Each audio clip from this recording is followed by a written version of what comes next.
What's that? No, I figured. Hey, and we are live. How is everybody doing tonight? Do the normal thing. Let's see who we got in here. Chat is going crazy as always. Got Dave Kachar in here. Chris from Hooks and Hammocks. Creole Catfishing. Happy Friday, everybody. Muskrat Adventures. Roger, my good friend, put a Facebook post out there with some of the fish from the other day. Melissa Kennedy, thank you for coming in.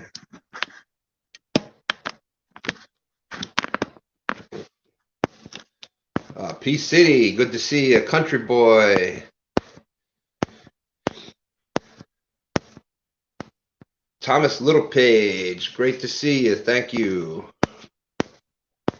Avid is in the house. Thanks for coming in, Avid. Let's see.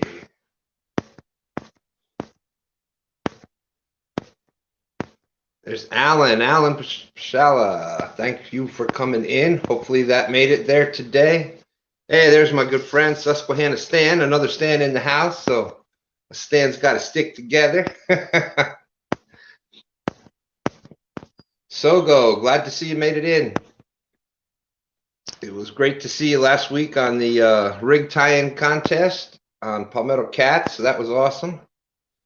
For those that didn't see that, who would think that another home run hit by Palmetto with the rig tie-in contest? It was just it was just really exciting event again. Same as the knot tying one. Hey, your boy Troy is in here. JP3.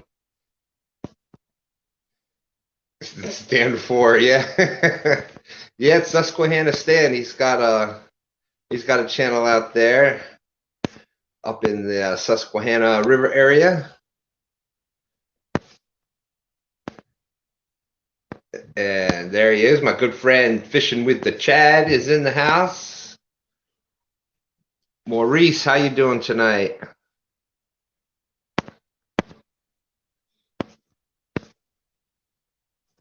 It is just 25 people watching already. Yeah, I had no guest planned for tonight, so we're just gonna do some catfishing talk. I was trying to get something put together, but they weren't out on the water, so that's why it wasn't set up ahead of time. It was going to be a last minute thing, but there will be many more weeks. I'm sure a lot of you going through the same thing in your areas with the spring. And just like it has been, the weather has just been crazy. We had the really, really beautiful warm weather the beginning of the week and last week, and it was pulling the cats up in out of the wintering holes. And hey, Big Mike is in the house. Welcome, welcome. Oh, that's awesome. All right, Big Mike. Let me do that real quick.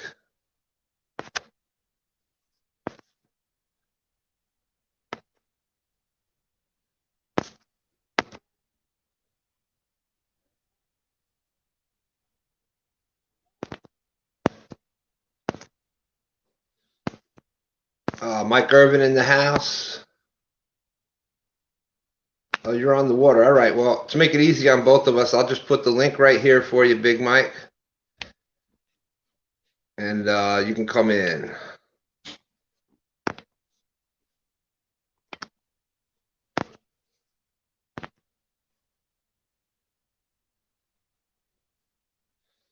Okay, there you go, Big Mike. That's for you. Jump on up in and we'll go from there. But with this, that warm weather was pulling them up in. Hey, there's Sharp Fishing. How's it going, Sharps?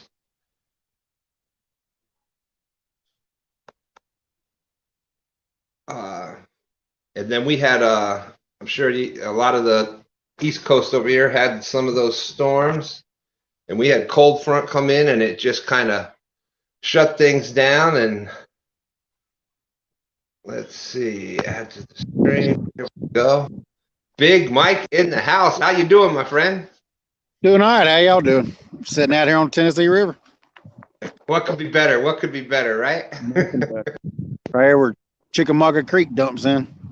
Got 2 whole skipjack on the line and a bunch of halves. There you go. That I like that idea there. I'm a big proponent of depending on what you're after. I always like to have that big bait. We'll steal from Carl the shark bait or the epic bait, the donkey bait. I like to have one of those on at least, and then some other different sizes and whatnot from there. But oh yeah, got 3 different sizes. We got a whole, a half, and a piece. Just seeing what they want. I ain't had no bites yet though. I was kind of just what I was just talking about. Hey, John Murillo is in the house. Thank you for coming in. Will O, we're up to 30 people. I don't know. He might have got a bite. He's down there checking it. So what we'll do, Big Mike, is one of these weeks we had contacted through email and stuff, and within one of these next coming up weeks. Oh yeah, look at there. That's where the creek dumps in right there. I got 3 rods sitting over there, and I got a buddy of mine's with me. We got 5 rods sitting right there. Just fishing them out. 6 ounces ain't doing nothing out here, so yeah. Current's ripping on the Tennessee. Y'all got a lot of rain that came through there? Oh yeah, we're still under flood warnings until 2 o'clock tomorrow evening. About 40 roads shut down in the county I live in Georgia. About 80 roads shut down in this vicinity in Tennessee. Wow. Now, have you? Getting back, that's what we were just talking about right before you came in with the. We had the nice, sunny, warm spring weather came in, and the bite was kind of picking up, and people were doing some things, and then bam, you get this cold front and some cold weather, and. Yeah, I caught Sunday. I caught that 40 right before I went live, and I was getting ready to go live, and then one of my rods got hung up. I broke it off. I was like, "Well, I need to go live." Right when I was rigging that rod up, one of the 12 footers just doubled over and started screaming drag. Wow! Fought him in, got him in, and then didn't get a bite the rest of the night or day. We got Catfish Weekly. Lyle's in the house. Thank you for coming in. What's going on, Lyle? And I did see I saw that you got yourself a nice one a few days ago, right? Yeah, I got one. I finally broke the big fish juju on Carl's boat. He's always screaming that I'm bad luck. We landed at 65, so. Check my rods. Just take a peek. What kind of bait did you get that monster on? Skipjack herring. Actually, it was a whole skipjack, about a pound and a half, almost 2 pound skipjack. That's what we're throwing now. We got a cooler full of skippies. Yeah, that's we have the hickory shad that are running up into the rivers right now, and they're very, very similar to the skipjack. The only thing is our hickory shad, they come up from saltwater, and we only get to experience them. Yep. I mean, we saw one and put it next to a hickory shad, and it visually looked almost identical. Yeah. And they are, in the way they eat and everything, they're very similar. They're getting little minnows and whatnot, and you'll catch them with little spoons and little like shad jigs and whatnot. Yeah, that's what we catch them on down here. Well, I've got 2 bait rods. I've got one rigged up with crappie jigs and one rigged up with Foley's, with a Foley spoon. That's the way we catch them down here. Yep. They've been splashing all over the place in front. We done caught 1 or 2 of them, just throw them back playing.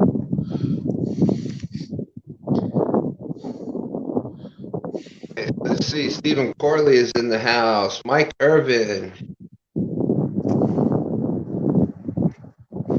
Yeah, I was gonna go live, but I ran off and left the lights, and it's too windy. And I thought, well, I might do it tomorrow. Yeah, it's sounding like it's a little windy out there. It wasn't blowing all day at work. You know how it is when you want to go fishing. Catfish Heroes, thanks for coming in. Sean, what's going on, Sean? All right. Yeah, I can't really tell, but yeah, that creek right there, it's all muddy. I've got those 3 rods over there fishing that mud line. Right there's the creek. It's gonna be probably a little too dark, but there's a creek right down there. It's just flowing into Tennessee. It's super duper muddy. Hey, Catfish Regulators, Ohio for Life is in the house. Thank you all for coming in. Foxton 46. Thank you. Now, when you get the conditions like you get that cold weather and you get some storms have gone through, so you get that flood coming in. Do you change your tactics at all? Or do you change spots? You just kind of. Yeah, usually around here in the Chattanooga area, this is exactly what I'll do. I'll find the mouth of these creeks where they dump in. Because, I mean, you can usually catch them because, they'll be washing all the bait fish down through the creek into the river. A lot of times they'll sit out here and just ambush them. If the creeks get high, I'll fish the mouth of the creeks in the Tennessee River. A lot of the guys will move up in there and fish the creek itself, but I don't fish the creek. I'll just fish out of the mouth to see if I get a roaming fish coming in. We got the Ace Catfishing came in. How you doing, Ace? Who else? I see Justin Fishing Fetish is in. Big Hook. Hello from Big Hook, Clear Lake, California. Welcome. Now, do you is that pretty much the tactic you take year round? Do you change it up much with the seasons, or? It varies from time to time. A lot of times I target the big holes that I can reach from the bank. That's why I upgraded to a lot of 12-footers now. Because I could, I can cast them 130, 140 yards. Try to splash down into these holes and get them to stick in these deeper holes. Right now it's just shallow flat. That's a couple weeks ago we were fishing from the bank, and Stan 3 went out in the kayak, and we couldn't buy a bite from the bank. And Stan 3 went out in the kayak, and he landed like 4 right in a row, just because he was able to get out that little extra distance to out into the channel, on the ledge of the channel, right where they were coming at. So sometimes that extra 30 yards can make a huge difference. That's exactly right. That's the way it is here. Like the channel for the Tennessee River, this is a public park. It's probably 200 yards off the bank. I can't quite get it that far. So, but there's a lot of places up and down this river where it's within 20 feet of the bank. That's where I was fishing. One night I was live. I landed that almost 40-pound blue cat. When I'm out, I had the bait staggered all up and down through there because I usually fish 6 to 8 rods, 4 to 5 to 8 rods, give or take. Just depends on how the conditions are. If the current's flowing real hard, I'll fish 4 or 5 rods. If the current's slack in the 8,000, 12,000 range, I'll fish 8 to 10 rods. I'll fish as many as I can fish. I love the states that have the limits like that. The no limits, I should say. Virginia's the same way. You can fish whatever you can handle. That's what you can fish. So it's gives you definitely some more opportunities. Never fished in a state where there was a limit on rods. I probably wouldn't live there.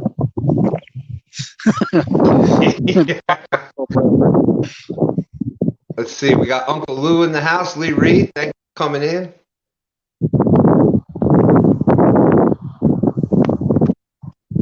Yeah, we used to live in upstate New York, and it was a 2-rod. They had a 2-rod limit, and it was a lot of times what I would do is I'd have one bait rod out and then another rod, because we didn't do a lot of catfishing per se. Do it every once in a while out in the Delaware, and mostly there it was channel cat.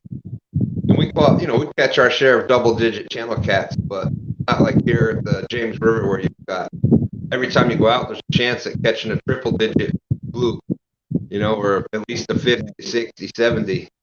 But there's Your blues dominate the Tennessee River. I mean, you can get some decent sized channel cats. Like I think what is kayak catfish said, what a 10-pounder is a Goliath, channel cat for these waters. So, but I mean, you can catch the huge blue cats. Yeah, and lucky enough to be in that area. So that's once we move down here, we're 10, 15 minutes from the James River. Well, you start focusing on big catfish. Oh yeah, we lived in I moved up here. I moved up here from, I guess, middle Georgia. I still live in far north Georgia. Like where I'm fishing at, Tennessee River's 15 minutes from my house, so it's like perfect. And I mean, we'd catch big fish down there, but it's nothing like it is here. I mean, my PB down there was like 40, 42 pounds, I think, if I can remember. My PB up here within my first year of living here is 94 from the bank. Wow, that's awesome. From the bank. Yeah, that's something that that doesn't happen every day. But I've caught multiple 50s and 60s. I mean, I fish a lot of the public areas. Like that spot I'm fishing, it's just a public park. Just walk down here and fish. That's what I fish a lot of the times. Now I've got a few little secret spots that a lot of bank guys. It takes probably a good hour walk into the woods and fish. But most of the time, I fish these areas and just hammer the big cats. Now, how did you? Was there anything other than just driving around or looking at the maps or going on? How did you find the public spots? I'm a thorough believer in the Navionics app. If you don't have Navionics and you're a bank fisherman, you need it. You definitely need the Navionics, but also use Google Maps to find out what's public, what's private, stuff like that. So, I love Navionics.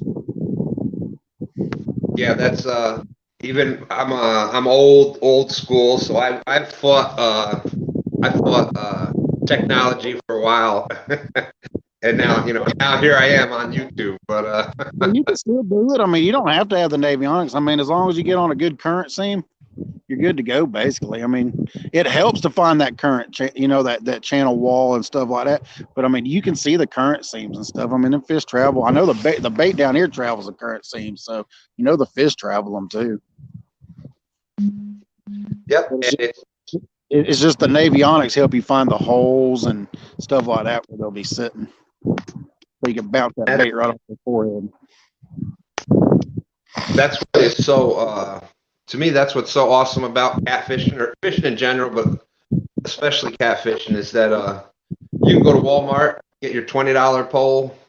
Yep. You can get some bait, whether it's night crawlers, sunfish, bluegill, shad, chicken, whatever, and you can go out and you can catch channel cats or small blues or whatever, and as you get better.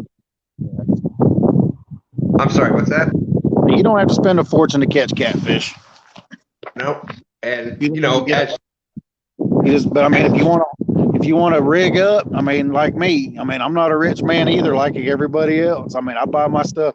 Those slime cat rods is the first brand new rods I've bought in years. A lot of my rod and reels I buy used. I bounce from pawn shop to pawn shop, or I use eBay. Well, that's a good idea. That's a good idea. And but yeah, you can start out with whatever and work up from there. Well, yeah, that's exactly what I did. I started out with the spinning gear, as a kid, because when we lived in Florida, my dad's ex-military. He served 20 years in the Air Force, so we never fished a lot when we lived. It was funny. We lived 2 blocks from the Atlantic Ocean. Never went fishing, not one time. We moved to Middle Georgia. We learned, and that's when he started to teach us how to fish. We were like 8, 9 years old. I started out like everybody else with a little push button Zebco 33, worked up to the spinning rod, and then I didn't even get into the bait casters until I was in my 20s. Let's see. We got Kelly Speaks Out joined us here. Thank you. Epic Catfish in the house. Thanks for coming in, Tim. It's going epic. Mike Irvin, we're up to 35 people watching. Thank you.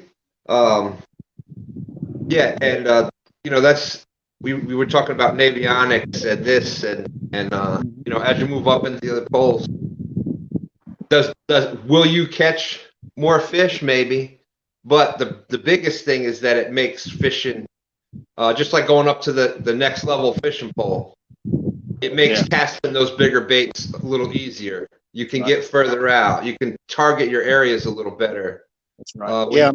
Plus the rods will handle the bigger fish too. I mean, I'm not saying you can't land 100-pound blue cat on a $20 Walmart rod, but would I want to try when I can use a 10-foot circle?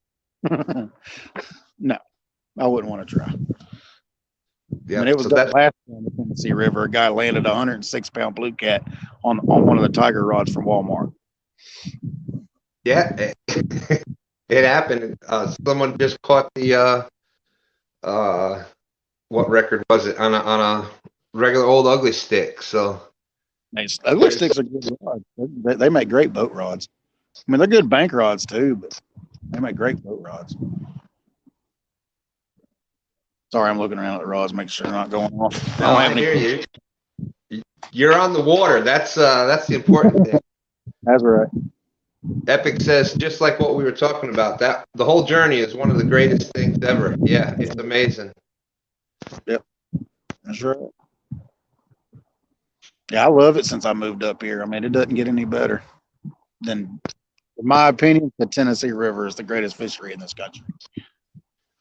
With their regulations and stuff like that, I mean, it's just hard to beat. I mean, even the commercial fishermen, when they come here, they're only allowed one fish over 34 inches. Really? That's pretty good.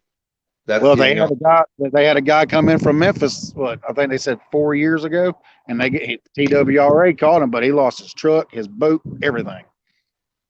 Wow. That's good that they've got that much concern for catfish.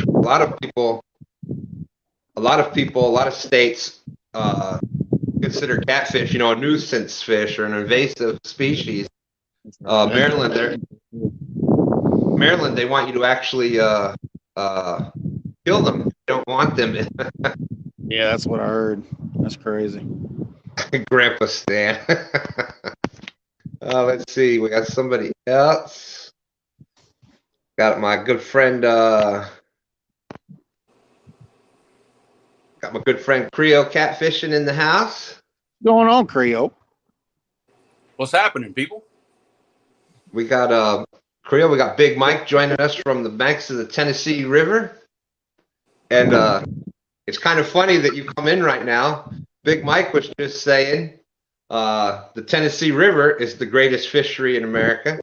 I'm 15 minutes from the James. I got to go with my James River. And bam, who comes in but the Mississippi River? Yeah, of course, my thoughts on that. And I think a lot of people are going to say that, where they fish is the best. Because look, I know better. I've seen what comes out of the Tennessee River. I've seen what come out of the James. And I tell you that's a decent argument. Let's say between us three about which one's the best. I'm not going to lie. But we all seen Epic's 120-pound plus blue cat came off of Mississippi last year. So that's what I'm out here looking for. I tell you what, one time I've gotten to see the Tennessee River, just like driving over it, going on vacation one year, and it is beautiful. I will say that I have never seen a river just look that good. Water clarity and what the banks look like is unbelievable. Yeah, it's gorgeous. It's a gorgeous river. A long time it gets muddy like right now, but even then, only about 100 yards of it's muddy. The rest of it, it's all the mud staying on this boat that I'm on, circling around that. Hey, Mike, you might have to turn it a little bit. The wind, that gust was drowning you right up. There you go. Yep. Let's turn my back. I'm a big fella. We'll block the wind. Hey, you're among good people, good friends here, so that's we're all about that. You could call all of us shade or wind block or. That's right. Looking for my gloves. Still got a little chilly. There they are. All right, folks, have a good night. Thanks for coming in. Put my gloves on. Yeah, and you know, we just happen to be, you got the three of us here. There's many other ones. You got just even here in Virginia, you got Lake Kerr, which you know, 140 some pound fish out of it. But you don't even have to have that. If the big fish in your area are channel cats, and you know, target those, and you get a 15-pound channel cat, that's a monster. That's you know. That's right. Just go fishing. Don't matter what you're targeting. Even if you just want to go catch a bluegill, just go fishing. Have fun with it. You don't have to catch big fish to have fun. No. And I've always said too that big fish depends on where you're. You know, in certain bodies of water, you know, the blues don't get over 40, 50 pounds. So if somebody catches a 40-pound blue in that body of water, that is an absolute monster, because that's about as big as they're gonna get. Yeah. You know, some people don't have blues; they've got flatheads and channel cats, but they can go out and catch a 20, 30-pound channel cat, which is mind-blowing to me. I have never seen a channel cat over 10 pounds, and that come out of a stocked private pond. You know, we don't have that around here. Yeah, that's unbelievable. That I didn't know channel cats got that big. Yeah, Big Hook Started talking to some of y'all. Big Hook said 33.4-pound channel cat. Wow. And I think Big Hook is out in California, I believe he said. That is massive. That is a massive channel cat. I mean, Stan 3 caught one in January. It was a 16-pound channel cat. And for the James River, that's huge. And we used to catch them up in New York in the Delaware River in that 15-pound range. And it wasn't every day. You had to put your time out there, but that was a monster. But we were fishing with, when I was targeting them, I wasn't targeting them with 30 or 40-pound main line and, baits as big as my head and things like that. So match your gear to the species that you're after, and you'll definitely have a lot more fun doing it. Yeah, that's why I upgraded those slime cat rods, so I could throw those big, huge, full. There you go. Full cut skip. I love big baits. Oh, I love it. Absolutely love throwing big baits. Yeah, that's what that cat Tuesday came off of. Skipjack, just right around the corner. Matter of fact, where we caught it at. And there's times of the year where the winter, the cold weather, they say shrink the bait, and there seems to be some there's science behind that and things for that. But to me, when you got if you're going after that giant, well, a small 8-ounce shad, that is a small bait to that 80 or 90 pound. For him, that's a small bait. Right. Yeah, that's right. I mean, for an 80-pound fish, something the size of your hand, that's a snack. I mean, I've got some big skip. I'll show you what we use. That wind might be a bit. Let's see. I've got one like this on the hooks now. Yeah. Fishing hole. Yeah. But let's see. Reach down here. But we also fish with them this big. Double hooked. Yep. That's a 2-pounder. So, and they get as big as 3 and 4 pounds. So yeah, I mean, you can fish to your heart's content on these man.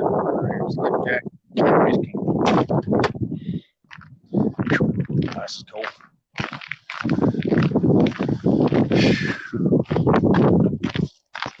Yeah, they're Epic just said it too. I've caught plenty of huge cats on what most would call small bait. So. That's right. Yep.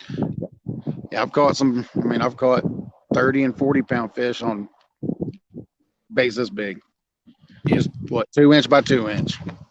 That's all it takes. Well, look, my right now, my current PB come off of a piece of chicken, probably, I don't know, that big around, but probably a little bigger than the size of a golf ball. And my PB Blue Cat came off of one probably about 3 fingers wide. Yeah. That was it. Yeah. But I was fishing a 93-foot hole from the bank. Ooh, yeah. The one that I just caught in February, the PB for my part of the channel in February, that was just right at about 50 pounds, was on a small piece of eel. I think it was the eel head, and it was only but that big, and it was a 50-pounder. So that's like us popping a little Tootsie Roll in our mouth. Then. Yep. Let's see. Somebody asked about my Facebook. I don't know if I have that out. If you go to the main channel and hit the about, I might have it in there. But who was it that asked?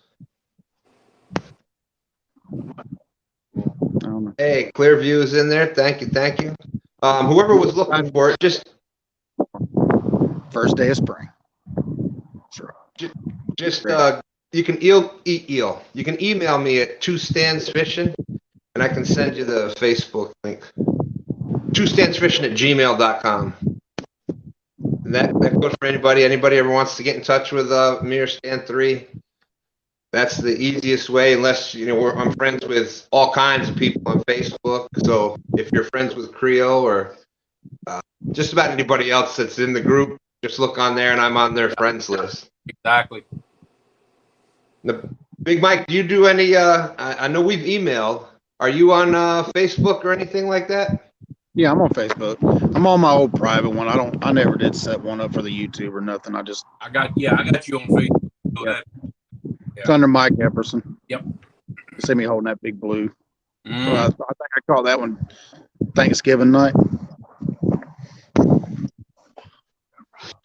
Epic says, I've caught 90s and 100s on baits like that, Big Mike, which says to me location over bait and bait size, but throw a big bait at the right time and place and get ready for the donkey.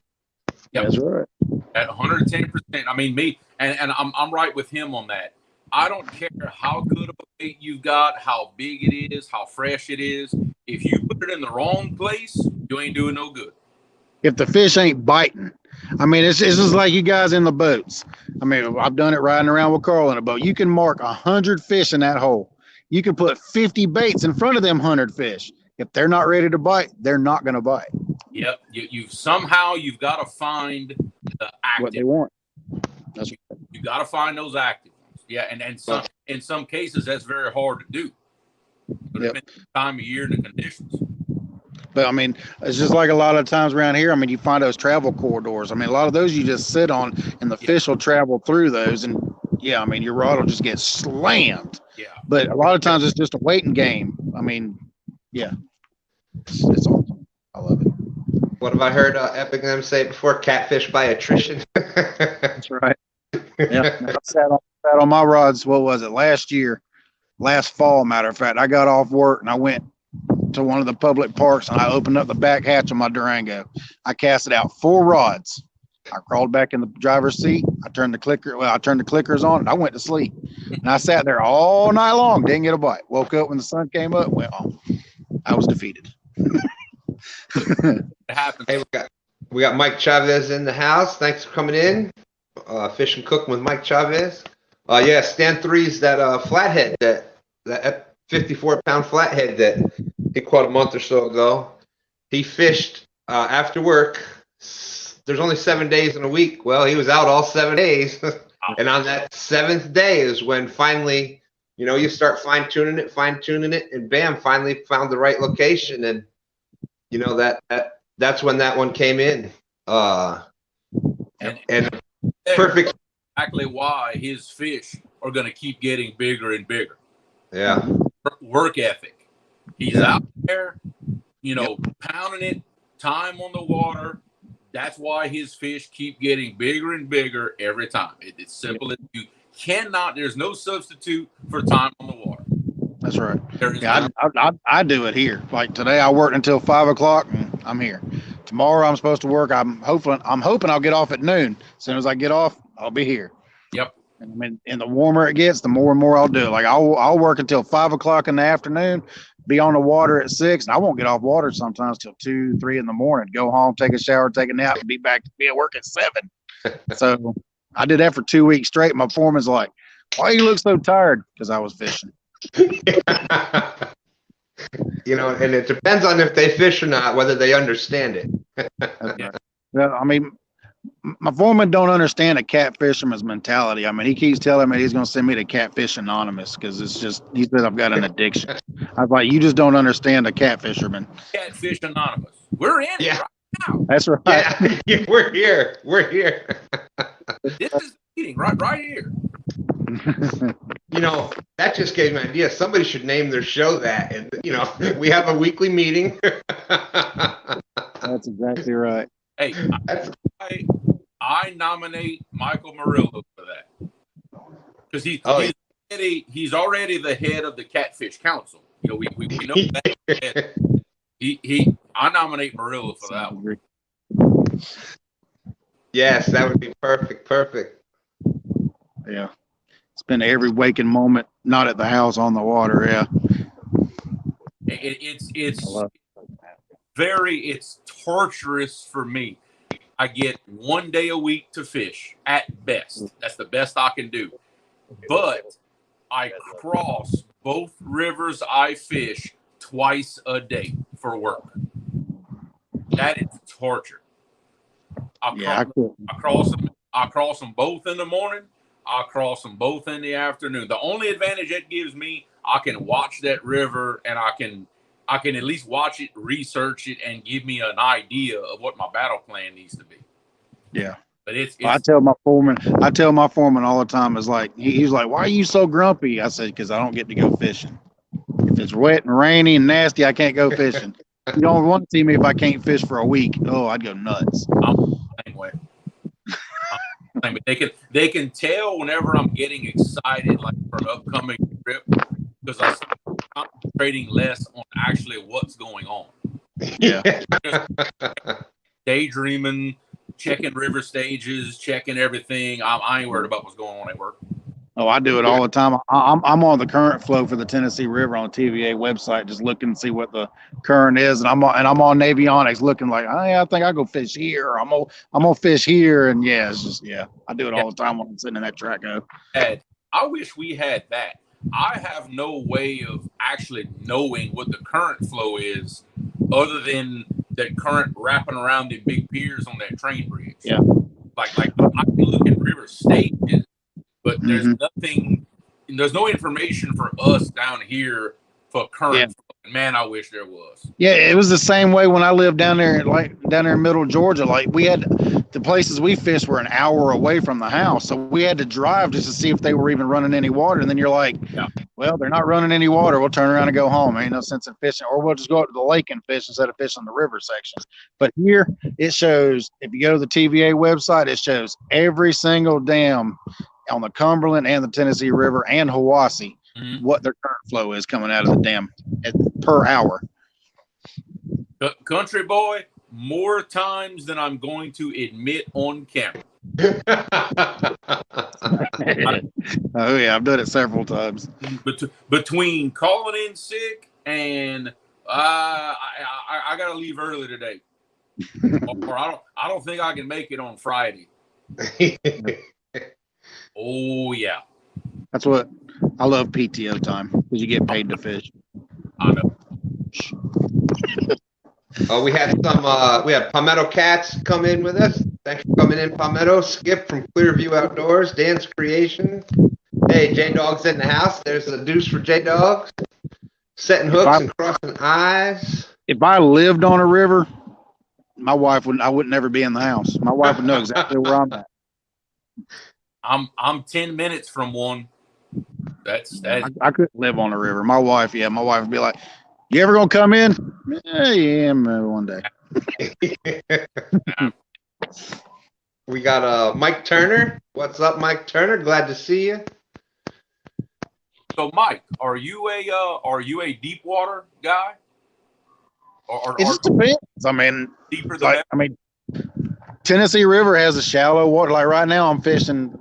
According to Navionics, there's like a 23-foot hole right out here in front of us, but it comes up into, I think, 13, 12 foot across this little flat. This is where that creek's dumping in. So, I mean, it just varies. The only reason why, like I said, the only reason why I'm fishing this creek is because it rained 6 inches in 2 days. So I just figured I'd just give it a shot and see what happens. So you figure you got water dumping in the creek because of the heavy rains. Yes, it's definitely dumping. I mean, there you can see I'm fishing that mud line. Yeah, I've got 3 rods over there. I got one bombed out as far. I got them staggered out. One way out, one in the middle, and one close in. They're all fishing that mud line right there. Yeah, and for us, what happens? Even though it rains, the river will come up really quick, and then it'll drop. Well, when it drops, all that water pushes back out of those little bayous back into the river. And I've done well fishing kind of at those inlets, but I hardly ever catch any fish right in the mouth, like right at the mud line. I always catch them just out on the ledge next to it. Yeah. Like the closest place I can find the ledge to the mud line, that seems to be where they're at in that situation.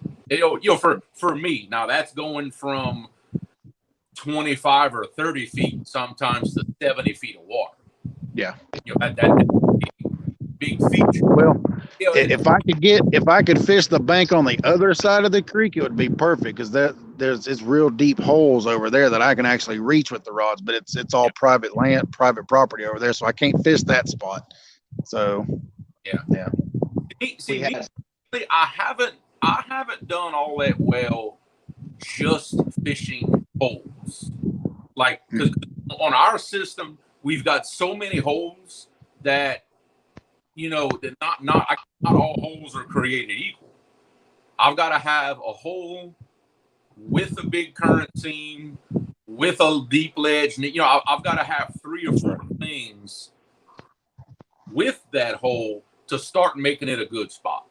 That's right. Well, see, you're saying that the ledge with the deep hole, that's where I pulled my 90 out of. It was a 93-foot hole that jumped up in between the bank and me, and in between the bank and the ledge was probably about 50 foot. And there was a 90-foot hole, and then it jumped up to a 40-foot ledge. And probably a steep one too. It was very steep. Yeah. That's right. I mean, I pulled that 90 off of that, and my wife pulled her PB flathead that night off of that ledge. She pulled a 30-pound flathead off of that ledge that night. Yeah, I do. I've got one particular spot that I fish. I call it my honey hole. Where it's where the outflow channel for the dam meets up with the Red River, and because of all that high current, the water literally goes like right about now. It goes from about 40 feet to 105 feet. Yeah, but it's very. It's beyond 45 degrees. It's almost a vertical edge. And I've done very, very, very well. In fact, up until this year, every one of our PBs came from that spot, from that point on that big ledge. Well, that's I'm sure y'all have heard us talk about, me and Carl, we talk about the shark waters. Yeah. That's where the deep holes are, the ledges, and that's where we both pulled our PB out at. He got his in a boat, and I got mine off the bank. For us, there's so much stuff going on. There's points everywhere. There's big rocks, revettes. There's holes. There's 2,000 individual little spots that and I think people on big systems kind of think the same thing. They look at just all of it and say, "Wow, where do I start?" And I believe is it Ted Ellebecker that talked about like spot within you find 3 or 4 good things all in that one spot. Okay, well now you've eliminated 90% of everything else. Hey Stan, I'm gonna have to cut it short, bud. It's starting to rain on me over here. Hey, appreciate you jumping in, my friend. Definitely, I'll try to find you on Facebook, or I got your email. I'll send that back. You said you're on Creoles. I'll jump on that. I'll friend you, and we'll get you to have a whole show with you within the next few weeks here. Oh yeah, man. We'll see y'all. I gotta go. This All right. brain's fixing on these electronics. Well, holler. Appreciate you having me.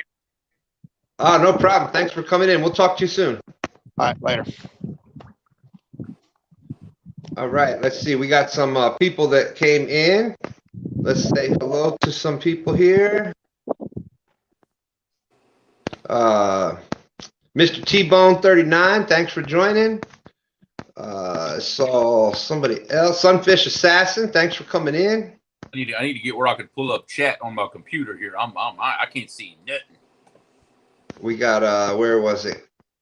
There was another one that came in. That's the next step here for me is doing the computer. You can see I got the green screen already. It's just doesn't work on the phone. So I've got almost all my stuff together, like to where I'm gonna be high class. You know what I mean? I hear you.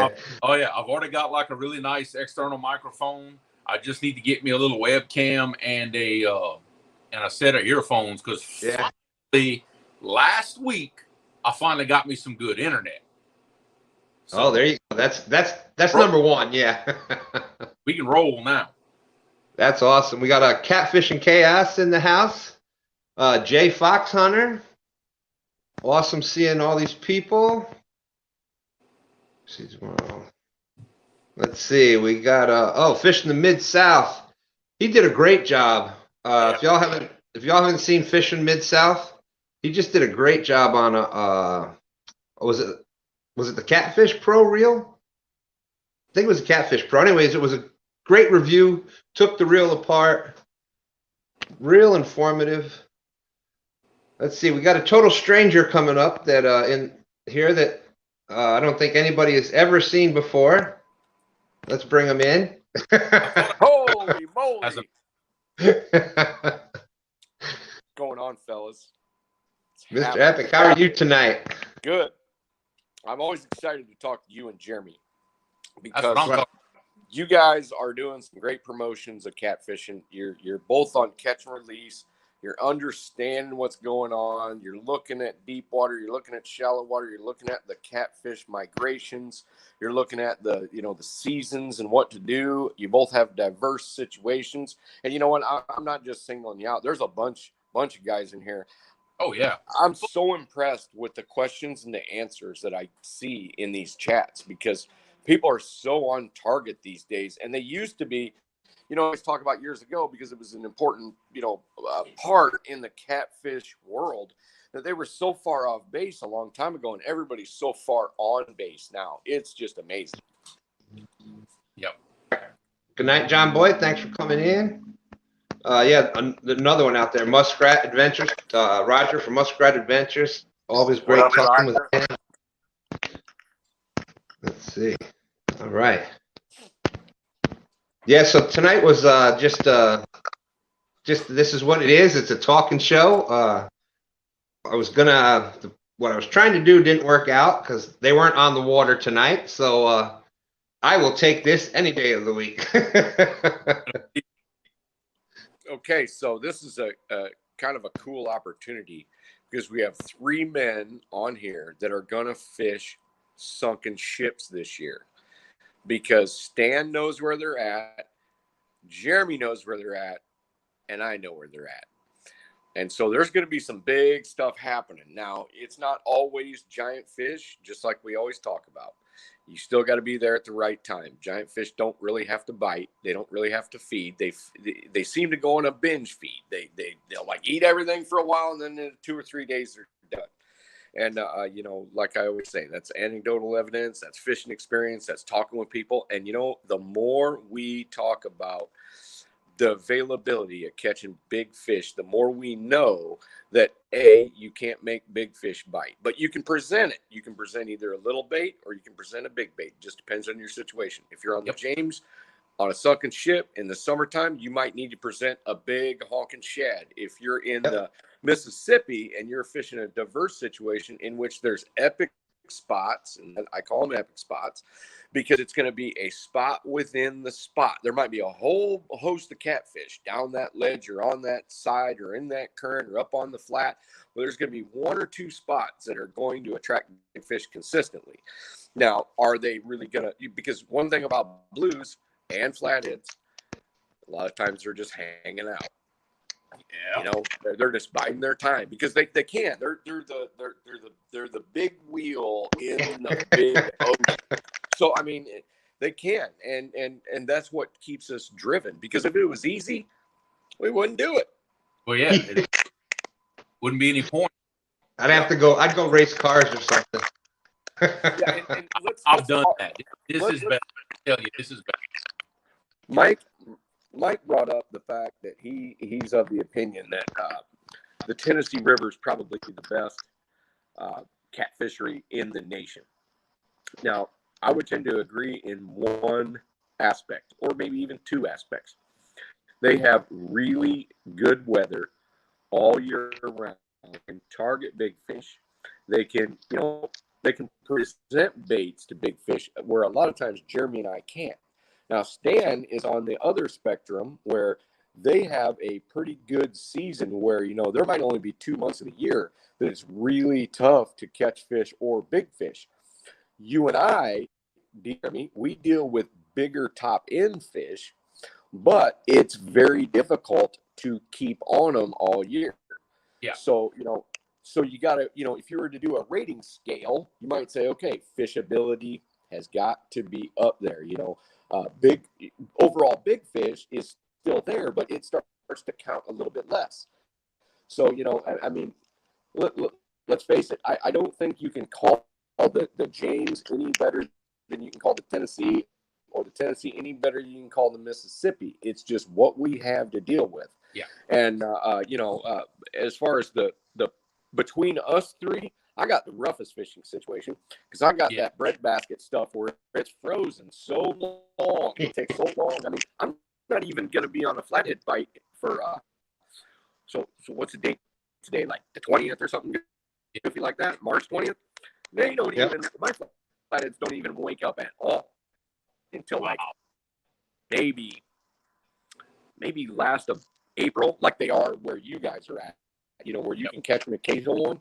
I can put them on their, I can put baits in their face right now. I could go put an underwater camera down, look at 25 flatheads, throw anything down there, and guess what they do? They go.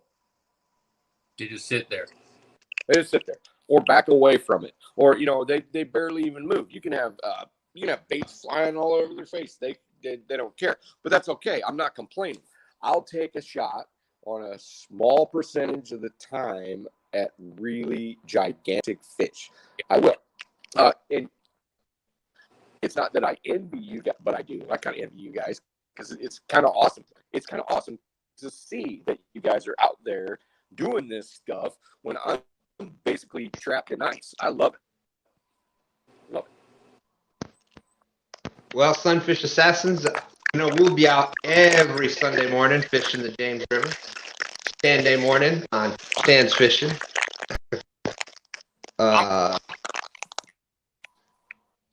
Brio, when are you heading out next? It's gonna be me and my brother. Speaking of that, I might give Epic a heart attack, but I had some information given to me today about what I thought would be an epic spot of mine. It has just gone from epic to super epic. Now, me and you, we go talk, we go video chat later. But with what I got told today, you're gonna put your house for sale. Dude, my mind is just like this right now with what I found out today. Yeah. Well, I'm sure we'll get to talk about that. That's awesome. It's going to take me making a drawing to explain what I'm talking about. There's no way I can describe it, but I'm telling you, when I draw out and show you what I found out, I'm telling you, you're going to put your house on the market. Okay. Dude. Well, we have run out of time for me because the epic static has shown up already, and I can't understand anybody because my internet is so bad. I might as well be like back in the the dial-up days. So I'll get off here. I'll listen to you guys talk, and I'll join back in the chat. Great. I'm glad you guys had me on here. Good luck, guys. If you're going tomorrow, Stan, I'm sure you probably are, either tomorrow or Saturday. Creel's on some great stuff, and I can't wait to see it. All right. Appreciate you coming in. Thanks for all you do, Epic. You betcha. Yep. Brother. I had to. I couldn't help myself. I had to just kind of I just had to kind of drop that little tidbit on him just to get his mind. Because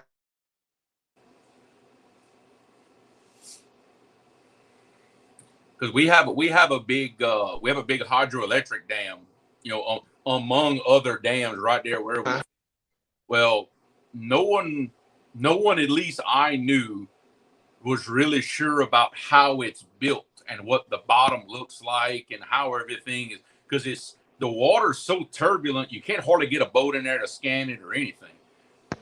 Well, we were talking, my dad and I, we were just casually talking about some stuff, and I happened to mention, well, man, I've always wondered how that's built way down in that deep hole. He's like, oh, well, yeah, whenever they were building that thing, we went right down there and look at it. Huh? Like, how in 40 years did I hear this? And, he starts getting a pen and paper and sketching the whole thing out of what it looks like. I'm like, why are you just telling me this now?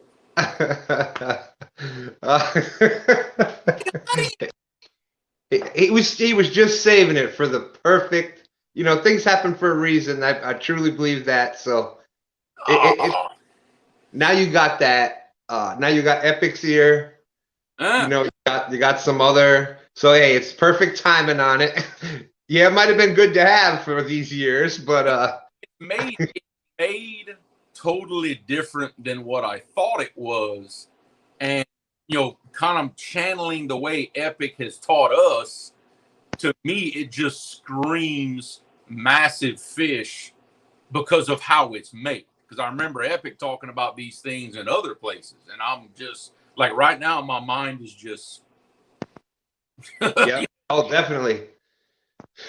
That's my. Oh, we got fishing with the squirrel came in. Yeah. Dale Hayslip.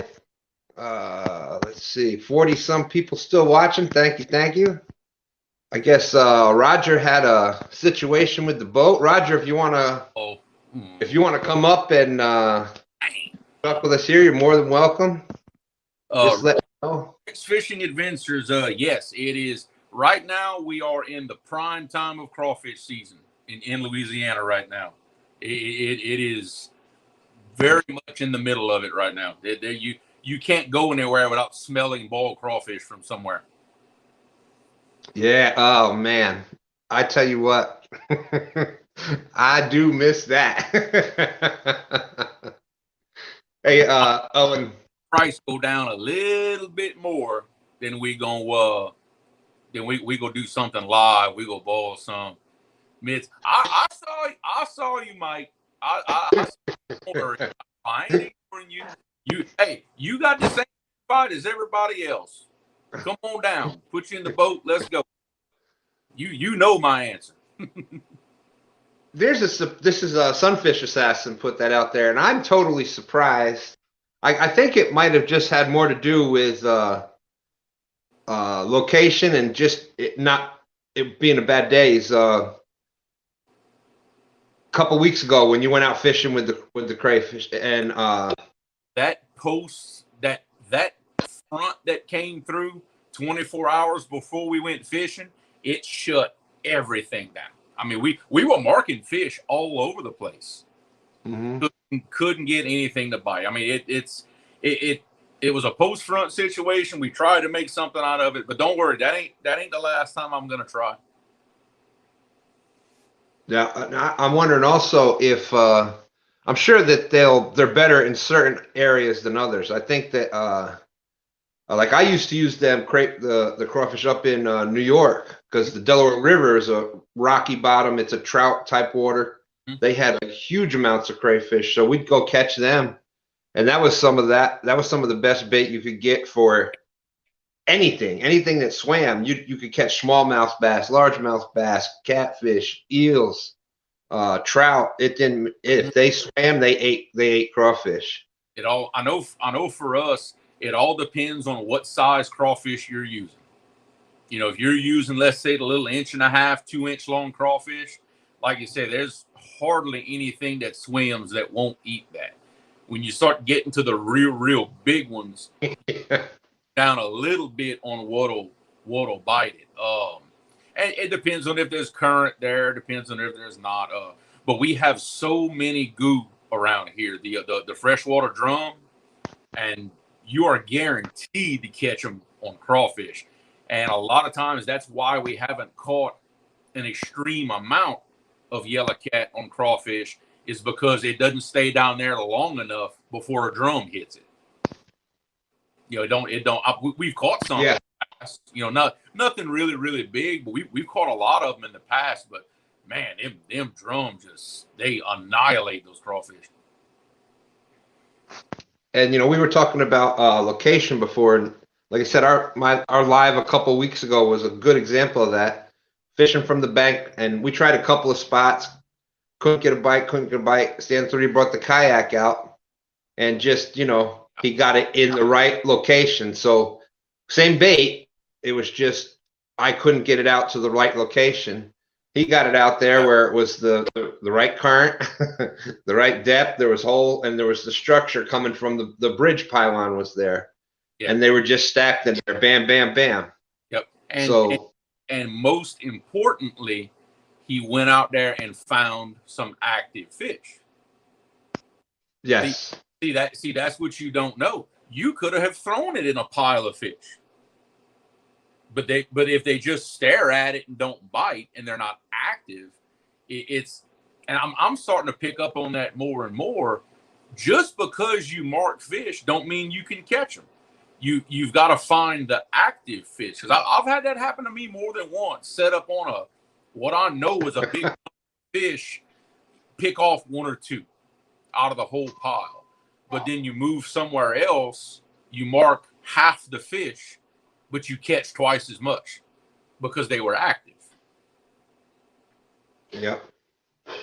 Well, and I think that's the big thing that you know, where you take the little bit of knowledge and you take the time on the water and put it together, because then you can start knowing where to look for the active fish, as opposed to like searching the whole river. You can say, okay, I know that I'm gonna look for a deeper hole, ledge on the hole, other, you know, another river coming in, or another creek coming in, or some cover, you know, and then you can start focusing on those. And like Epic was talking about the one time with actually being able to see the difference based on how the fish is pointing in the your electronics. Well, if they're looking up for food to be coming down at them, they're looking up to eat. So, you know, it kind of. Mm-hmm. I know. Like when I go out, because what finally determines what I'm going to do whenever I go fishing is not till I'm in the boat on the river. I've got to look at that river, and I let it tell me what's going on. And always what I tell people that I do is I don't pick out where I want to fish. I don't do that. I basically start with where I don't want to fish. And I just basically, okay, well, it's yes. So I'm not going here, I'm not going there, I'm not going there. And by the time I weed out everywhere where I know I don't need to be, there's only a few choices left. You know, because in my mind, I know that river well enough that in any given conditions, I can say in my mind, okay, well, if I'm kind of looking for this, I know where I need to go. I know where that condition exists. I know where to go find it. and I can just one by one eliminate where I don't want to be. I can just check them off. Then before you know it, you may have only a few choices left that look good to you. Right. Yeah, and then when you can start putting plus marks, Carl was talking about this. He did a great one of the last lives he did. He was just going through and looking and every extra feature got a plus mark. That's right. So all of a sudden you see 4 or 5 plus marks in this one on the one edge of this one hole. Well, guess what? Where are you going to fish? You know, it's pretty. Dan, yes. Whenever I hook my crawfish, I don't have one to show anybody, but I pass the hook underneath the tail, right at the very end of its tail where the meat stops and the tail fin begins. I basically hook it as far back in the tail meat as I possibly can before I get into his tail fin himself. And I pop it through the bottom and out through the top. That's how I've always hooked my crawfish. And they stay alive for a long time because the closer you put that hook to the body, the less they're going to live. Yeah. That's what my daddy always showed me how to do it too, right through the at very end. That crawfish will swim around out there and stay lively and Yep. And we fish them with small I say with small circle hooks, some 5/0, but some thin wire 5/0 hooks. That's what I like. Sunfish, Richard Jean uses the rubber bands, some small rubber bands on the crayfish there. That'll work too. Yeah, I would say if you were fishing them, like free lining them, like what Richard Jean likes to do, and I think I would do it that way also. My method that I just explained, that's for bottom fishing, for catfish or drum or something like that.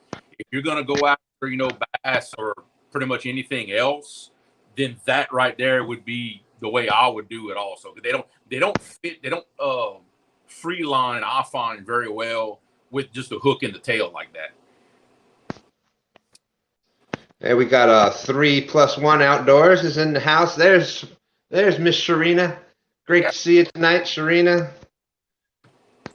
I keep forgetting I've got Chad up too. I can see it too. I keep forgetting about it. Eddie Gross came in. Nice to see you tonight, Eddie. Ryan Borch, Blue Collar. Good friend of yours. And Ryan, yeah, you're right. That's the thing about eating bait. You don't catch nothing. You go home and you eat the bait. Yeah, you darn right. That's what I do. I don't eat them raw though. No, that's sushi. No, that don't work. And when you do eat them, make sure you suck the right end of the head to get all. From Catfish Weekly when I told that story. Oh. To this day, I still every once in a while I just think back about that story. I didn't think we'd have had to explain that, but hey, when you don't know, I admire his effort though. I do. I admire that young man's effort. Man. Well, you done impressed Epic because.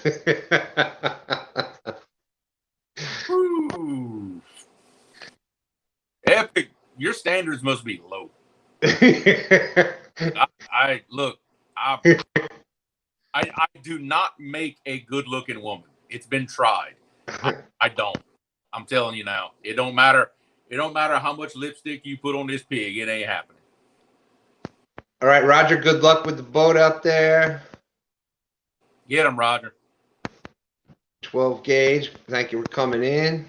Look, I gotta give Roger that. I don't know of anybody else who has more just sheer grit and determination as Roger.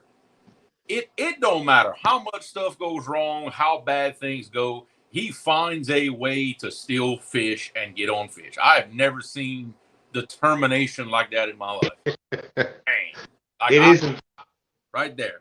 Yeah, definitely. It is inspiring, and he'll get the boat running great for a trip or two, and then something else happens, and I would have, man, if that had been me, I would have lit that boat on fire a long time ago. I'd have got bad by now. I don't know how he is just, man, determined. And that is something. I'll tell you, that is something. But here it is, the Golden Whisker Award winning muskrat. So, but you know, when you put that much work into something, it's a totally different thing than just, oh, I went out and bought it.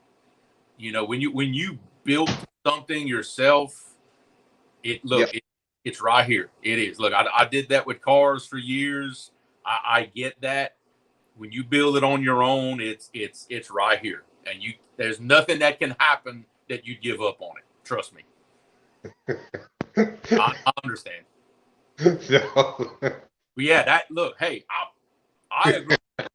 I agree that there's nothing you can do with this. 2 for 1. I'll tell you. Yeah. Yeah, we in the same boat there, my brother. Fell out the ugly tree and caught every branch. But that's why God blessed us with all the other fantastic qualities that we have. So, Standing behind me. Hey, look, let me tell you something. It's hard to being a trophy husband. You know that? It ain't easy. No, somebody got to do it. I can say all this because I'm pretty sure my wife is not in chat. Yeah. So all this while I can, because if she'd be in chat right now, she'd be blowing me. If she know what I'm saying right now, man, she'd be blowing me up. Well, it's a good thing that we're not on the bait shop, or I haven't seen the chat in here because he'd be already on the phone with her. Do you know what? You know what Jeremy's saying about you out there right now? Somebody go rat me out. See, because now there's a bunch of people on Facebook that have now friended my wife too. So I can't hide anymore. So somebody can rat me out. I could promise. We're in trouble now. See, look. I told you. Hello, Laura. How you doing tonight? Party's over. I think she got in just in the nick of time to hear all the wonderful, beautiful things that you were saying about her. It was truly a touching tribute that you gave there, Jeremy. That was brought tears to my eyes almost just beautiful, beautiful speech you gave about her. Now, Stan, she ain't gonna believe that. Hey, I gotta try, my brother. I appreciate it, but she ain't gonna believe it. She's in the next room. She probably heard me talking. I probably gave her something. Yeah, see, yeah. So, that's why I made my studio downstairs. I don't have a downstairs. Well, yeah, I forget about the. It's funny how different parts of the country, with no matter where you're at, it's got the differences, whether you're talking about housing or fishing or culture, what you eat, things like that. It's crazy. Oh yeah, well, what I think is normal and is no big deal just completely blows people's minds elsewhere. Oh yeah, Tim, I sold myself out. I do it all the time. Yeah, I used to when I was in kindergarten and whatnot, and kids are going over what their favorite foods are, and we had moved, or maybe first grade or whatever, because we had moved up to New York, like I said, when I was a little kid, and they're saying stuff like cheeseburgers, hot dogs, pizza, and I'm like gumbo and red beans and rice and griots, jambalaya. Yeah. You're like, what? No clue. Oh my goodness. Yeah, Steven, I might have to just do something under the porch. We can all hear things that's why I don't hide anything. It don't matter. It don't matter. She knows I'm full of it. Oh yeah. Well. Hey, both our wives, they got the package already signed up. It's warranty is done over. If they were going to trade us in, it would have been before the warranty ran out. So. Oh yeah. It's out. It's out now, and she still sticks around. So, Now, here's a good question, and I know that's a big prevalent thing yeah. down there. In fact, do either of you like to run jugs? Yeah. See, that's actually what we were doing when we caught that big blue when we went live with the crawfish. That's exactly what we were doing. We call them noodles, but we were running jugs. Stand 3 was out on the water. I was on the bank, but this was just the other day. And it was the PVC ones with the swim noodle on it. So we've got. And he said they were full. All of a sudden, he saw the one go whoop, and it was doing this. He thought it was just because you get the trash coming down the river a lot of times. Trash don't do that. Once he saw it jump, he's like, oh, they don't do that. Yeah. So we're thinking of checking into it. Now I will say this: I don't run jugs for catfish. I don't do that. I run jugs for alligator gar. That's what we fish jug fish for. A lot of people do them for catfish. I just prefer not to. I'm that's just me. Yeah, we just like trying different things, and I don't even think that we would keep the fish, but it's just something new to try. It is. The only bad part about jug fishing is a lot of times whatever you're fishing for ends up swallowing the hook. And because really when you're gar fishing, that's what you want them to do. You want them to swallow the hook because that's about the only way you're going to get them. That's why you got to let them have it for a while and not rush it and not go pick them up too fast. Okay, well. See, here's a big question. What time of year are you going to target shipwrecks, and how are you going to set up on them? That's not an easy answer for me because that depends on how deep the water is, how fast the current is. Me personally, I've got one in mind in particular that I know the current kind of goes under a part of it. Like it's actually like if there'd be no water, there'd be a little bit of daylight underneath it. That's the one that I'm waiting for to get right, that I can set up on that one in particular. That's me. Yes, and right now we have the hickory shad run, and so we are waiting a little bit, and that ends in like end of April, towards the end of April, and that's when we were gonna try to start between there and summer when it starts heating up and they start looking for getting into more of that structure and things like that. And big flathead wouldn't mind that, but of course the James River is blues, so I want big either way. Yeah. It almost doesn't make me a difference which one I catch, either a yellow cat or a blue, as long as it's big. That's my number one concern.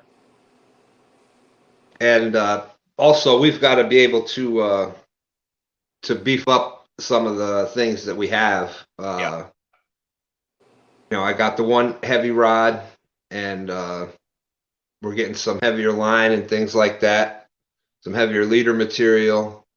Yep. But definitely plan on getting some donkey baits. What we were talking about or trying to do was dependent on the current and things like that, was getting pretty much on top of it and working from upriver to downriver and just kind of going down. Yeah, because there's one that I've got that's pretty much what I'm gonna have to do. I'm basically gonna have to hover over it, suspend, and kind of work my way around it with those suspended rods. Yeah.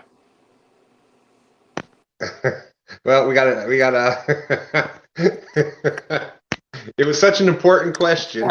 It was. I got myself all stoked into coming back into chat. Okay, so Stan has a little different situation than Jeremy. Jeremy usually has current flow that goes the same direction all the time. Stan has two different.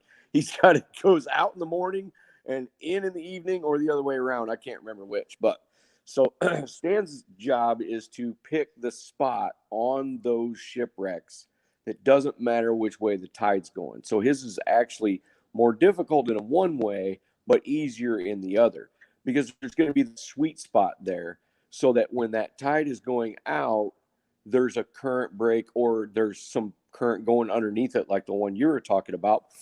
But then when it comes the other way, there's a current break on the other side. So, but Stan's job on that situation is to make sure that he fishes the right barges at the right time, because he's got hundreds of them. Hundreds. Yeah. He hasn't even been down there and seen them yet. There's trees, there's cypress trees growing out of the barges that are stuck on the James River in the shallow water. And then there's some of them that you'll see just the tip of the ship coming out on low tide, and then it's underwater and high tide. And a couple of them looked almost like probably about the same time as America was founded. Those kind of ships, like clipper ships and crazy stuff like that. Now that's 30 years ago, and I don't know if they still exist up there, but if they do, that's going to be awesome. Now, you got me a little bit excited, Jeremy, with your talk about the catfish talk, and I'm like, man, that's right on. And not only that, but then you're talking to me about sunken ships that have current going underneath them, and there's some space under there. Now, that is the winning kind of combination right there, because that, out of all the sunken ships and barges that I fish, that right there is the key to some of the biggest flatheads I've ever in life, or that have ever been caught in the state of Illinois. So, I mean, that's pretty darn exciting, and I couldn't be happier for both of you. I couldn't be happier for myself, because I get to see somebody else do it, because I don't know too many people that fish too many sunken ships. That's going to be awesome. Well, To me, it's so cool to pass by in the boat and to see them on side scan. It's the coolest thing, because you're literally like I know one in particular that I've fished before. It's an old spud barge. Half of it's out in the water where you, but when you pass by, you can literally see the anchor points around the edge. You can see the old spuds that rocked and fell over. It looks so cool. I could ride around and just do that all day. Now, it is not unusual for me to get out of the boat and walk on a barge that's sticking out of the water. Wow. It's halfway in and it's all crookeded up. Yeah. And I will sometimes jig those, and I'll find those open spots because like where it's like buckled in half like this, sometimes there'll be a big crack.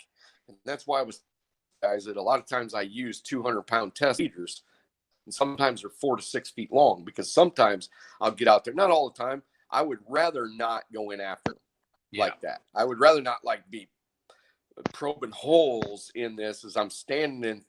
If I, on my left, 32 foot of water, and it's 14 foot of water on the inside, and I'm standing on this, narrow little path like this, fishing down into holes for, flatheads that might approach 80 pounds. But I'd rather not do that if I don't have to. But I have done it, and it has been successful a time or two. Probably 1 out of 10 times that you do it. But it's kind of worth it. But the relationship between that is that when you have those barges that are parked halfway on shore and the other half, and they're buckled down, and like an old mule right in the middle, but yet there's that space underneath that current's going through, and it's creating that overhead cover and that shade all day. And same thing with Stan. I mean, he's got 30, 35, 40 foot of water on some of those barges. Some of them are right in the middle of the channel. So imagine that, Jeremy, because they get floods, but it doesn't juggernaut down that river for 100 miles until it blows everything out. So it's got sunken barges.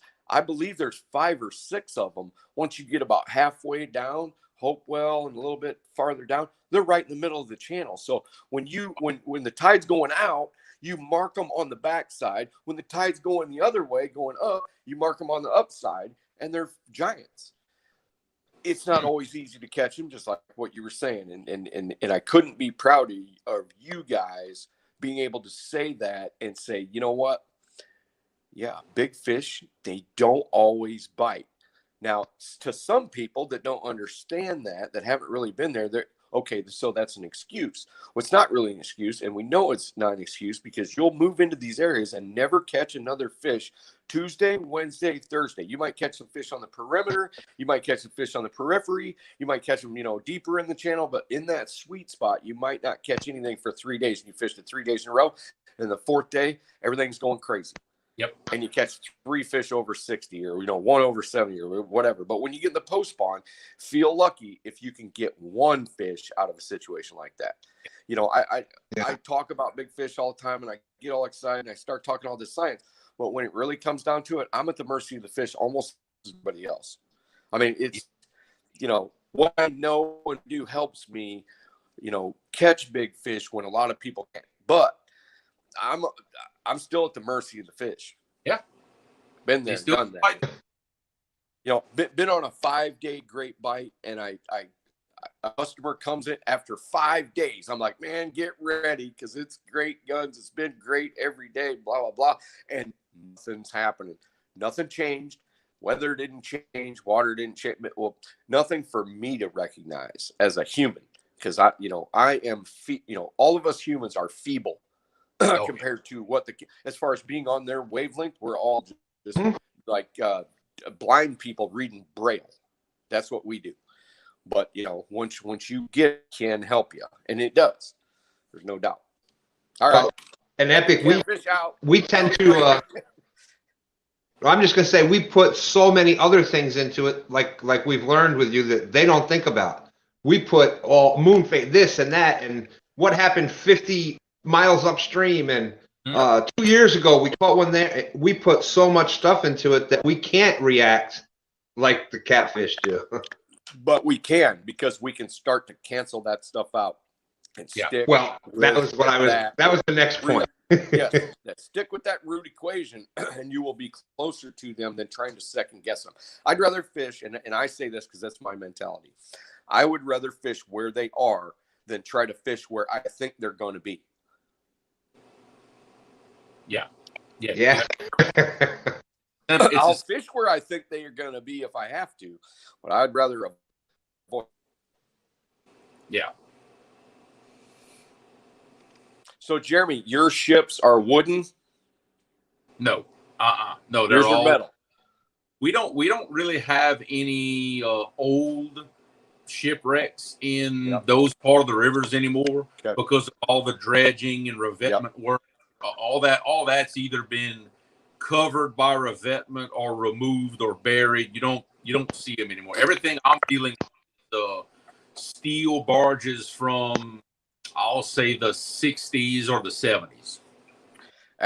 Actually, Jeremy, I'm not saying it's right in your area, but I do know where they sunk a bunch of Civil War ships, and they're all wooden. They're kind of in a backwater, and they'd probably be best, the farther out ones may be best, but I haven't seen it with my own eyes. I saw it on a television show and forget it because it's actually a Civil War era where they moved these wooden barges in there and they sunk them on purpose. And that's somewhere not far from you. Yeah, I know. Yeah, I know exactly what you're talking about. I've seen it. You're referring to Bailey's Dam on the Red River in Alexandria. It might be. Yeah. And but exactly it looked to me like it was more backwaters than it was main channel. Is that correct? The one I'm referring to, it's actually a line of scuttled barges that run from bank to bank on Red River, in right in the middle of Alexandria. When if I remember my history right, when the Union Army burned Alexandria to the ground, that is the one I'm talking about. Shelling them from Fort Bulow, and they couldn't get out because the Red River was so low they would hang their ships up. Well, what this Captain Bailey did, he scuttled a bunch of barges, purposely dammed up the river, the river hit the barges, the river come up, and he could get his ships across and get them downriver back to New Orleans. That's the only reason the Union Army made it out of Alexandria alive. Because Gotcha. Okay. yeah. And So what about yours, Stan? I don't think you've seen yours. You might have seen one or two yet. You have that yet to come. Yeah. What a great thing to go look for. Like, it's basically our version of sunken treasure. Holy moly! Yeah. Yeah, I know the ones that I had talked about were out in the channel. The ones that Stan 3 knows about, he found the ones that you were talking about with the shallower water. Okay. Did he find the one in the major tributary? There's a creek channel that flows. That's all I'm going to say about it. I don't want to tell you where it is. I just want you guys to just think of this like a treasure map. There is that sits not far from the mouth of a major creek channel, and I have personally caught 70+ pound fish on that, winter and summer. So I would guess they're still going to be there.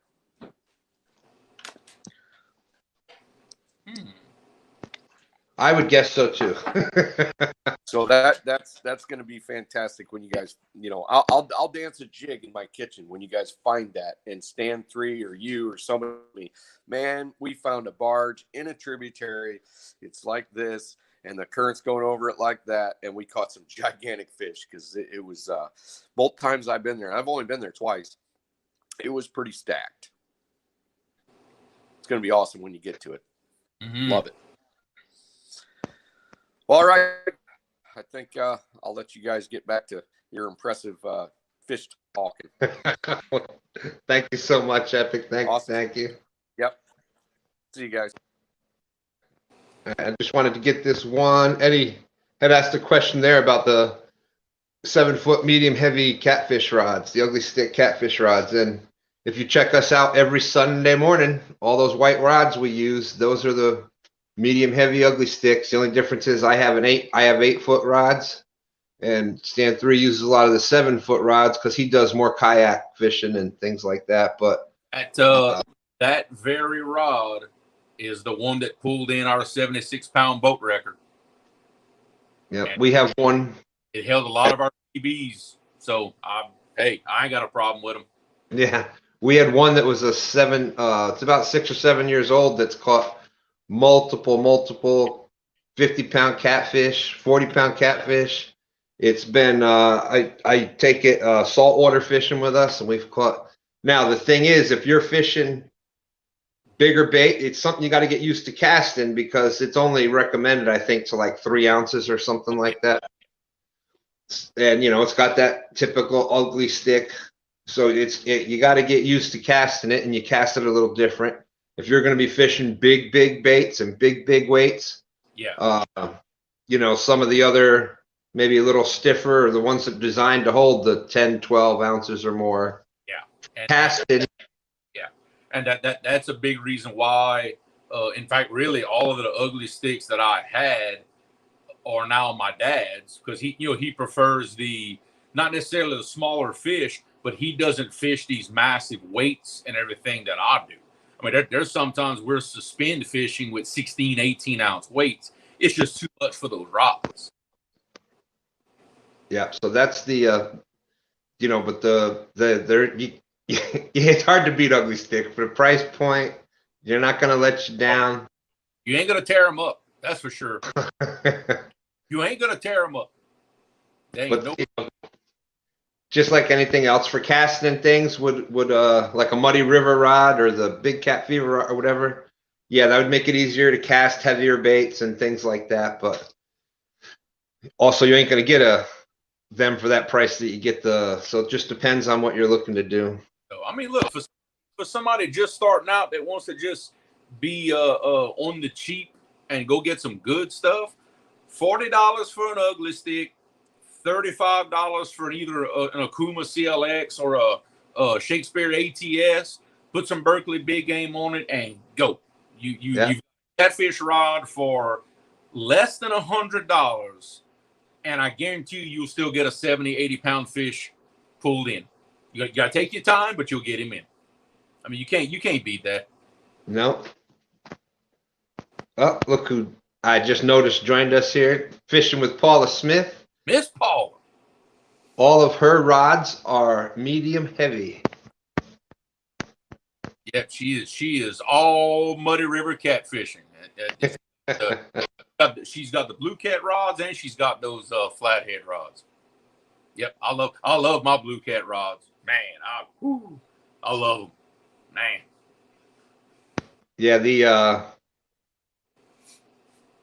there you go, realistic fishing. Well, of course you did realistic, because that's exactly what we would expect. Boated a 50-pound cat on 20-pound Bass Pro rod, an 8-pound test. The video is on Chat Cats. Yes, I've seen you out fishing with him before. Except you know what? Realistic is wrong. And I'll tell you why. He didn't pull that fish in. When that fish realized that it was realistic that hooked him, he gave up. It's true. Hey, I got no shot. I'm coming in. You were wondering where I was going with that, weren't you? Yeah. I was like, wait a second. Come on, man. I love me some realistic. Man, I laugh. And you know, what's great about that show is that it's realistic. Everybody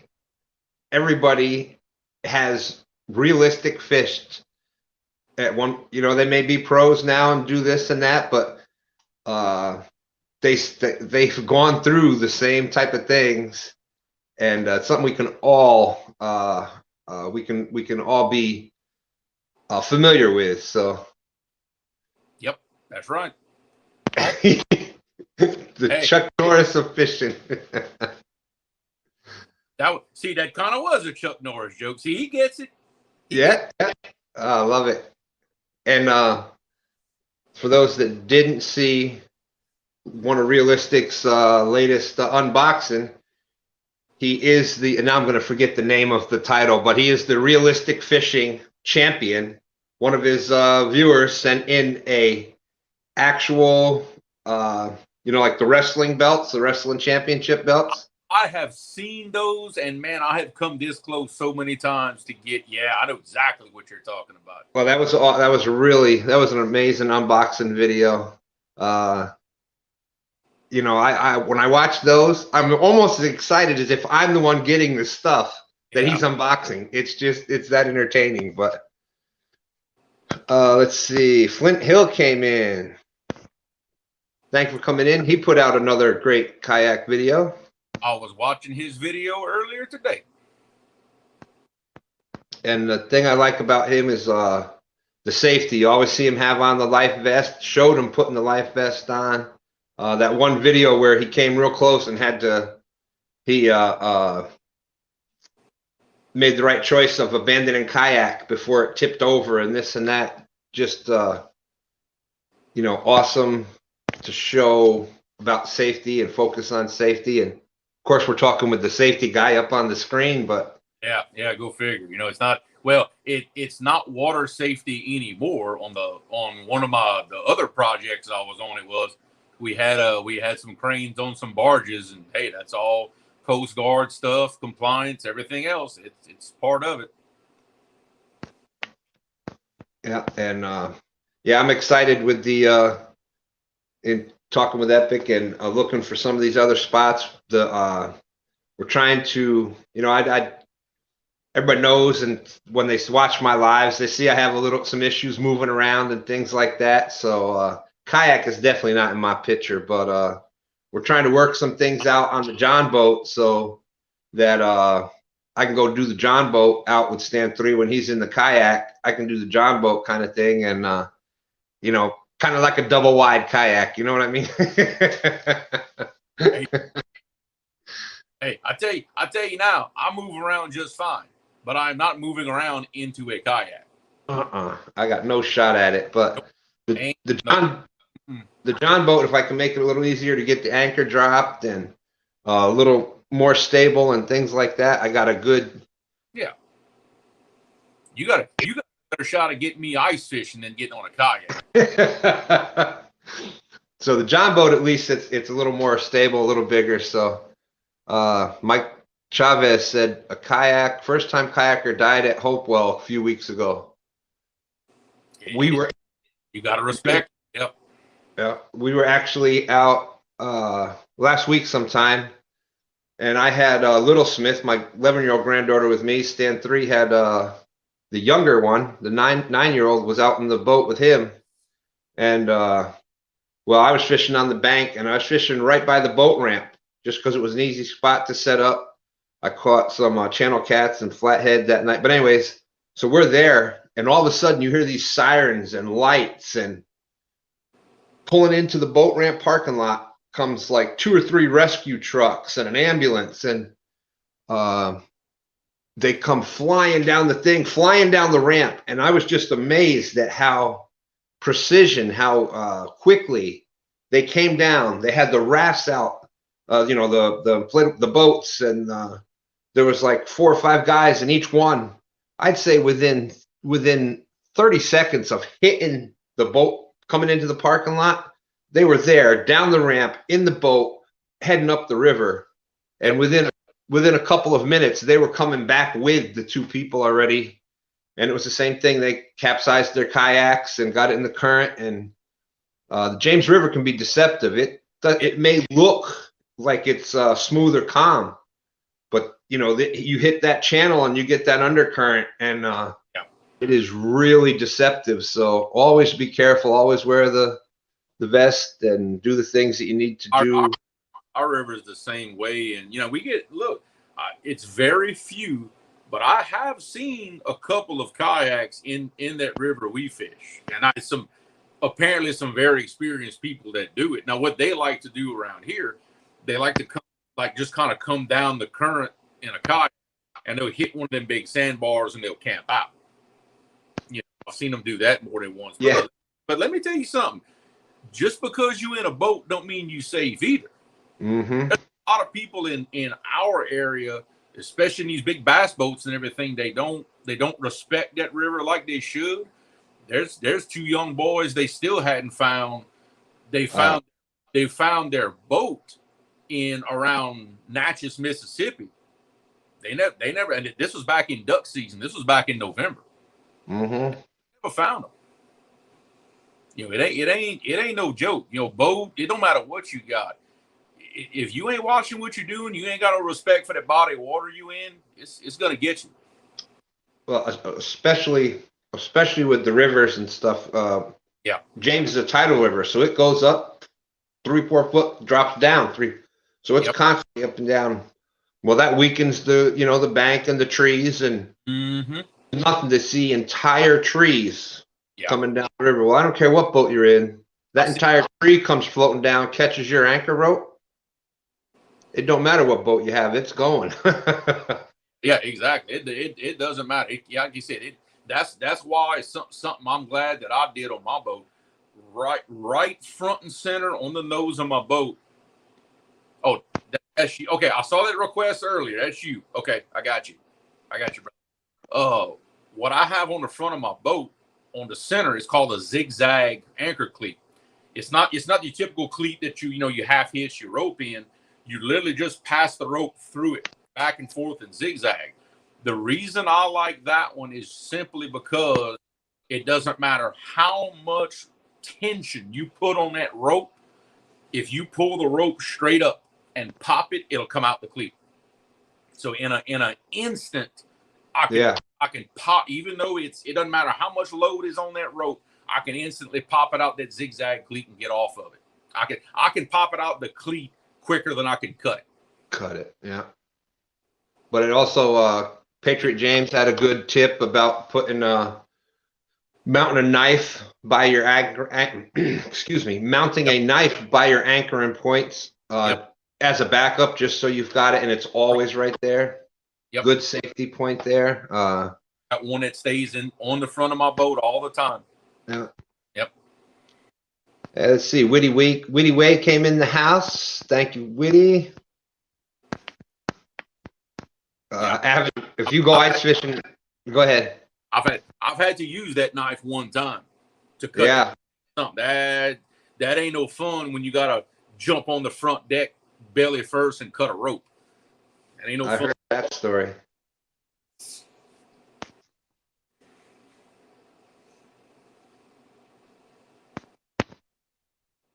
Yes, the throwable anchor line. Yeah.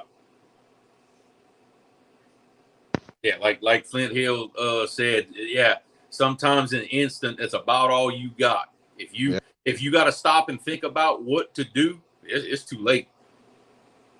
You got to know. You got and it's got to be it's got to be instinct. And you also, like in my case, I'm never by myself in my boat. You got to make sure everybody else in that boat knows what to do. Don't let yourself be the only one out of 4 people that knows what to do.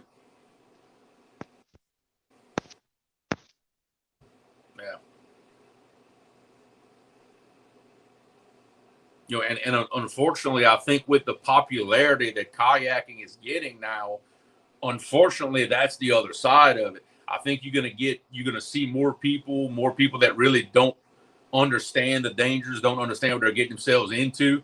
You're probably gonna see more of that than you did a few years ago, just because it's getting so popular now.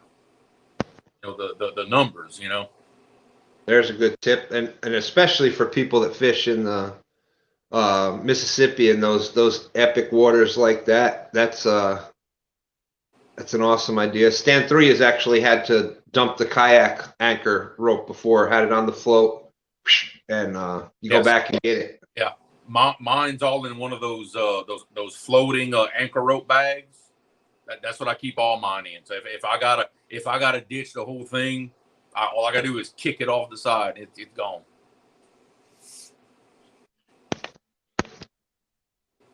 Not that I wanted it, but I'm glad I'm glad the subject came up, and if us talking about it helps one person out there, well, then that's awesome.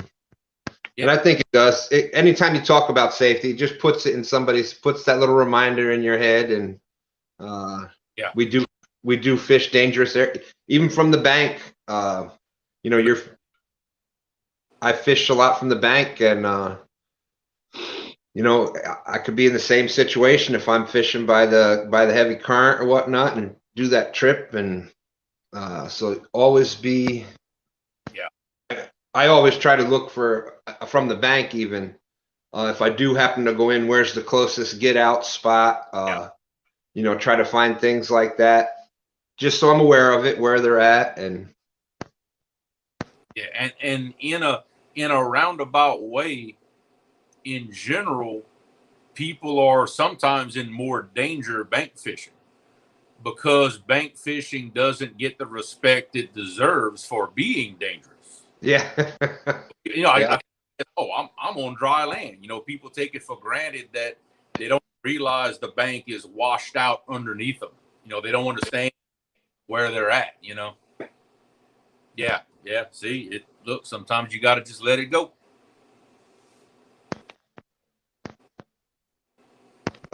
Rick was asking a question. Do y'all get a lot of whirlpools in the river?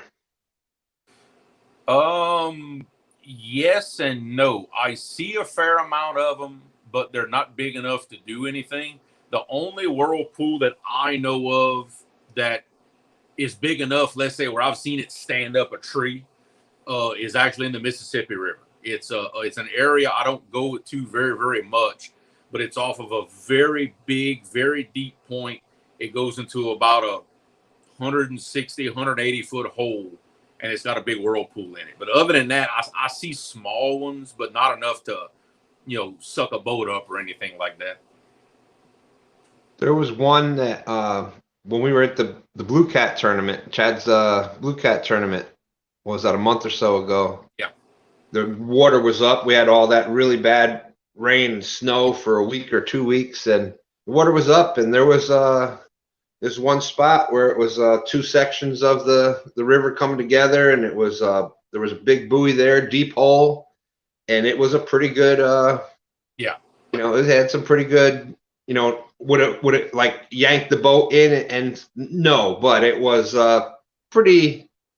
You had to be aware of it. Let's just put it that way. Yeah, ours are just big enough that even in my big boat, if I run right over one, I'll feel the boat do that. Just enough to kind of wiggle that boat a little bit when it goes over. Hey, if you come down here, Epic, I'll put you on it.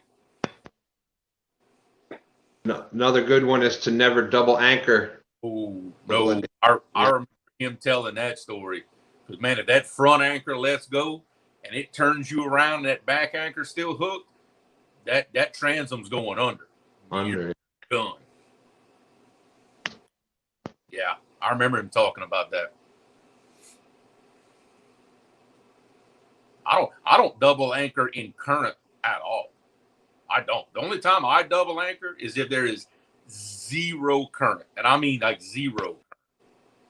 Yeah, and pretty much if you're in a lake and it's just the dead water there, it's the only way you can really keep your boat straight is the double anchor. But yeah, you're like a crankbait. Exactly. Yeah. Exactly what's going to happen, and not the good kind either.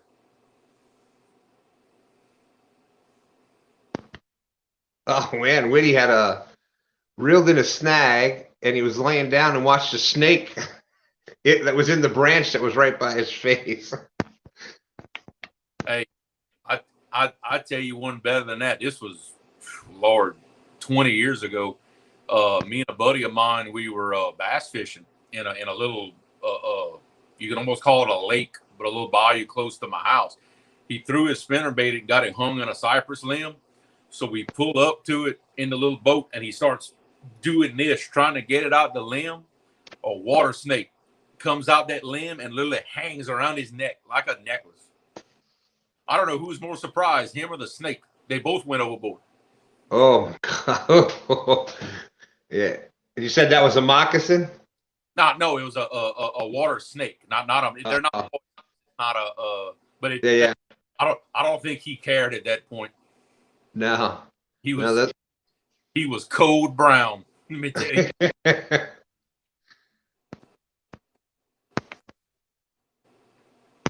Yeah. Dull knife is a dangerous one. You spend enough time on the river, eventually you're going to see it, unfortunately. Yeah. So, and in this community, we'll see because we've got every level of people that have never fished before to people that have fishing is their entire life. Exactly. So if you plan on first be familiar with the water you're going to fish, whether it's from the bank or the boat. If you do decide to get into that next world of boating, go with some people that know what they're doing first. Go out a couple trips with them. Get familiar with your boat in, say, a lake or something like that before you try fishing currents. And, that's the biggest thing I think a lot of times is that people get in situations where they don't have enough experience on it yet. Yeah. So get familiar with all the basic safety and basic how the boat operates. Then when something does come up out of the ordinary, a tree coming down or this or that or whatever, you already, you'll be more familiar, more comfortable on how to handle it. So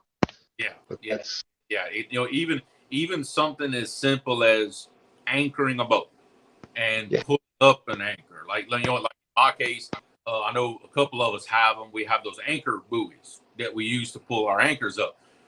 Don't let your first time anchoring a boat be in water in 5-mile-an-hour currents. That's a bad time to learn. Do it in a small body of water with no current. Practice, get really comfortable with it, then go out and try it. Something an old friend of my dad's told me about the river. He said the river is a horrible teacher. It gives you the exam first, then the lesson. Good point. That is a good point. Ran into a whirlpool on a lake, and it turned my boat, did a 180, and like to threw everyone out of the boat. We all had life jackets, but it was still a scary experience. Yeah, on a lake even. A whirlpool on a lake. I wonder how, what circumstances caused that to happen. I don't fish lakes hardly ever. That's something new to me. I mean, I've seen, you'll always have a little bit of current because of water temperatures heating and cooling differently. So, there's movement and things like that. But to have something that created an actual whirlpool. Now I've seen it in the bayous down there with the sink pit. Oh yeah, with the sinkholes. Yeah. Oh yeah, that'll definitely. Sinkholes on lakes. Okay. Yeah. Okay. So sinkholes. Okay. Yeah. Something. Luckily, we don't have that issue where I live. But if you go about hour and a half, 2 hours south of me, you're starting to get into that territory. They deal with more sinkholes than we do around here. Yeah.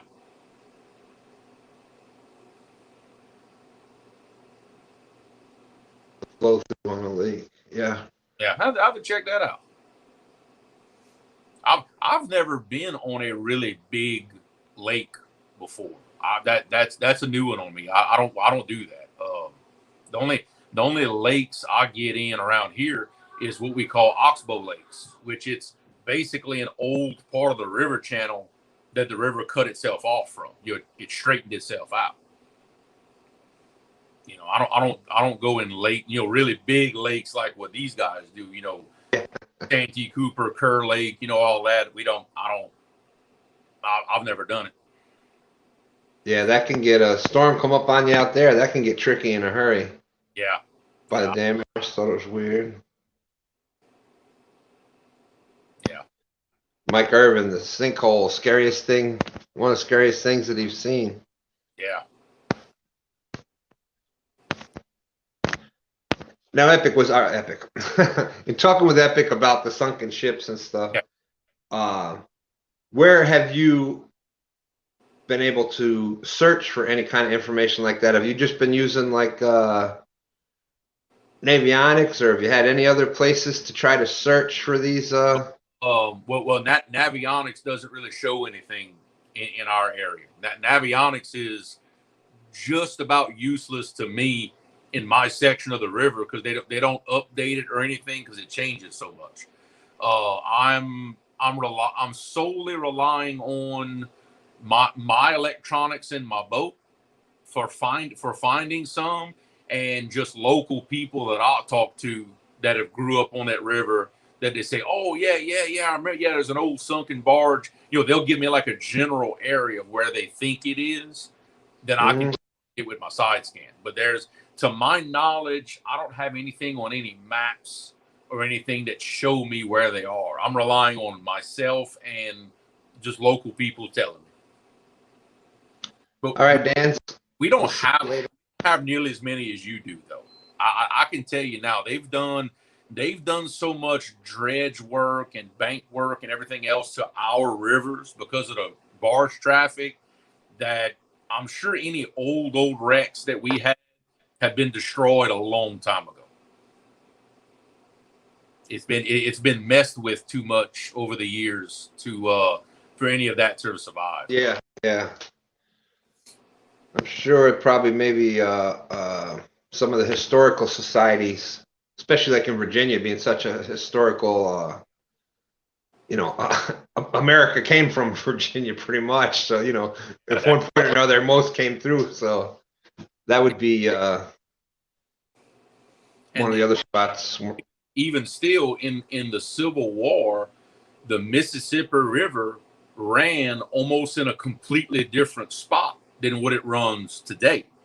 All that was rerouted about the time of the Civil War. So, some of what I fish that's slack water now actually used to be the Mississippi 150 years ago.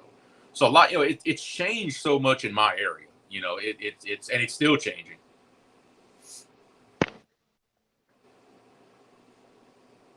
Yeah.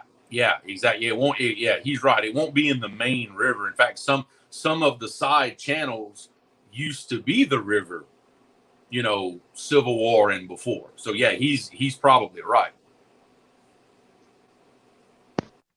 I'm going to check with historical societies and see if they have any They could.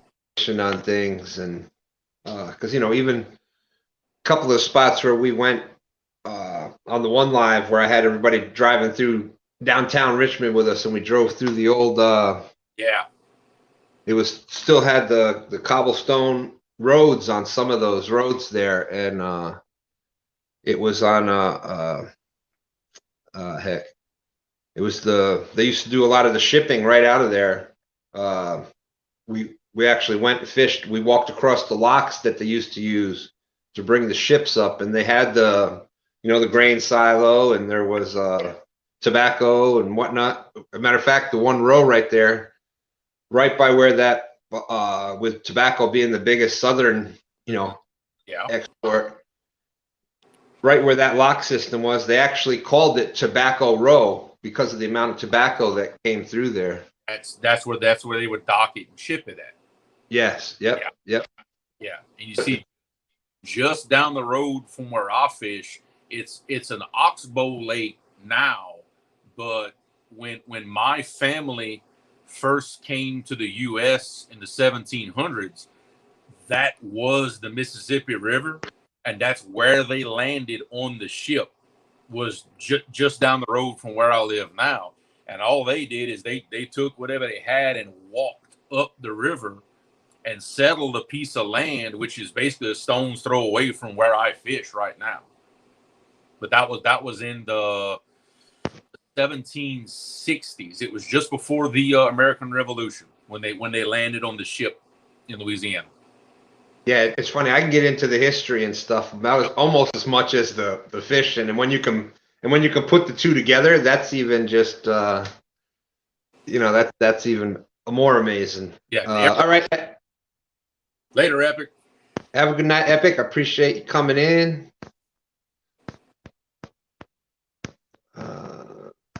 Yeah, it's kind of cool because every now and then I literally pass the spot in my boat where my family settled 250 years ago. So it's pretty cool. My family's had roots in this area since before it was a country. Yeah, that's it's especially with Louisiana being such a the port, the big port. So exactly, everybody wanted to have control of that area, and so the history there also, it's just unbelievable. And it's funny, if you look into a lot of our early American history, it's surrounded by water. Yeah. Waterways, and water had something to do with it, at least. Yeah, water was your major highways because that's the only way they had of transporting a lot of goods at one time, was these old wooden barges that they'd literally just float them up and down the rivers. That's all they had. Yeah, and that's apparently that's some of the ones that are here still. That's some of the ones that y'all still have sunk. You see, ours, most of the ones that are probably sunk for us aren't in the river anymore. They're probably in the oxbows that got cut off over time, which are technically are lakes now. It's probably full of them. I wouldn't doubt it. Creo was saying there. And that's what Epic was saying. I get talking and you get the names together. I don't know who should be more insulted, me or him. Probably him. Hey, that's a compliment to both y'all. You know what I'm saying? Call it mistaking me for him. It's not a compliment for him. For me, it is. Not for him. It's not. There's my good friend from Fab Fishing. It's used to be, his channel was Full Armor Bassin, but he's been doing some fishing. Okay. Yeah. They've been doing some. I'm sorry. Go ahead. I cut you off. No. Go ahead. I was just gonna say they've been coming down here to the James, and they've landed a few monster cats down here. Cool. So yeah, always enjoy seeing them. I keep forgetting to look at chat myself. Yeah, I'm trying to get better at keeping up with chat as I'm talking. It's definitely hard to do. People like Mark and Lyle and Palmetto, and they really make it look easy. Yeah. Well, right now I have my phone on a little tripod on my desk, but my computer is here. So the way they've got it set up, it's all on the computer. You can, you don't have to completely turn your head like I do. Like I'm not set up to do lives like what these guys are. They got it set up to where it's easy on them. So I saw a comment in chat. Yeah, Ohioan. He says, I hear there's old French supply ships in some areas of Louisiana. And yes, he's right. Probably half of those old sunken ships, that's exactly what it is. It's French supply ships. In fact, my original ancestor that came to Louisiana was one of the French soldiers on one of those supply ships. That's literally where my family comes from. But yeah, there's a lot of them because remember, Louisiana was a French part of it was a French territory for a time. The area I live in was a French territory. Let's see. Pap said he was here Wednesday, caught one a little over 30 and 9 others. A lot of short strikes. Yes, we've been going through that same thing with the short strikes. Yeah. And I think it's just the water's still warming up and they're still a little sluggish, but see, I had that going on a month ago. Where it's like they would bite, but man, you could not get them commit to it. You'd have them, a third of the way to the boat, they would let it go. I fought that, few weeks, a month ago, we were dealing with the same thing, man. It was hard to get a hook in them. And I was and going back over some things. Stan 3 and I were checking out the equipment and things like that, and he was trying to get some rigs tied up and stuff. And we went back through the hooks, and when we first started doing the using the circle hooks, we were Gamakatsu, like that was all we touched. Yeah. But then once we started going through a bunch of them and going fishing as much as we do anymore, we started going into other brands and whatnot. Well, and we noticed that we had been having a lot that it should have, the rod was double over. Yeah. And we're like, and nothing. And we're thinking short strikes, but I'm wondering if a lot of times, if it isn't the terminal tackle, if it isn't that hook, because he ended up getting a pack of Gamakatsus, and I just did it blind, like with my eyes closed. I picked one up and I pulled on it on my finger. Yeah. Couldn't penetrate the skin. I picked the other one up, and as soon as I started pulling on it, that point was actually piercing my skin. Okay. And it was the new Gamakatsus that he got. So okay. Hey, I don't, something to do now. Something that helped us. Now this is more of a winter thing for us, and I think some people are going through that now. But when you get one that grabs it, boy, he pulls it down a little bit and lets it go. He pulls it down a little bit and lets it go. And man, it'll frustrate you. I forget what channel I was watching that I saw the guy do. I wish I could remember because I give him credit for this. It wasn't my idea. But literally what I would do, I'd pick up the rod and reel and I would disengage the reel. Because on most of my reels, I've disabled clickers because I don't ever use them. But I disengage the reel and I put my thumb on the spool. And every time I'd feel him hit, I'd give him a little bit. I'd give him, I basically let him have it, like to get that tension off. Then when I felt him kind of start to walk away with it a little bit, as he was moving, I'd engage that reel. I'd engage it and then they would load up on it. Like just, I guess the resistance on the rod, they didn't like it. I had to let with it just a little. Now, what type of rig do you use mostly? Do you use, are you like a Carolina rig, or do you use you're mostly Carolina rig? Yeah, I am absolute 100% Carolina rig. I really don't. I mean, I have a couple of very slight variations on it, but it's all Carolina rig. I do not use, in fact, I don't use Santee rigs at all. I don't use Demon Dragons. I don't use any kind of float on my rigs. At no time of the year, the currents are so fast, I can't figure out how to put a float on my line without it just wrapping everything up. So that's true. I don't use them. Do you do any like I use a high-low rig, Kentucky rig, whatever you want to call it, where the sinker's on the bottom? And I have not used that for catfish yet. I use that for some other things. I haven't used it for catfish yet.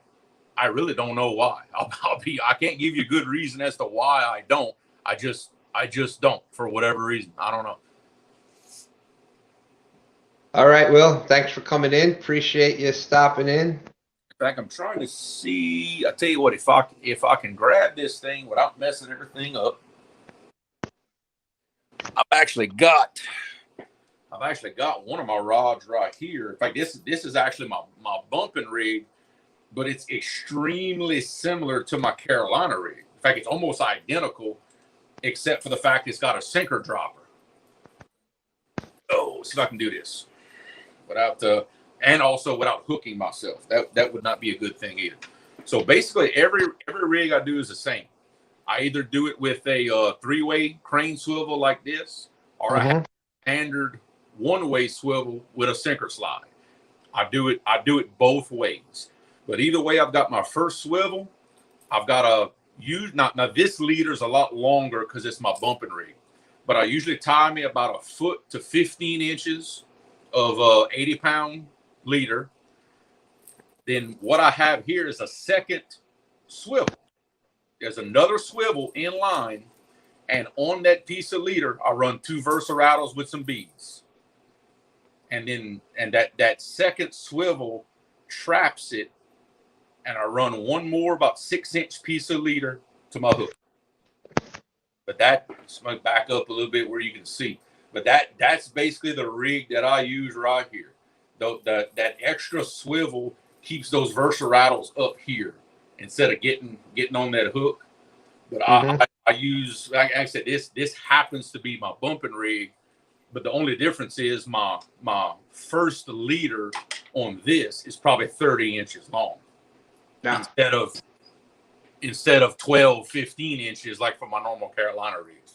Now, I like that double swivel that you have in there based on the water that you fish with a lot of current. Yeah.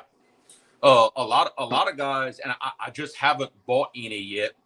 A lot of guys like running those chain swivels in that same position where I have double swivel. In fact, one of these days I'm going to get me some chain swivels, swap to that, and kind of see how I like them. I know a lot of people swear by those chain swivels. Yeah, especially in the heavy current with you get that bait out there doing. And I'm sure that helps control the bait and cut down on line to twist at the same time. That's awesome. And for me, how I hook the bait is extremely important, because if I don't hook the bait the right way, it's just going to sit there and twirl and twist. And I don't care how many swivels you have. If it's swirling around, it's going to wrap everything up. Yeah. I know I do this. I know Roger does this. I know a lot of guys that do this. I hook my bait, and before I cast it out, I drop it in the water right by the boat. I want to watch it for a second or two just to make sure that bait's going to act right. Yeah. Luckily now I've been doing it for long enough. I'm confident in how I hook it. I don't do it as much as I used to, but I'll still do it. I'll watch it for a second or two. Okay, I'm happy. Send it. Yeah. I do. Early, because there's nothing more aggravating than throwing a line out, have it sit out there for 30 minutes. You reel it in, and it's all balled up. Yeah. And that Yeah, and the heavier the current, the more you got to worry about it. So it's big. I fish in currents sometimes heavy enough with that 40-pound mono I use. You can literally hear the line singing in the current. yeah. Like I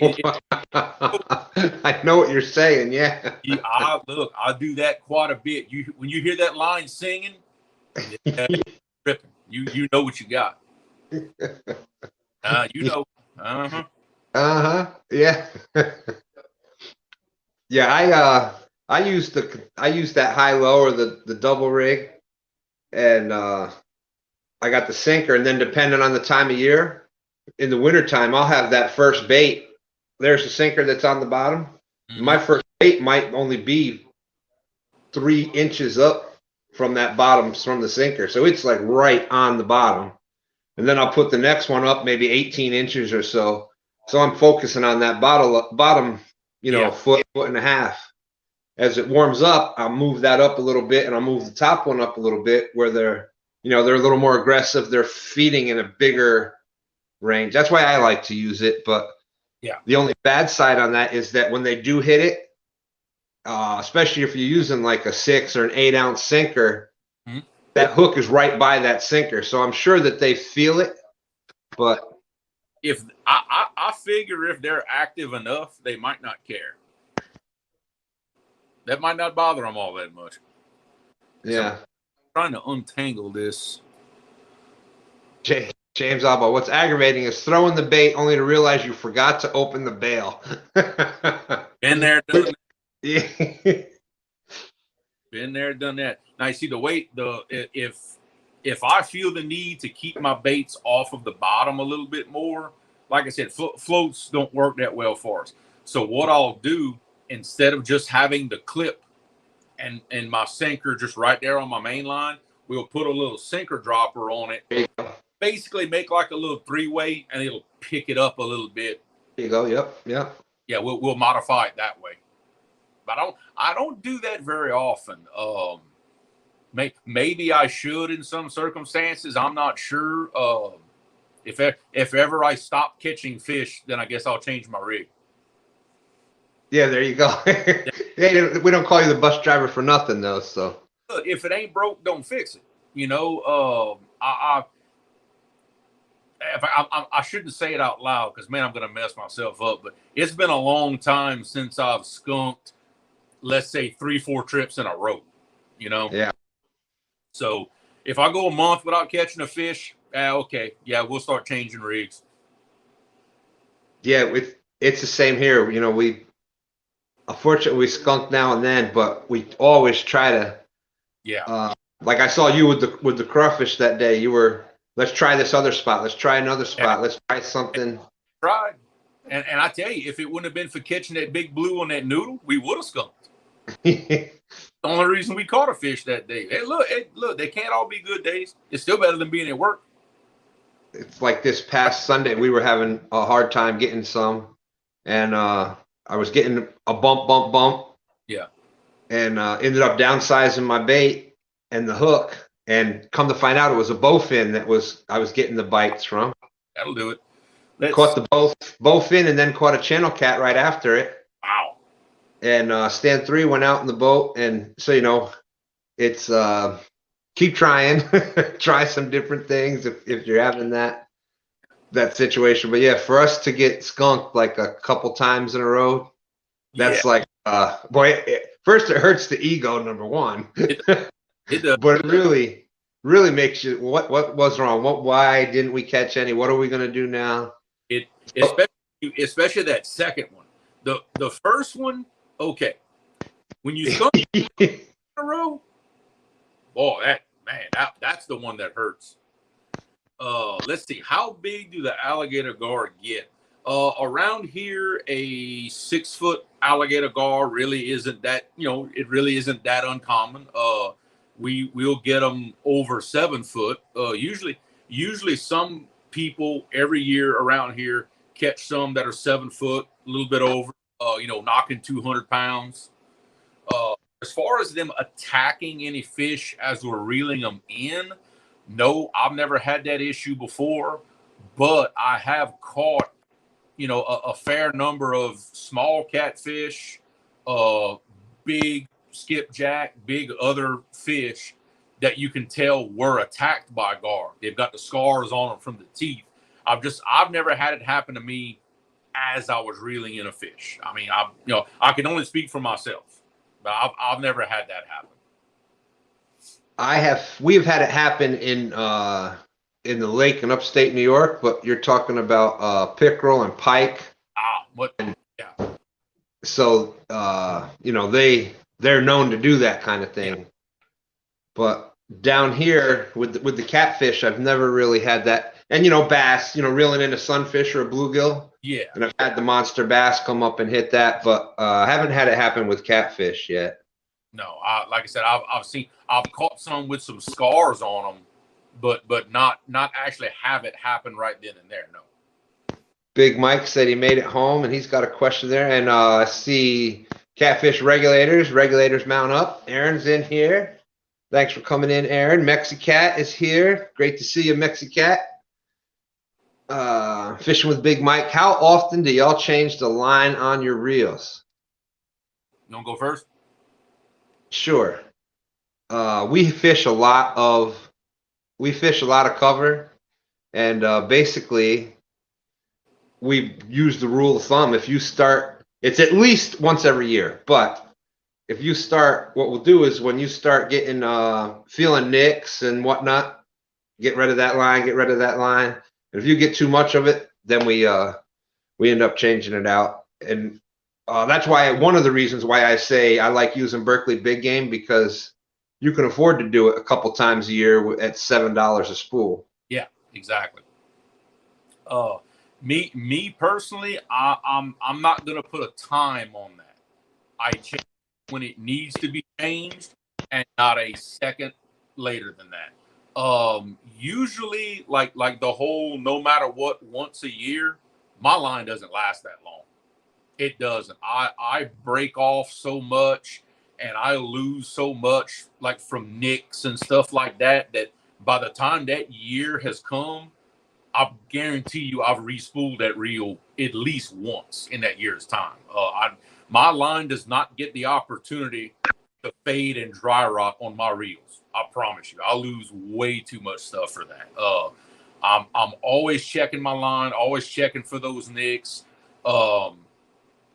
I peel, like, let's say if I got snagged really, really bad and I had to really pull on it, or if I catch a few really big fish where I feel it stretch that line a whole lot, I'll take a layer or two off the drum and like get into some fresh line, let's say, because I've lost a few really, really big fish because of that, because of not checking line, and I or never again.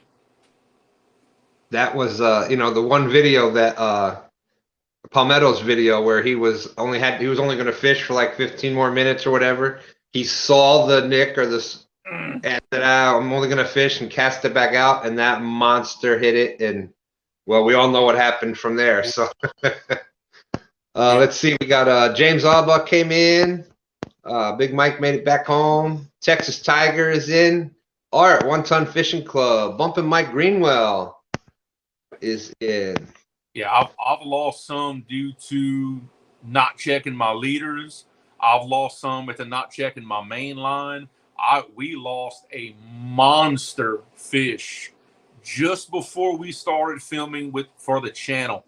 I lost a monster fish because of a broken rod holder. With my brother trying to pick the rod up, it snapped the rod holder at the base on the boat, and we never got to see that fish. Wow. Yeah, that one hurt. And up to that point, the biggest fish we had caught was maybe about 30 pounds. We hadn't got into our 50s and stuff yet. And to this day, I've never had one pull like that. So who knows? We'll never know. That's the sad part. But because of and it wasn't the rod holder's fault. It was a plastic rod holder made for like sac-a-lay fishing and stuff like that. Not up to the task of that. I knew that we were putting off buying some good ones. Well, it made me pay. We paid for it. That made me think of something, a question for you.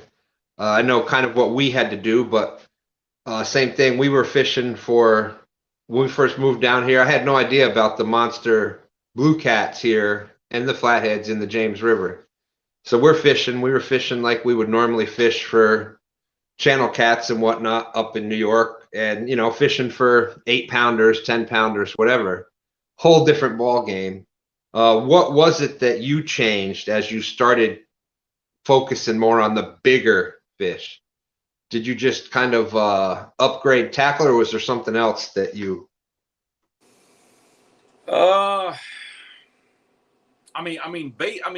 You have to know how I am. When I decide I'm going to do something, I kind of tend to just dive off in the deep end of the pool. So when I went through, let's say, 3 different stages of tackle. My first stage of tackle was let's say like the Berkeley big game rods. At that time they were $30, but the Walmart Shakespeare ATSs and 30-pound big game. When we started breaking rods and breaking line, we said, okay, that's when we moved to the ugly sticks. And that's when I started buying the pin reels like I use now. Then we never had a failure on the rods. Never failed us. But the 30-pound mono was failing us. And back then I was using 50-pound big game leaders, and we had a few failures on that. So my third step and where we are now is between the B&M rods and the Muddy River catfishing rods. Same pin reels I've had for a year now, but we upgraded to 40-pound main line and 80-pound leader. That's kind of been the evolution of, as we would break stuff, okay, let's not just replace it, let's upgrade it while we're at it. And we kind of just went along like that. Kind of like you do if you're working on hot rods. As you break stuff, you put something better than what you had before, Well, sure. Once you start getting your times down, you're like, well, man, I broke it doing this, but I want to go this fast. So, of course, you got to upgrade. Well, then you can do that, and then you want to go that fast, and then Yeah, and it was a strange. I mean, I've known all my life that there's big, massive fish in that river, but I was taught all my life that you can't really catch those big fish on rod and reel. Go figure. So we didn't think we had to do all of that at first. Well, as we were moving up, learning more, catching bigger and bigger fish, we realized that, whoa, we're bringing a knife to a gunfight here. Yeah, exactly. We need to step it up. And I told myself, I am not losing another nice fish because I was not ready to catch that fish. It ain't happening. That's exactly kind of what we did. We first upgraded the line size. Because we had lots of rods and reels, just used thicker line. Then hook size, because we were using, a 1/0 maybe, because that's what we would use. Yeah. We weren't even using circle hooks. We're using J hooks and stuff, which is what we used up there. Mm-hmm. Then we switched over to the circle hooks and went up to like the 8/0, 6/0, and 8/0 circle hooks and bigger baits. And we were using like night crawlers and things like that, and small little shiners and whatnot, which work, and you'll catch a big fish on it now and then. But then we started getting into shad and big cut pieces of bait and went from there. And now we're up into the 40 and 50-pound Berkeley big game main line and 50-pound and above leaders. And all right, Melissa, that question right there could warrant a 5-hour live show all in its own. but I'm gonna try to make this a 5-minute answer. I'm gonna try. Best circle hooks or the best ones that you can afford, that you have confidence in. There's a lot of good brands out there, a lot. But spend a couple of bucks, get a good quality brand hook. Don't get the Amazon 100 hooks for $5. Because look, you will be disappointed eventually. There's 100 different good brand name hooks out there. Try them until you find one that you like. That's it on a hook brand. As far as the size of hook, that depends on two things. The size of fish that you think you're going to catch, but more importantly, the size of the bait that you want to use. I would tell you to use the smallest hook that you can get a good hook through the bait with a lot of gap exposure. In fact, let me get one of my big hooks. And what we mean by that, just in case, I lost you somewhere, when we say gap exposure, if you draw a straight line from that tip to the shank, this area of that hook needs to be kept clear at all times. Your bait should be back here. When you hook your bait, that's what it should. It basically should look like this. Do not hook it like this, or like I've seen some people do, hook it like this. Okay, the gap is not clear. You need to be hooking that bait where it looks just like this, because that is going to help you hook that fish. Because the way circle hooks work, circle hooks aren't like a J hook where it just stabs it wherever it gets a chance. That fish needs to swallow this hook. Then as he's swimming away, that hook gets pulled and boom, right there. See how that hook stuck in my hand like that, in the crook of my hand? That's what that circle hook's going to do. And if that gap is not clear, what that circle hook's going to do, that circle hook's going to rub and come right on out. That gap has to be clear for it to hook just like that. I mean, this right here, this is a monster hook. Okay, this is a Gamakatsu Big Cat Circle 12 volt. But I like to use massive baits, the size of my hand and bigger. That's what it takes for me to get a really good, solid hook in that bait and still have me some gap exposure. Yeah, circle hooks are, it's basically the exact opposite of the way that a lot of people will get taught to hook a J hook. That's right. A lot of times with a J hook, you're taught to cover that point, bury like night crawlers. You're supposed to put that whole wad on there, cover the hook, etc. But just like Creo said, now she said it's 30 to 40 pound fish.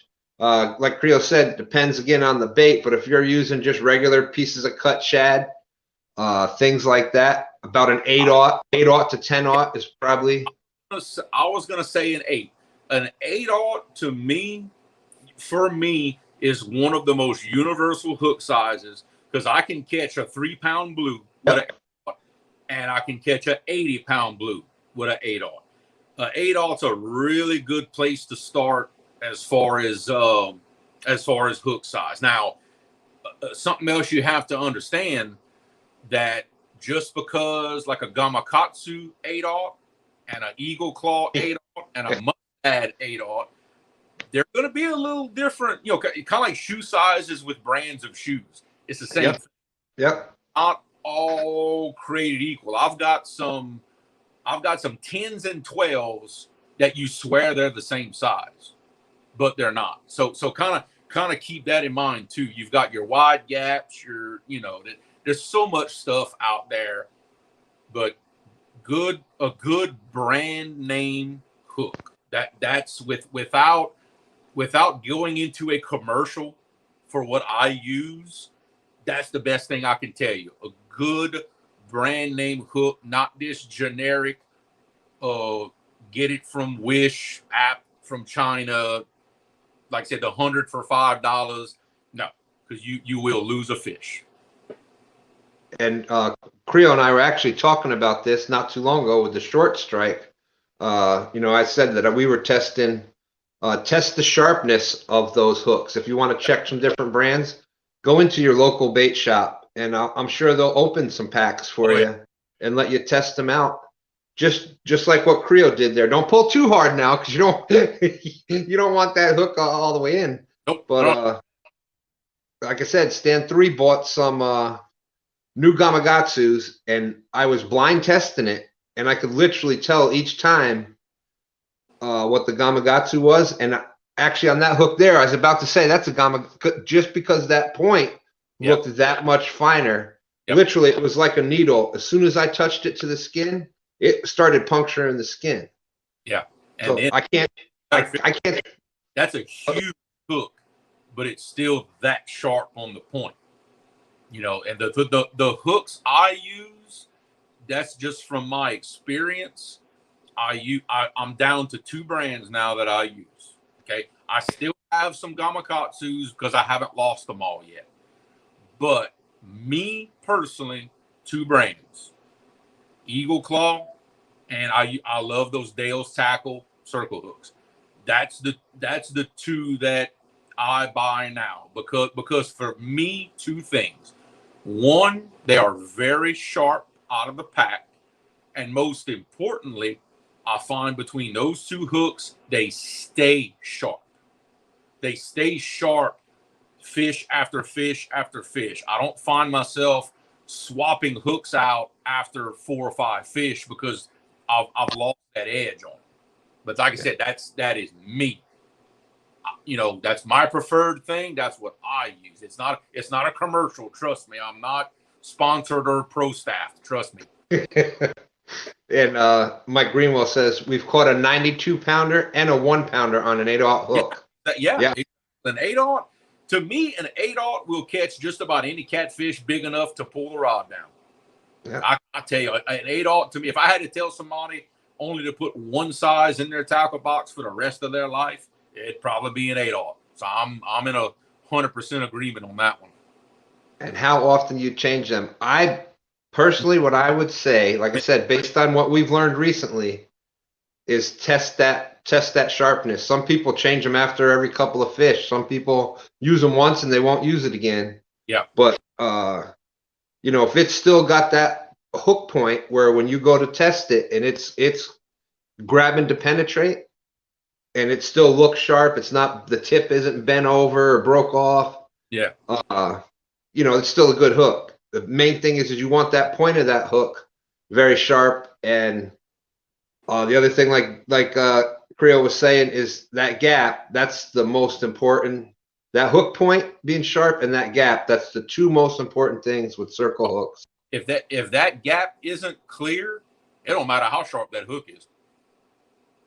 It won't matter because the point of the hook will never touch that fish if that gap isn't clear.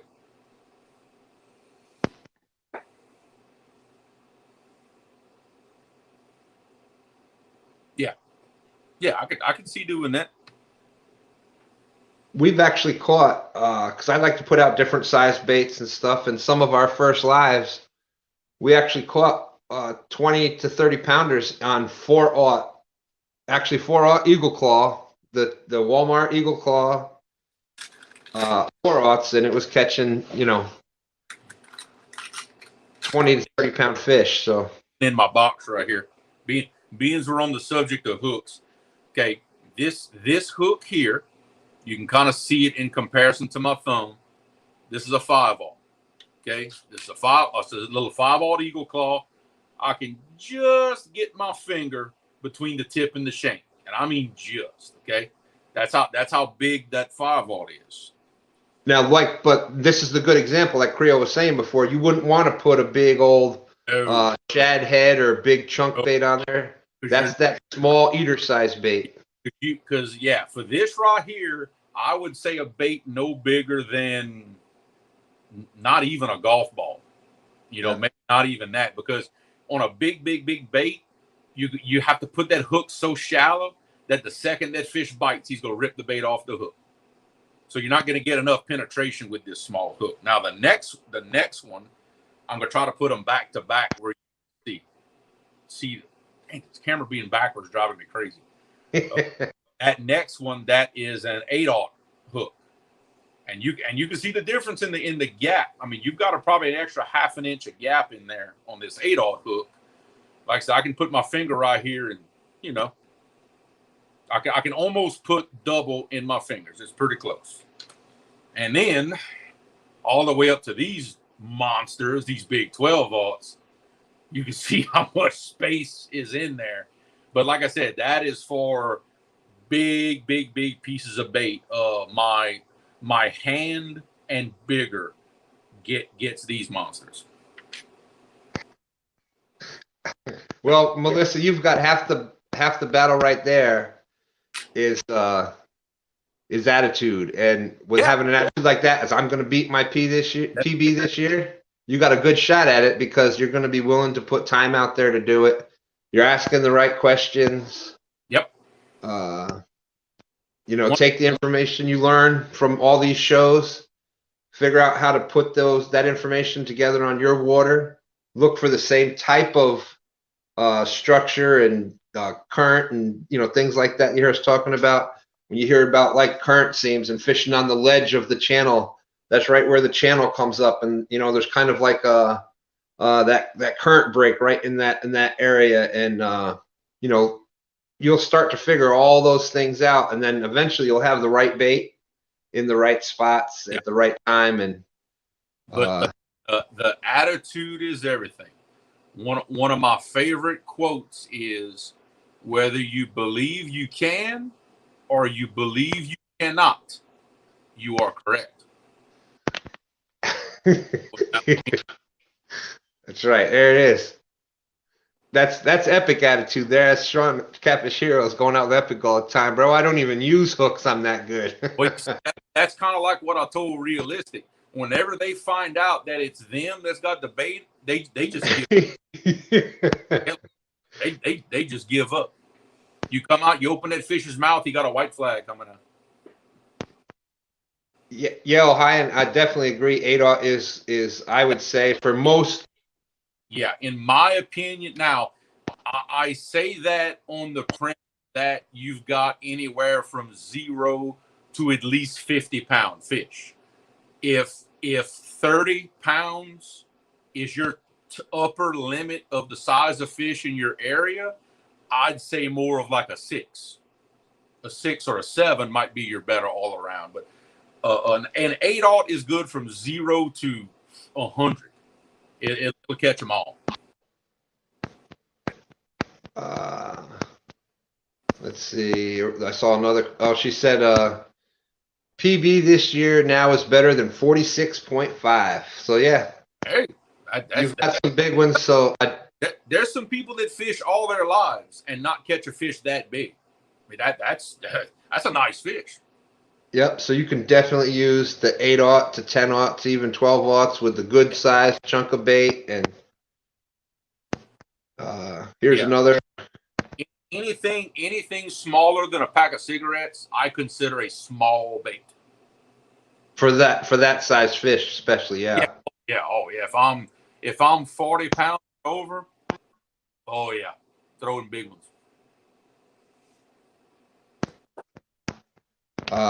Here was a question. That's 20-pound braid. Would it be better on a spin cast or an Abu V5000 bait caster? Also, is it better for bass or catfish? It's going to depend on what catfish you're fishing for. If you're fishing for like channel cats and smaller blues, things like that, that'll be totally fine. If you're fishing in high structure, high current areas, I don't even use braid in those instances. But and if you're fishing where you got the possibility of catching 40, 50, 60, 70 pounders or more, I would be using at least the 30-pound to 40-pound mono. Yeah, and then there's the great mono versus braid debate. That's a whole show in itself right there. Yeah. I've got both. I've got Yep. both. They have their place, Yep. you know, and it's simple as that. There's no such thing as one's better than the other. That depends a lot on the situation. Yep. Yep. It depends on what you're fishing. Yep. Yeah. In my opinion, if you're fishing a lot of heavy cover, especially rock Yeah. or things like that, braid, if it catches a sharp rock with any kind of tension on it, like meaning tension of like a 40-pound fish, and it hits that one sharp rock, Yep. It's done. braid gone. But if you don't have that in your river, a lot of people like braid because they can detect the bite better and castability, etc. No line memory, etc. So Well, look on this rig here. You know, this is my bumping rig. If I can do it, I'm sticking a hook in my leg. Ain't that hook is sharp, but right here, that's that neon green line you see on there. That's Suffix 832, 50-pound braid. But for what we do, that braid is an absolute necessity. It's not an option to bump with mono because we need that sensitivity to be able to feel that bottom. You know, I mean that's just part of it. But that's also why we run long leaders, because when you're bumping in that cover, if you rub that braid on them big rocks and stuff, it's over. It's gonna break it. You got to keep it up out of that.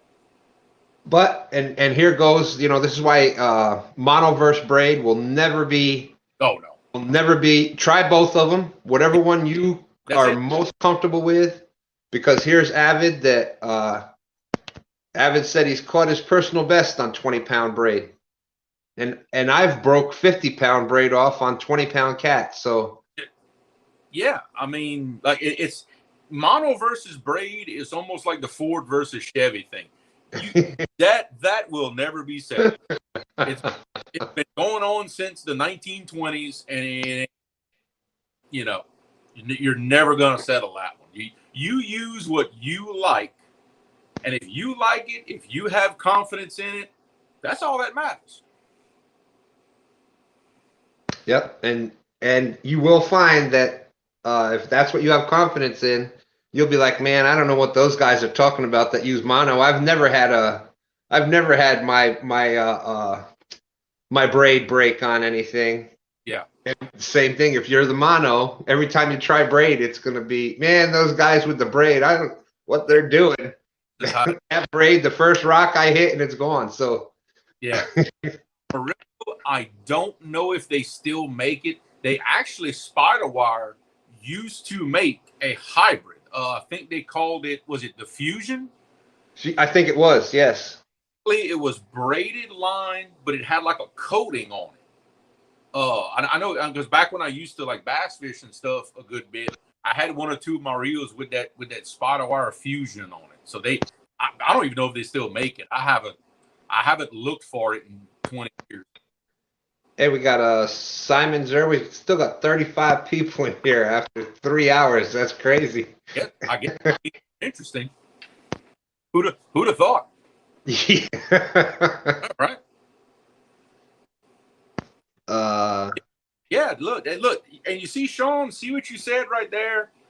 That means a lot, because let me tell you something, especially for somebody starting out, it's so easy to get discouraged. I know I did that to myself a lot when I was first getting started. I'd watch these guys like Steve Douglas, Chris Souders. I was watching them just pull these tanks. It seems like everywhere they dropped their baits, they were pulling tanks. And I was going 2 months without getting a bite. Look, I'll be right back for you. Yeah, go ahead, man. It's very easy to get discouraged. You just got to stick with it. You stay positive, and it'll all come together. It just takes a little time, but you got to stick with it. But 100%, if you give up, then you're never going to catch a fish. I mean, that's guaranteed. You've only failed when you quit trying. That's the most important thing to remember. Let's see. While Stan's going, I'm going to look at chat real quick. Yeah, Avid. That's basically what that fusion that I used to use. I think that's basically what it was. It was some kind of monofilament coating on braided line. And it, I never had a fish break it off when I was using it. Of course, I wasn't catching catfish either. Let's see who else is in. Man, we got all kinds of people in here. Man.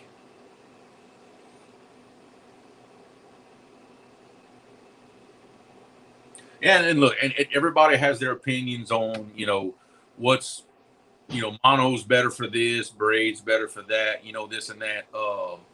Like I said, it all has its applications where braid's going to be better for certain things. Mono is going to be better for certain things. Fluorocarbon. Look, fluorocarbon has its place. I don't see anybody using it on catfishing reels or leaders, but I use fluorocarbon 100% when I tie my little sabiki rigs to go catch slicker, to go catch skipjack. I find that increased my catch ratio better when I started tying my rigs with fluorocarbon instead of regular mono. So, they all have their place. Yeah, definitely. I used to like using braid with, especially with a lot of other species where you need to feel bottom. Yeah. And, getting bass out of like heavy cover, things like that. And I say heavy cover for bass, that's more weeds and things like that. So weeds, lily pads, things like that. Yeah. But you better believe it. Frank Grubb, thanks for coming in.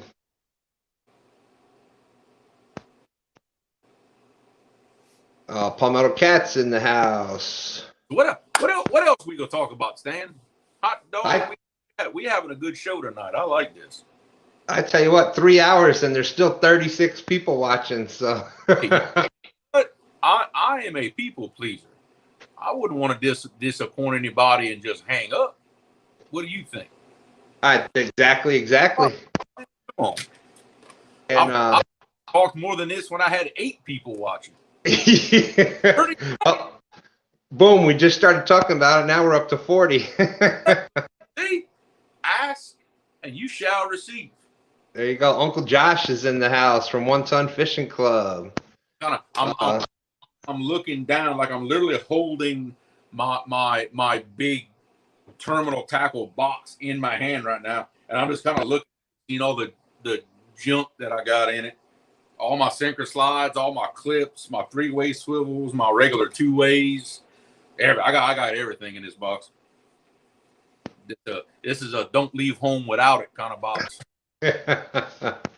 Bone peaches. They got me saying it like that now. I know. I can't even pronounce it right anymore. It's a thing now. You go laugh. I'm gonna send y'all some T-shirts with a big old bone and a peach on the back of it. Everybody's gonna be like, "What in the world?" There's your merch. There's your merch right there. Hey, speaking of merch, I got a little something in the works. I got something coming. That's awesome. Oh, and congratulations, passing 400, right? That is 399 more than I thought I would end up with. Yes, I agree. Well, it's about a few thousand less than I thought you would have. So hey, I forget how I did this, but somehow I figured out that you were subscriber number 16. 16. You were number 7. I don't know how in the world I determined. You were number 16, and I believe 1 through 15 was my family. Well, I'm honored. I'm truly honored. I'm telling you, I'm almost positive you were the first person to subscribe to my channel that I wasn't related to. Well, and I feel like I am related to you, so we're practically brothers. Look, look alike. I know. I told you, my wife said that the one day, I can't remember what show we ended up on together, and she said, "Are you sure?" Because she knows family from down there. Yeah, y'all like, from. Said, "You sure you ain't related?" Well, look, if we are family, you're the pretty one. I'm just throwing that Oh, out. gosh. Shucks. That ain't saying much though. That's not that big of a compliment. Did you want to say hi, baby? All right. Little Smith wanted to say hello to everybody. Hey. I am Confederate, makes 600. Wow, 608 I'm up to. Wow. See? There you go. What's that? Yeah, she changed her hair a little bit, so people might get a little confused. Whoa. A little bit? He looks like that jig Lyle was tying the other night. What'd you do to your hair? I'm wearing a wig.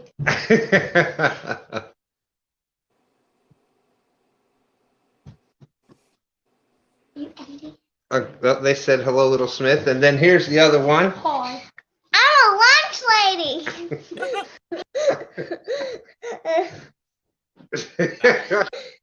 Say goodbye. Goodbye. I'm a lunch lady. Oh, All right. What? Oh my goodness. You can't there, dude. I'm a bat. Okay, you going back with Grandma? I'm a bat. I'm a bat. Everybody said hello, Little and Tiny Smith.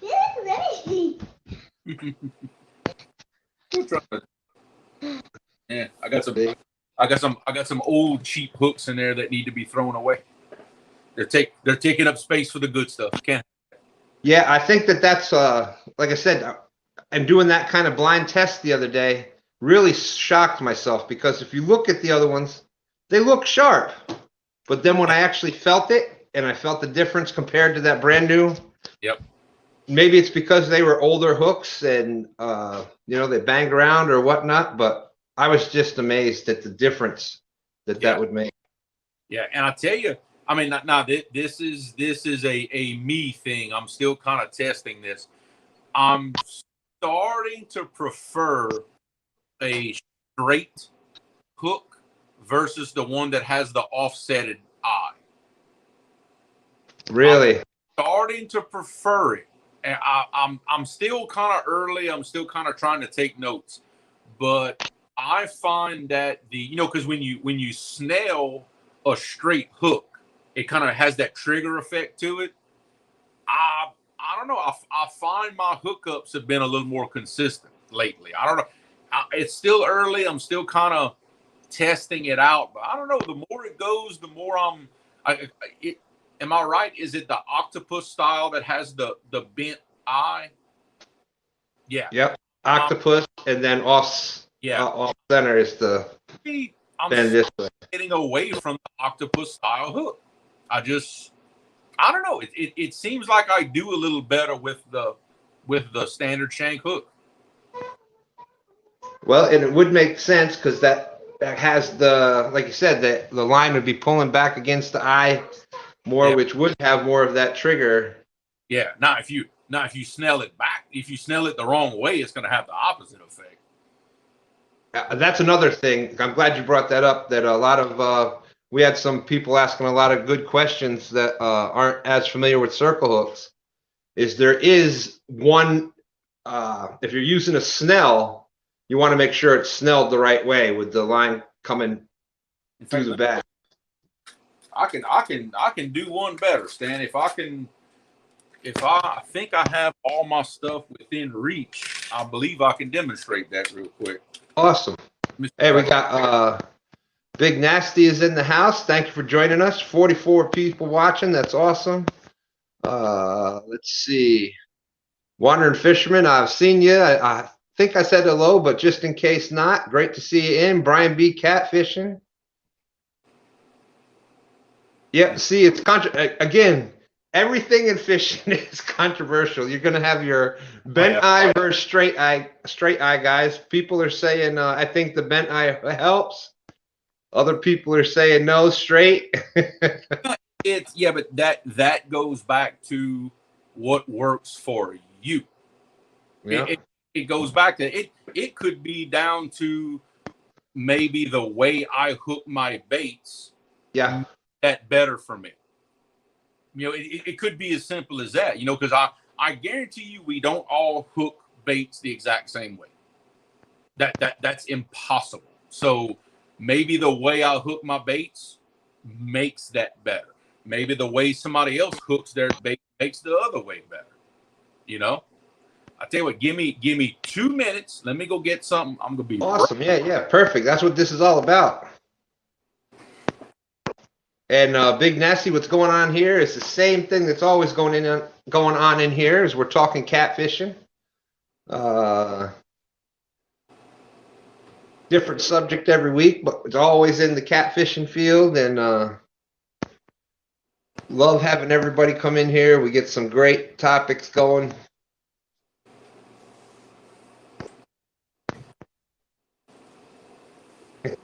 Thank you. Everybody's saying hello to Little Smith and Tiny Smith. Yeah, they are my world. LG Bass is in. Hello, Tom, my good friend. let me get myself situated here. I found some bright green lines, so maybe everybody will be able to see it then. Okay. All right. Everybody kind of see that, what I got going on? Or I have this line, or I have some, let me get this big stuff out. I'm fixing to make a mess right here.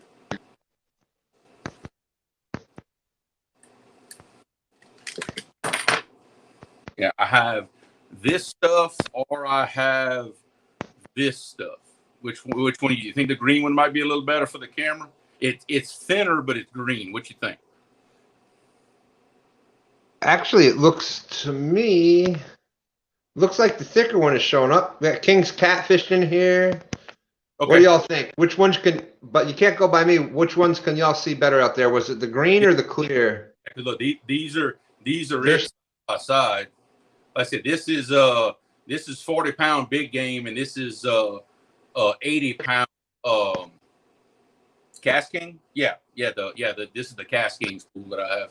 They're saying green. We got multiple greens out there. All right. Now, I do the easy snail, the no knot snail. I think that's what everybody else does. But the trick is I always hold my hooks the same way. That's what keeps me from screwing this up. But if you got your hook like this, start from the top. You come in. I like to leave a long tag. I like to leave a tag almost as long as the hook. I guess y'all can see how long that tag is. And my general thing, I loop it once for every size hook I have. Like this is a 12-aught hook. I'm gonna loop this sucker about 10 times. So I just go around 1, 2, 3, 4, 5, 6, 7, 8, 9, 10. And it's gonna be a little loose at first. So what I do, I take my fingers, I pinch it, I hold it, take your other end, and this is the important part about not doing it backwards. Always come from the bottom up when you pass that line back out. Okay? And just hold it as best you can. And just cinch that baby up. And this is what it's going to look like whenever it's done. You know you did it right when the loop goes up. That's how you know you did it right. If you do it backwards, the loop's going to be coming out the bottom. Okay? And what that's going to do, when you hold that line, of course, this is 40-pound line, it's going to sag. But whenever it's in that fish's mouth, whenever you pull it, it's not pulling straight in line with the shank. It's going to actually pull it like this just a little. And me personally, I like it. I find it, especially on smaller fish, it has improved my hookup ratio a lot. Because remember, what that fish is doing, that fish is grabbing that hook. And as he's swimming away, see if I can do this and get it in the backward stuff driving me crazy. As he's swimming away, that hook does that. And you see, it's going to stab him right there. And the harder he pulls, the more it's going to dig that hook in. Like I can tell you now, I put maybe a half a pound of pressure, and that point penetrated my hand. I can promise you, it poked a little bitty hole in my skin. But that's how you know it's done right, is if it catches just like that. If you hook it backwards, the hook won't catch. It'll actually pull the hook point away, and it won't stick in the corner of that fish's mouth like that.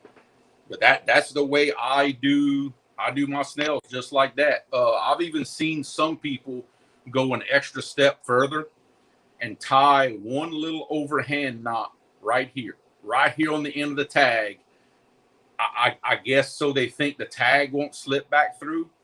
I'll leave about 1 inch of tag, and I have pulled in a lot of big fish, and I've never had this tag suck up on me. I've never had it happen. I have never had a single failure on that snail, whether it be in a straight shank hook like this one or in the octopus hook. But for those trying to snail that straight shank hook, that's what it ought to look like. Make sure that curve is coming up whenever you're done, and that'll be it for the straight shank. Now, you want me to do offset shank while I'm sitting right here? Sure, why not? Why not? While you got me on the, we'll use my big hooks for this. I think everybody can see them much better. Now with the octopus hook, the one with the bent shank, that one is a whole lot more self-explanatory. It just goes in straight. And like I said, I leave a nice long tag. 9, 6, 7, 8, 9, 10. It's going to be a little loose. You want to make sure when you're wrapping your loops, make sure they fall one behind the other. Don't overlap them and crisscross them, because it's going to end up messing up your knot. And just come back out forward. Cinch it up real good. And there she is. Now this style is going to pull the hook straight. Now it would look a little more straight if I had my 80-pound leader, in this big hook. 40-pound leader and a 12-aught hook kind of looks funny, but it pulls it more of a straight line, but still has the same effect. That fish grabs it. Ow. Grabs it. He swims away. Boom. Got him. See, I'm not pulling that line enough to straighten the loop out. And look, it's already stuck in my hand. So if you've got good sharp hooks, you tie your knots right, that's how you're going to get them. But like we said before, right there, you've got to leave that gap open. If you close that gap, you're going to miss that fish every time. Also a trick that I learned from everybody. I'm talking all the YouTubers out there to do catfishing. When I hook my cut bait, I don't just hook it straight like this, because that bait can turn and hook back in itself. I always on an angle, and I hook it like this. That way the bait has a hard time turning on that hook and hooking back into itself. That'll save you some hookups too. Well, that was awesome. And another thing with when you're using your hook in obviously cut bait and things, if you even get a little piece of scale on the tip of that point, it will affect your hook set. I forgot all about that. Yes, after you hook that bait, check the tip of that hook. At least half the time, it's going to have a little scale stuck on it. Clear that point, because again, that point is dependent on rounding that corner and digging in. If a scale is on it, it's going to slide right off. It's going to slide right off and just and come right out. You will miss that fish every time if even a little bitty shad scale is on that tip. You'll never get them. Part of what was being talked about when you were doing that was having the reels locked down using the circle hook, so they hook themselves. You've got to have enough power in the rod and enough drag to basically to put enough tension to pull that hook. I know my reels, I think they have like 17 pounds of drag. I run mine about halfway, and even on my heavy action rods, it puts plenty enough bend to set those hooks. But you got to let that fish load up on that rod. You've got to. You can't get impatient and want to pick up the rod and set the hook on, because what's going to happen when you set that hook? The hook doesn't have time to dig in. It's too fast. The momentum just pulls the hook out. Another question that was out there, and we don't really use them a lot, so it's been being answered out in chat. Country Boy asked, with those that use the Santee rig that have the bright colored floats, does it scare the fish in 2 feet of water? I highly doubt that. Yeah, I don't think it will. No. King's Catfishing says he doesn't think so. No, I don't think so. I think the color thing is more of a preference than anything else. But as far as scaring the fish, no. That if the color of a float if a catfish would be that skittish, the boat would be a bigger problem than anything else. So no, yeah. I find it hard to believe that a catfish would be that skittish. Yeah, and that's why that's why you're able to use 80-pound leader material, because they're not line shy, and you can literally. The one I use is clear, but I mean this is 80-pound. This stuff is like this is almost like clothesline wire. For those that are old enough to remember what a clothesline is. But yep. For those big blues, big yellow cat, you gotta step it up. 50-pound was not enough for me. I found myself changing my leaders a lot. So after I went to the 80-pound, they're lasting much longer. They're tougher that way. Here we go. It somehow always has to turn in. The Chad's not here, but rat me out.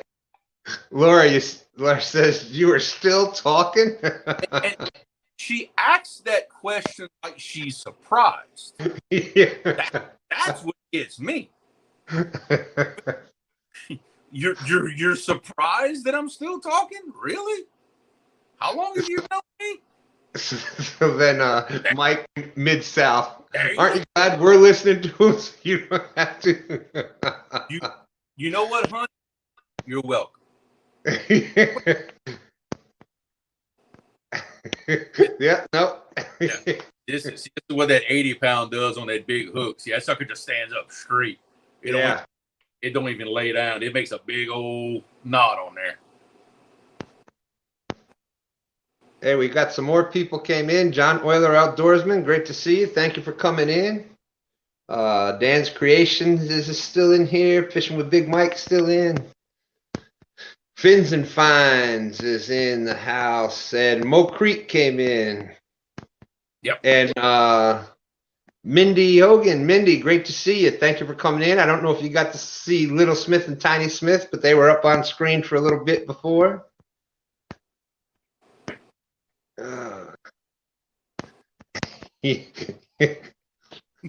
Words were never.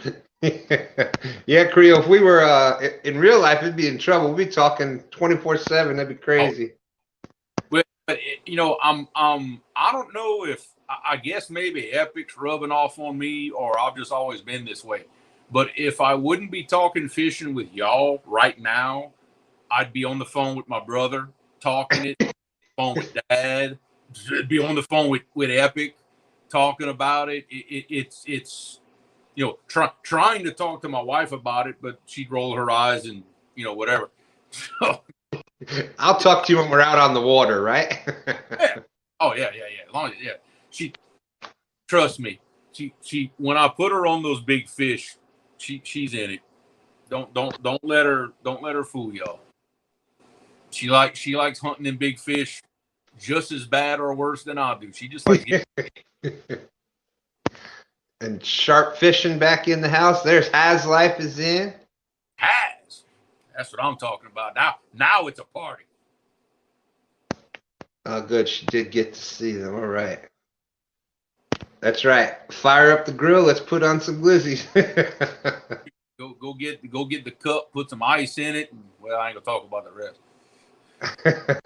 Hey, it's past 5 o'clock. Yeah. Everywhere. Hell, way past 5 o'clock. I'm overdue. Oh man, but Yeah. that's kind of what we've been talking about for a lot of this. That the little bitty things that all of us do a little bit different. It's just something we picked up. It's something that works for us, and a lot of what I do is little tricks that I picked up, from somebody else. Like the rig that I use now with those Versa rattles and everything, that's a modification of something that I got from Doc Lane that Roger taught everybody basically. Like, so I've taken everybody's little things and kind of made them my own, and then took off from there. And I'm sure everybody's done the same thing. Mm-hmm. Hey, and we got a Whack-A-Cat is in the house, and Big Slim 91. Thank you all for coming in. Yeah, he is all of our lives. I have never seen a live chat where Big Slim wasn't in it. You know that? I know. That dude is everywhere. I love it. And that's what these shows are for. Like you were just saying about taking a little bit from here, a little bit from there, and y'all will hear me say it time and time, probably every week, multiple times. Is take what you hear, apply it to your own waters. Yep. And that's what that's what makes it work. Yeah, make it work for you.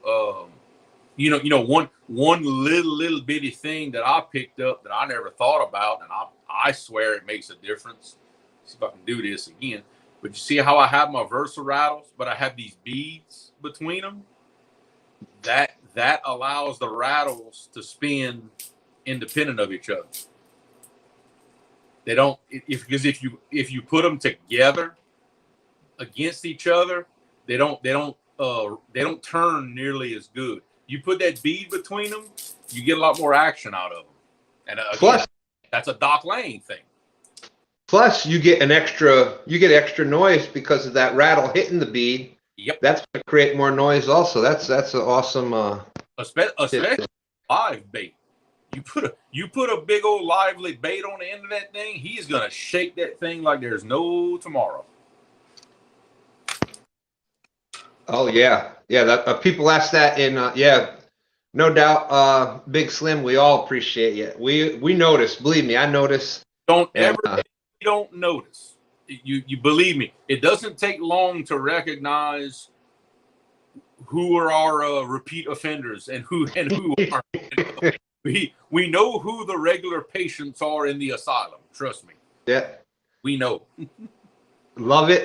And I love the new people that come in, and you look out there and the people that share you out on Facebook, they don't have to do that stuff. And you know what's really cool is when you in anybody's chat, it doesn't matter who it is, when you see a name that you've just never seen before, but then the next show, the next night, you see that name again.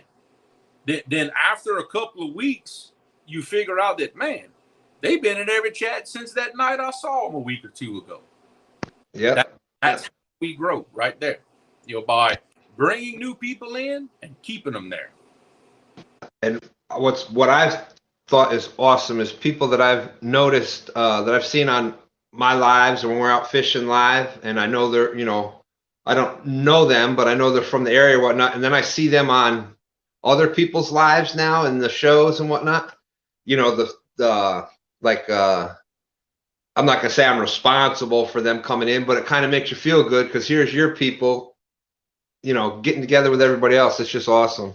Well, look, I'll tell you from my experience, I've had quite a few people come in, the very little bit that I go live on my own. I don't do it very often, but when I do, I've had a lot of people say, hey, I'm here. I came from Stan's Live, or hey, I remember you from Chunky. I had one tell me that one afternoon that Yep. hey, I remember seeing you in Chunky's chat, and now I'm here in your chat. You know, to me, that's the coolest thing. We see each other in a chat, and then before you know it, they're there if you're doing a chat. Yeah. Yeah.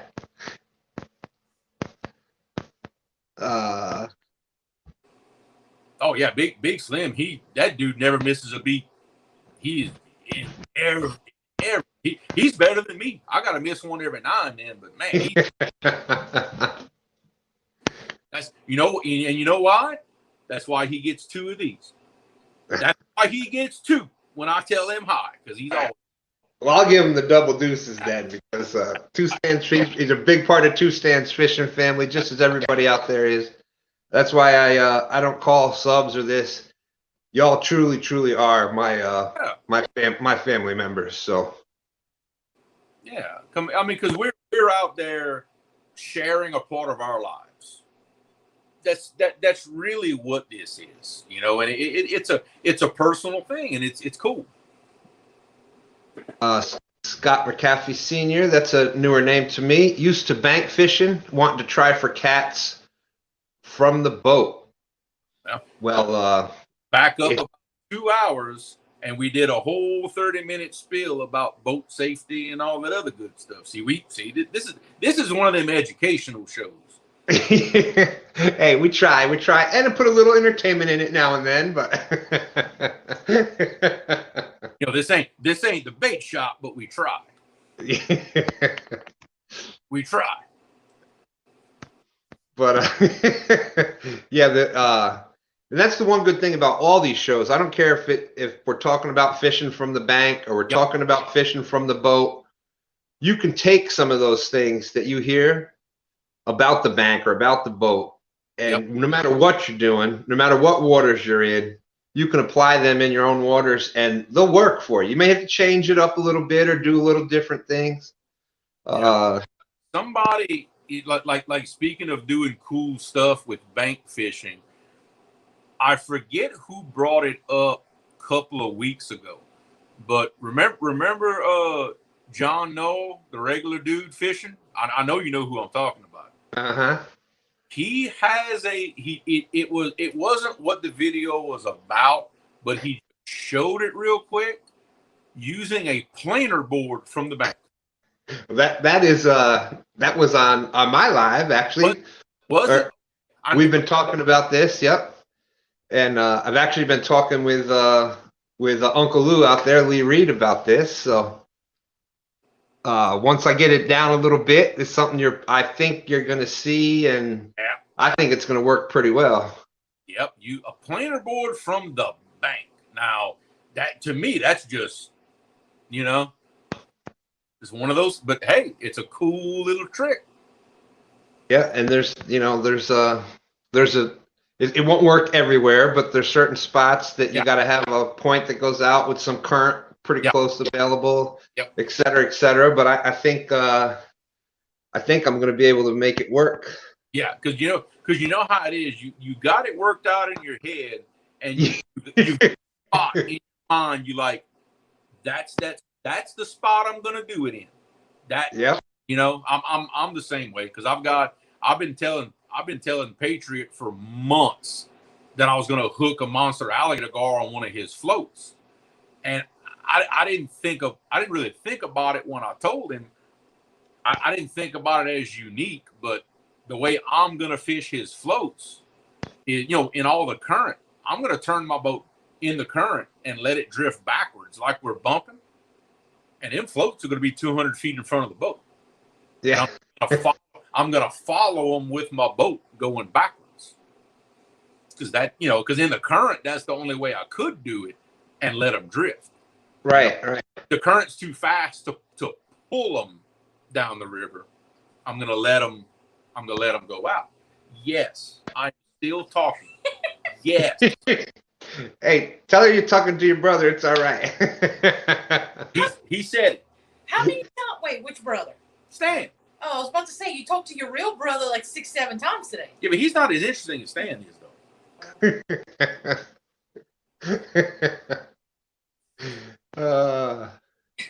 Yep, you can tell him hi. Come get right here. Look, tell him hi. He needs to be in bed. Tell him hi. Look. Hello there, young man. Now he's going to be shy. Oh. Okay. I've seen you in videos before. Look, Mr. Sands. I kind of halfway got him to reel in a fish on one trip we made. That is awesome. Kind of. He reeled it about halfway in, then got tired and got bored. And he's like, y'all get it. Okay, he's done. He's Hey, done. but if they're happy out in the boat, whether they're catching fish or whatever, God bless them. Yeah, he likes just hanging out in the boat and going, especially those trips that I make where I don't fish, that I just go ride and scan and look for new spots. Yeah. He that's what he likes to do. Yeah, you can see that he's happy on the boats out there. What was that? It was one of your earlier videos. Yeah. The one where was it the one where the gator came by the boat? Was he in that one? No. Okay, yeah, no, it was that video was just me and my wife. I don't think he was with us. It was the one The gar. that where we hooked that alligator gar on the Yep. Yeah, oh yeah. He didn't want no part of that alligator gar. Nope, but you could tell he was happy out on the boat, being out with y'all, and that was awesome. He just hangs out and does his thing. He don't mind what we're doing. He's just doing his thing.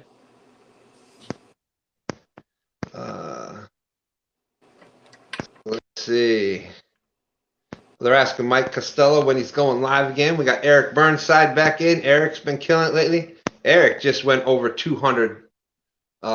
Went over 200 family members there. So God bless you, Eric. Keep doing what you're doing.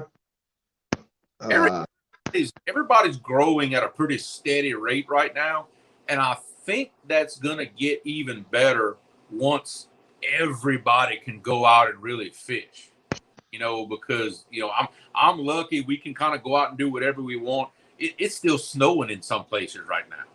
Yeah. So I think as a little more time goes by, the weather gets warmer for everybody. I think you're gonna see another explosion of content, because I think there's a lot of people that hang around with us that have, let's say brand new channels, 100 subs and under, that don't have a lot of content right now. But as soon as that good warm weather hits, you're just going to see a flood of content. There's going to be a lot. At least that's the way I see it. Yeah, that was, luckily you could see the weather here in Virginia that we dealt with for this year has just been, we'd be out there fishing in the snow the one day, and it was up until a couple weeks ago, it was like 7 or 8 straight weeks that it was snow, rain, sleet, but then during the week it'd be 60 degrees. You get to my Sunday for us going out fishing Sunday, and bam, 34 and sleet and rain and snow and almost reminded you of being in Louisiana, didn't it? yeah. See, not a lot of people realize that. See, Stan, in Louisiana we're unique. You can have all 4 seasons before lunch. Yeah, we went one time we went back to visit when I was a little bit older, and it was a blizzard when we left New York. I mean, it was like 2 feet of snow. Anyways, we get down there, and there was a little cold front that had came through, and it was in the overnight it was dropping down into the 30s. It was below 40, hitting down in that 30, and people fighting over the space heaters and everything like that. But early in the morning it's 30s, almost 40. Within an hour or two, it's already up to 60. You got that, that fall and spring weather. By noon, bam, it was back up to 90-something degrees. And look, I've seen that many times during the spring. Right about this time of year, I've seen a frost on the ground when you wake up in the morning, and for 2 o'clock in the afternoon, you in shorts. Got At me. Polar, we got another new person. Polar Bears in the house. Great to have you. Yep, that it's a new name for me at least. Cool. I ain't gonna lie. Some of these channel names I've been seeing lately, I'm getting a little jealous. Yeah. Awesome. Like I didn't understand what SOGO was till the guy said what it stood for. Did you hear when he said that on the show the other night? No, I was too worried about tying my dang rigs and. SOGO, SOGO stands for Suns Out, Guns Out, because he always wears sleeveless shirts. Sleeves are for nerds. I'm like, Daddy, okay, like new favorite channel name right there. Yeah. Hey. Yeah, Dan, you can. Dan said. Oh, excuse me. Dan said something about he would like to make an announcement. If you want to make an announcement, I could actually even put the link up if you want to come in and make it voice-wise. Yeah, come on screen if he wants, or if he just wants to type it on out. That's up to you. But don't leave us in suspense. That's right. Here, I'll put it up there, Dan, and then you can decide what you want to do. Get that old mug up on screen.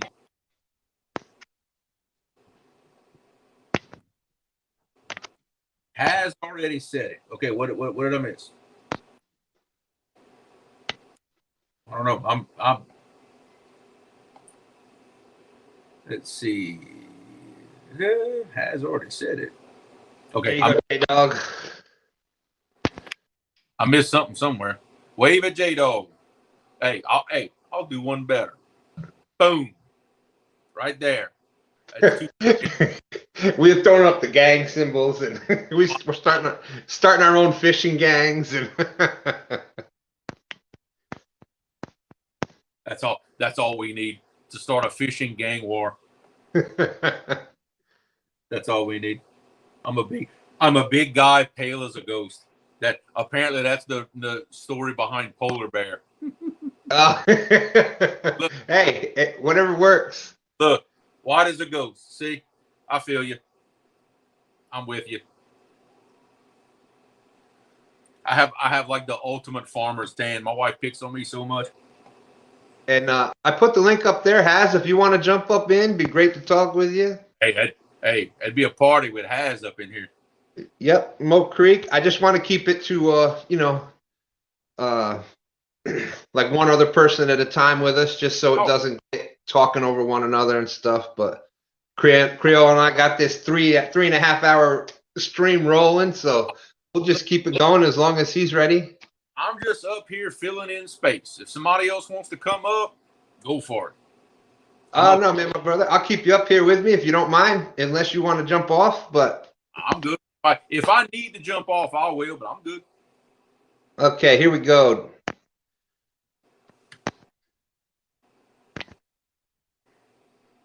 We'll see. Oh, he was there a second ago. That's the other thing that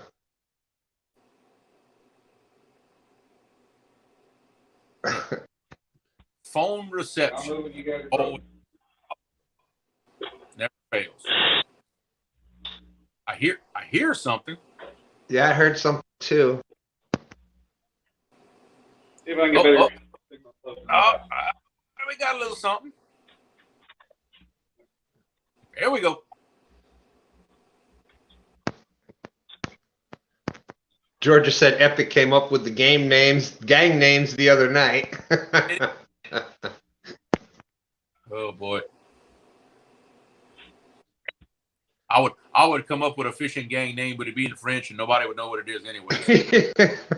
Well, we've always joked about us being the Richmond chapter of the One Ton Fishing Club. We're the Richmond chapter of it. So we were talking about getting instead of getting like the biker gang vest, get the life vest. Get the life vest with the patches and colors on it. God.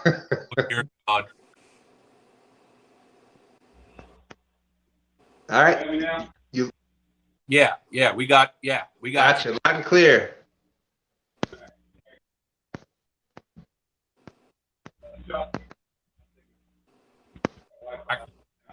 barely hear you.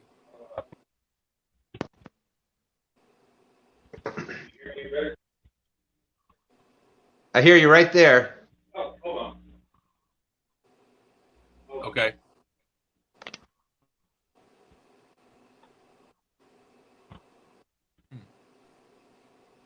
Let's see. Okay, how's this? Ah, there you go. Now you That better? get something. Yeah. All right, sorry, I was going through the Bluetooth speaker and I was walking away from it. Now you got it.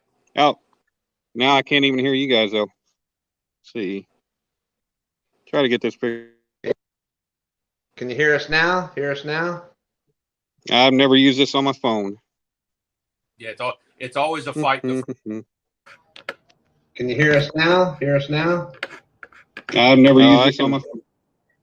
Now you got to turn. It's always a fight. Now you just got to turn YouTube down. Let me mute my stuff. Now I think that's better. I Yeah. can hear you guys. I can hear you. Okay, good. Sort of. What's going on? Okay. Everybody? Well, I don't know why I can't hear you guys. Well, Haz, welcome up. Welcome. How's it going? It's going great. I'm here for the show. I want to hear Dan's announcement. What's going on, Creole? I know. Stan? She's gonna cut my Wi-Fi. I'm on cell phone data. She can't even cut me off.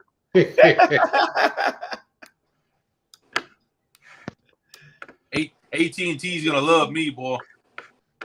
Yeah. You know what we did? I had to. I'm old school. Like I was the last person to get a cell phone. You know, all that stuff. And finally, we just gave in. And like a couple weeks ago, we finally went. We got the unlimited plan. Yeah. Just because I do so much streaming from out on the bank, and yeah. it You just, definitely need the unlimited plan with the streaming. You definitely need that. I know them at Verizon. I know at Verizon, they're like, "What the hell is this guy doing all of a sudden?" He went from less than a gigabyte for how many years to 30 or 40? Yeah, it's much needed. I just actually upgraded to the iPhone 12. That way I can get I had a 64 gigabyte iPhone for a long time, and you can't record a lot with the 64 gigabyte at all. So I just upgraded today to the 512 so I can record a lot. Yeah, I use my iPhone as my main like vlogging camera instead of having to. I know a lot of YouTubers that use like an expensive Canon or I'm not carrying around something that big. I'm not doing that. I like something that can fit in my pocket. I can just pull it out and then boom, it's right there. So I just invested in. Yeah. I'm the same way. This right here it's an iPhone 12 Pro Max. Yeah. External mic, no nothing, just the phone. That's it. That's it. Now mine's the 256. Okay. Dude, it rolls. That's all I use. Yeah, 256 is plenty. I did the same thing. I got the iPhone 12 Max today. I was upgrading from the 10. Yep. And I was like, I'm just gonna go with the 512 just because I just want to make sure I never run out. But 256, anybody starting out, you're gonna have plenty. You're not gonna have to worry about running out of storage. This right here has a little better video quality than my two action cameras on 1080. Yeah. It really does. I love it. Honestly, I'll tell anybody, don't go out and buy a Canon or go out and buy a Nikon or anything like that. Don't do it. Don't do it. Need right here. These phones right here, the technology in these phones are like amazing. Just stick with the phone. The camera quality is, you can record in 4K. That's all you need. YouTube's only gonna put it 1080 anyway. So you see that right there though? You need that. Definitely. Look, let's external battery pack. I have mine right here. we all have one. Absolutely. I like the way you guys think. You guys think. Think alike. It's you crazy. Guys are getting some good gems today. Samsung works great too. Samsung is a very good phone. Yeah, Samsung definitely works. It's exactly like fishing. I mean, everything it's like a lot of things, but whatever works best for you. Like I'm not an Apple person. Like I said, I was the last person to get a cell phone, etc. And the first one that I happened to get was a Samsung, was an Android phone. So Yeah. of course I'm gonna stay with Android. That's you know, and that works for me. Yeah. And it's all the Apple. I'm never getting, you know, and the Apple users are like, oh, you got the, you know. Yeah. It's all about what you're used to. I find that's really the big thing because I've had the iPhone since the very first one came out. That's all I've ever had. Yeah. My first company phone I ever got for the company I work for now, they gave me an Android. Lost. Lost. I could barely turn that thing on. Yeah. Killing me. All right. We got Dan's. I think he's got it worked out. We'll add him back up in here, and hopefully we can get this announcement out. That's what I'm waiting for. What's going on, Dan? Hey, what's up? Can you hear me now? Yes. Yes. I can hear you. You're good Well, to go. I was going through the Bluetooth speaker and I couldn't get it to work. So Gotcha. Yeah, so it's my microphone and my speaker right now because for some reason I couldn't hear you guys through my phone even when I turned it off. You probably got this big old glare there. We're good. All right, so It's good enough. Good. Now it says, well, I ain't cutting out again. Try to get a little closer to the house. I'm on the Wi-Fi. There you go. All right, still there? Yep. We're here. We're on pins and needles, Dan. We can't wait to hear this now.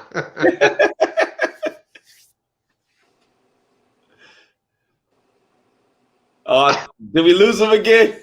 Is that not like the Saturday Night Live episode or something, right? It's like we're doing a skit for Saturday Night Live. And the big announcement is, and another thing. Tune in next time on Dragon Ball Z. I don't know if you guys ever watched Dragon Ball Z, but that's how they always did it. That's what's up right there. Oh, man. If my wife would have heard you say that, she'd be your biggest fan.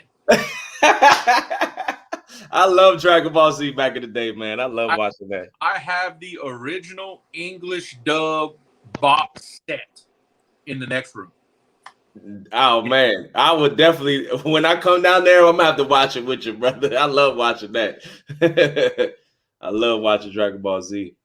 I caught it earlier, but I didn't get a chance to say about it. Fins and Fines. If y'all aren't on Fins and Fines, he's 8 away from 600. So, boom! Let's get Fins and Fines to 600 tonight. Let's make that happen. Let's make that happen. I love how we all got. You know, we're all into fishing, but we've got them other things too. He does the metal detecting and stuff. Okay.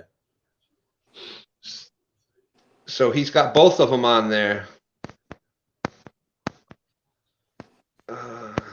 He needs Figured out what Dan's announcement is. I know. He's gonna have to type it at this point. He's gonna have to type it in the chat. His announcement is that he has horrible internet service. I can relate. I can relate to Dan. I can relate. I know my first like 2 or 3 lives from the house was terrible. I can definitely relate. Even my 1K subscriber giveaway was terrible. It was lagging behind and all that, man. It was terrible. I finally got that resolved myself. Yeah. For a year. Ugh. I can definitely relate. Right now I'm on the computer right now. Yeah. I'm burning data. Burning it. The computer is next to LA. I'm in Arkansas and we'll follow. All right, Ohio, you gonna come down?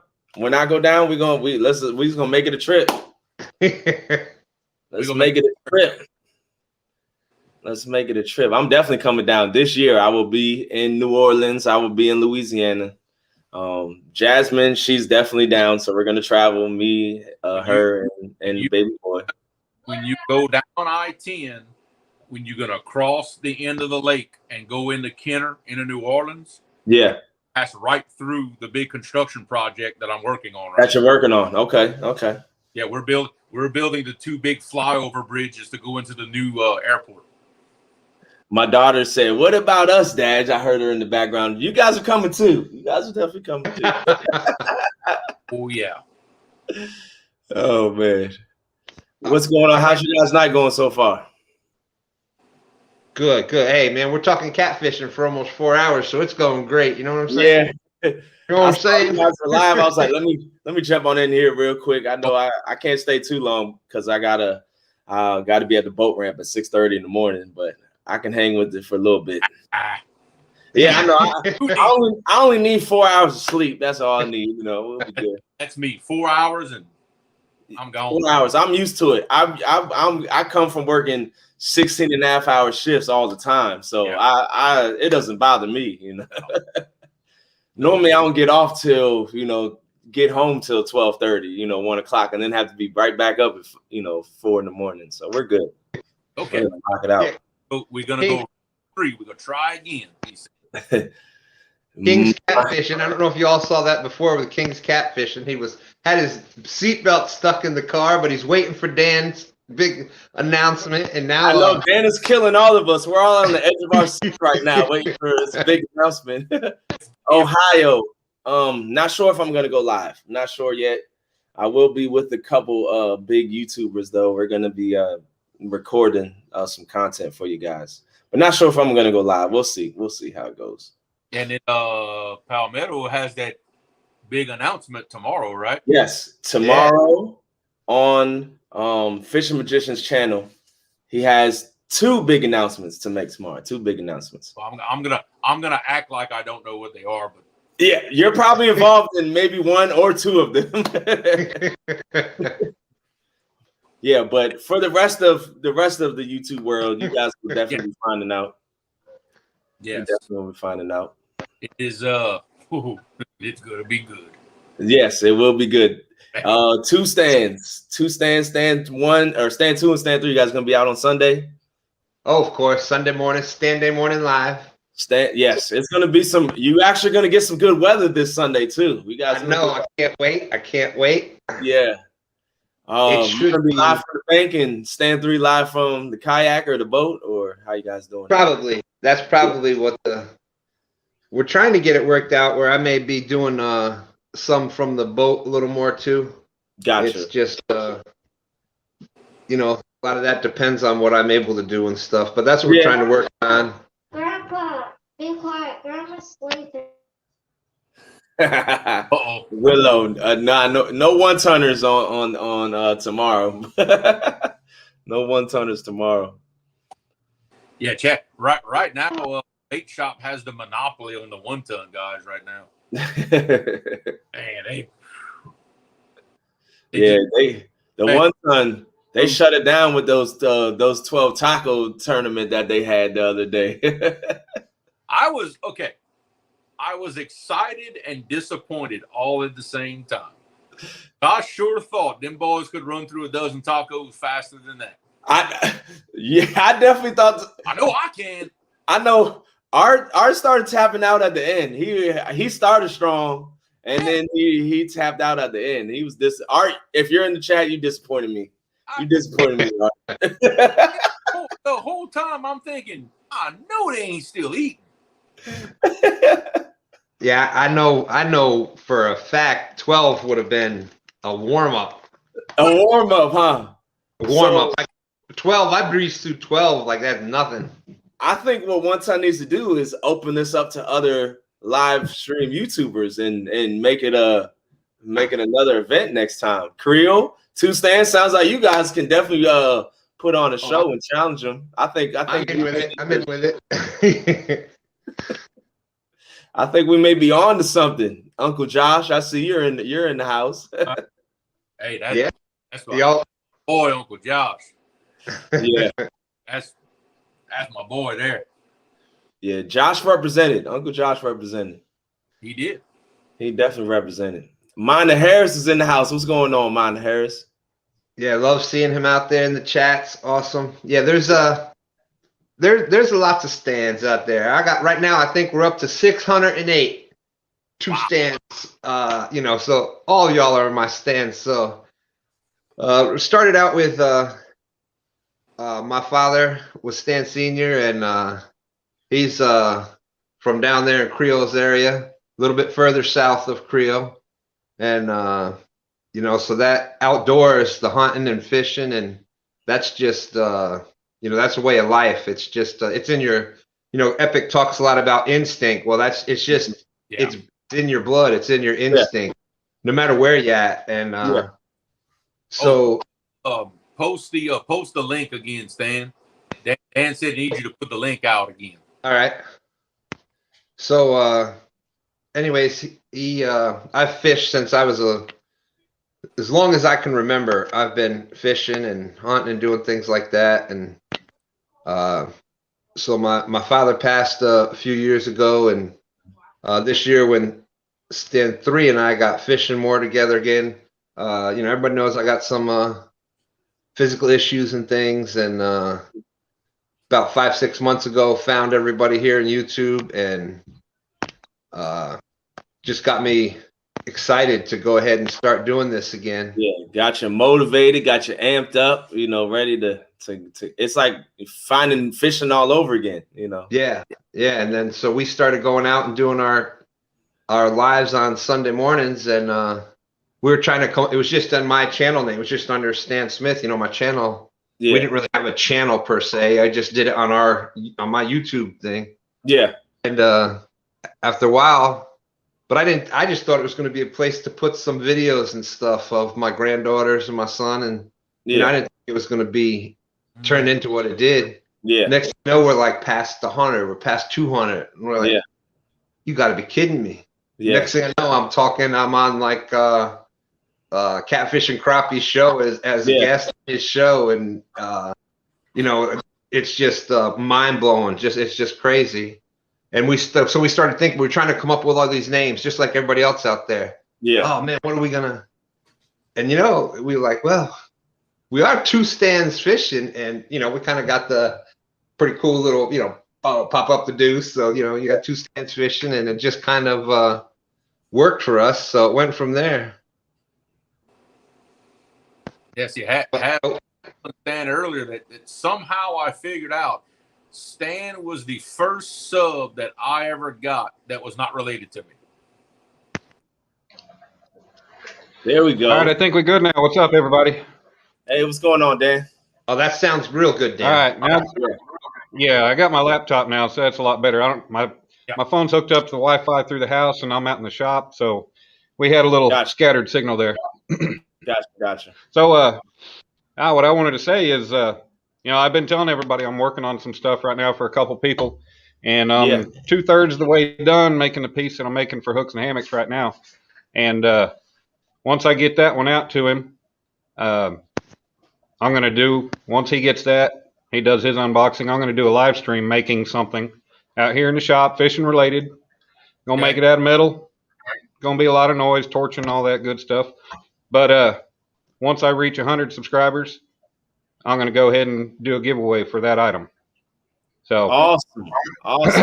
boom. You guys heard it first on Two Stans Fishing. Yes. And then over time, there might be some more, kind of like Lee Reed with his fishing poles, or Louisiana, I mean.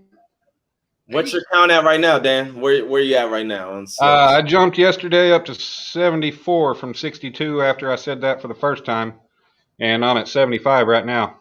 Awesome. So if I reach 100 before, you know, we'll still do it. But as long as I reach 100, then I'll go ahead and do that giveaway. Gotcha. Still, and we got 40 some people out here watching. So drop that link to Dan's Creations. Drop that link so everybody can go subscribe. Yeah, and I'll make sure I'll schedule it through StreamYard. That way there's advance notice. Gotcha. Yeah. So I'm going to try. Hopefully I'll get this piece done this weekend, and I'll try to get it shipped out Monday. Hopefully he'll get it sometime in the middle of the week. And then awesome. I'll do my live and make my piece. Everybody just have to turn their volume down. But otherwise, torching and welding. Torching and welding. There won't be no welding in this one, but a bunch of torching and beating. So it'll be nice. I think anybody might like to have it, especially anybody in this fishing world, anyways. Yeah, and that's the world that we're in. Everybody's in here pretty much fishes, loves fishing. Yes, sir. Yes, sir. Well, yeah, that's what I'm working on. I'm still There working you go. on We got new subscribers jumping on right now. Awesome. Appreciate everybody. I'm also I wanted to give a big thanks to Katie Collins. I hit her up for some help. I needed something to finish the piece I'm making for 2.0 for Mark. And what I was looking for, I couldn't find online anything that was going to make me happy. I hit Katie up. She drew it up for me. And I will be using that on my piece. So I wanted to give a big thanks to her right now. And then that will also be in the video whenever I get that edited, after I get the piece done and figure out how the hell to edit some video. But, but yeah, I'll definitely, I'll leave a thanks in that for her as well. But I wanted to thank her in front of everybody. I know she's not in here tonight, but big thanks to her, because without her, I'd still be trying to look and find some help, or else just use something that I wasn't real happy with, but I'd have made it work. Awesome. Sounds great. Okay. Thank you, What are you Creo. working on That right link now out, yourself? I know putting you the link out there. Brian B, Uncle Josh, appreciate y'all dropping Dan's link. Appreciate J-Dog, everybody. there's another one. And we were talking about this before, about the support. We were talking about Big Slim, and we could go on and on with names that we see in everybody's lives. And Dan's another one that's out in a lot of our chats and doing the lives out there in our chats. And the support like that means the world to all of us. So. Damn, I got 10 new subscribers just in minutes. Hey, that's awesome. Hey, we go do you 100 tonight. So That's right. now, my daughter just painted this, and she just finished it, so she wants me to show it off to you guys. Oh man, that's beautiful. Yeah, She did a she's great very job. good, very good artist. It was all white before, and then she just painted it all. So she does very good Beautiful. artwork. She did a great job on it. Camera shy. She's camera shy. She doesn't want to say hello. Well, how old is she? She's 11. Wow, she's a good little painter. Yeah, she is. She is very, very artistic. That's good. Hopefully she'll take it somewhere or stay with it and continue on life doing it. Definitely will. Definitely will keep her in the right direction. It took me till I was in my 30s to figure out I had some kind of artistic talent. Yeah. No, late 20s, I say. Late 20s. I know you've been working on some projects. What do you have coming up for yourself? I know you have one of the boat or kayak project you've been working on. Well, we got the little bass raider that we got. We finally got it registered, so we can get that thing out. Bass raider. I've got some upgrades that I've got that are in my head that I'm going to make. Some things to make life a little bit easier on it. Gotcha. So that'll be nice for me and my dad. Hopefully, I'll be able to get them done. I mean, it's nothing major. Well, I mean, for a fisherman in a little boat like that, it's going to be something major. Yeah. But making it shouldn't be too big of a problem. Yeah. But I'm definitely ready to get out on the water and hit some different points, some different places in the water, other than sitting on the dock. Most definitely. I wanted a bass raider for a very long time. That was like one of the first boats that I was looking at.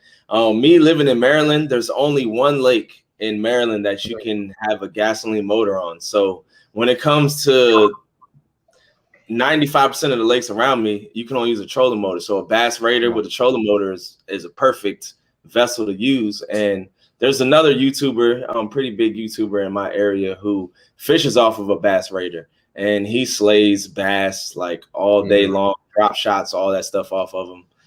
So I'm definitely excited to check out your videos on the bass raider, because I've always wanted one. I've always wanted one.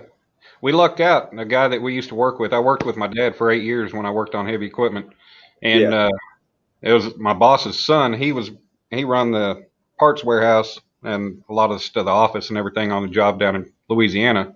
And he bought this little boat to go out and play around on ponds and stuff. He never registered it, and he ended up just giving it to my dad. So it sat unregistered, and my dad finally got it registered. So we've got a trolling motor for it. It's just my dad was healing up from his knee replacement, and we went out fishing for the first time the other day. Didn't have any luck, but we're going to get back out there. We're going to try to get this thing on the water and try to actually get some fish, because he hasn't caught a single damn catfish since fall, and all he caught was about a 1 foot dinky little quarter pounder probably. So try to get him on some fish and me on some fish too. Hey, but I tell you what, Dan, sometimes the healing up, just being out there is what gets it going, man. You go out there, it don't matter if you're getting fish or not at first.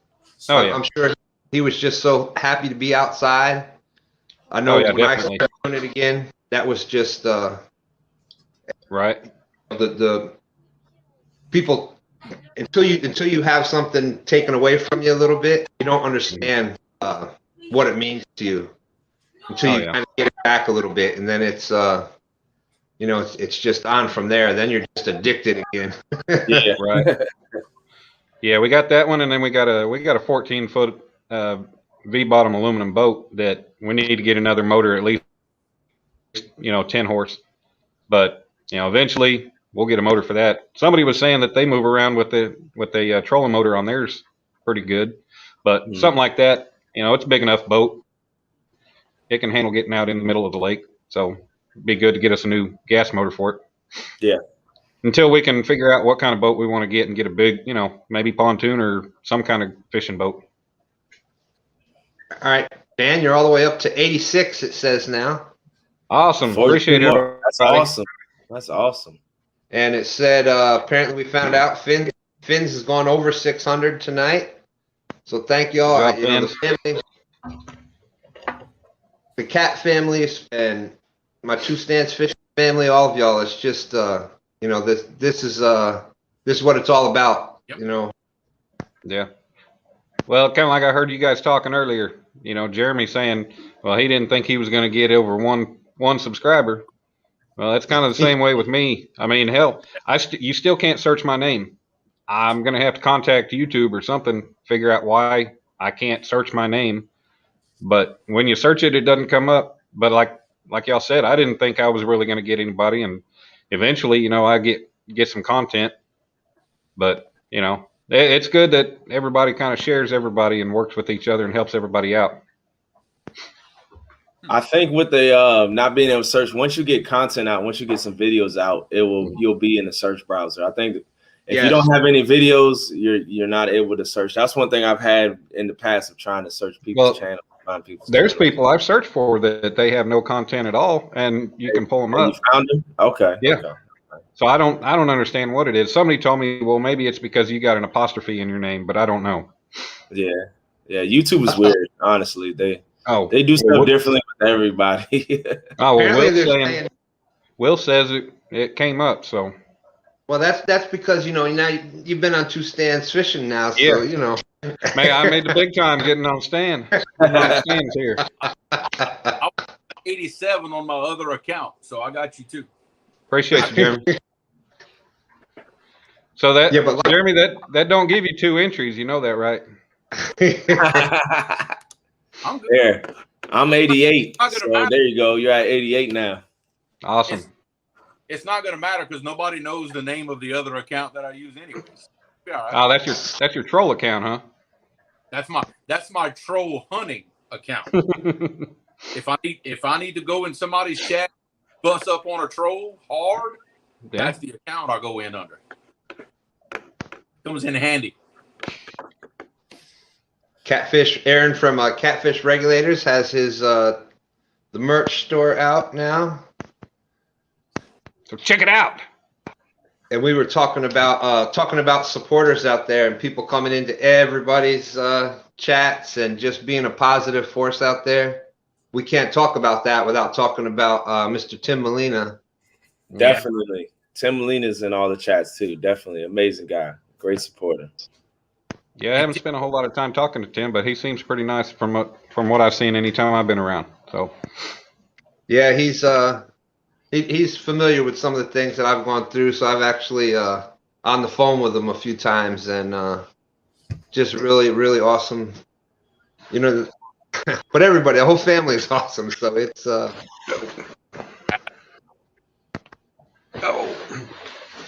I'll show you guys a present I got from working on this piece. I haven't even looked at it in a day or two. I've had it covered up. Oh, is that the burn that you got a couple days ago? Yeah. Ooh. Yeah, that. Ooh, yeah, that's a nasty one. Yeah, it got deep right there. I think that deep spot's where it actually touched the hardest. Ow. Yeah. I used to get those when I was working at Jiffy Lube, taking oil filters on from underneath the car and stuff. You get burnt up. Reaching up, hitting I remember the old guys at the shop, they said, if you ain't burning, you ain't learning. Yeah. Oh, yeah. Yeah, But the bad thing is, if you've already learned, you don't burn yourself. Yeah, exactly. Exactly. What happens, it don't matter how you learn. It's one thing that Harris. Mina Harris, you were asking about Dan's link. It's just scroll up a little bit. It's in there a bunch of times. Dan's Creations and Outdoors. Adventures. What did I say the wrong thing? You said outdoors. Oh, sorry about that. Eventually, I'll start doing the adventures. But right now, I'm working on the creations. The weather warms up, then the adventures start. Gotcha. Oh, it's right around the corner. Yep. Right of course, around the corner. We're going through another cold snap. It's only 40 degrees right now. Yeah. Temperatures have dropped. Yeah. But luckily we didn't have any wind today, really. Shoot, the last couple of days we were up to like 20, 30 mile an hour winds sustained. And in the 40s, that's not pleasant. Catfish regulators. That's a good giveaway right there. I don't have Mad Cats. I didn't have Mad Cats. A giveaway have to win that one. Mad Cats. Yeah. Dan's not a true fan. Dan's not a true fan of that. Now, I'll tell you what it is. Until you've done this and you're trying to keep, like, especially when you do it on StreamYard and you can only see 2 or 3 comments at a time, and you're trying to scroll up and you're trying to read and you're trying to read words and say different words at the same time, it's not as easy as, Palmetto and all the people that have been doing it a while. Yeah. It just, it takes, there's a talent to it, and you're trying to, and on top of that, you're trying to listen to everybody else that's up on your panel talk, and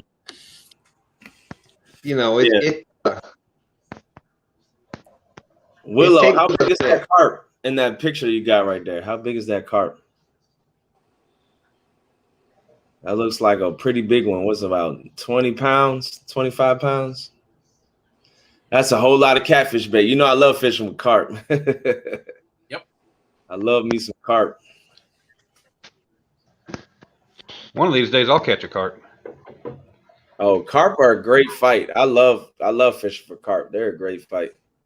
Especially when you snag one in the tail. Yeah. Oh, yeah. Most definitely. 19.3. Okay, yeah. Well, catching a fish in the middle of the body is a good fight because you're fighting all the way against it. Yeah, most definitely. Watch that snagging video I did. But yeah, I watched that one. That looked like fun. Yeah.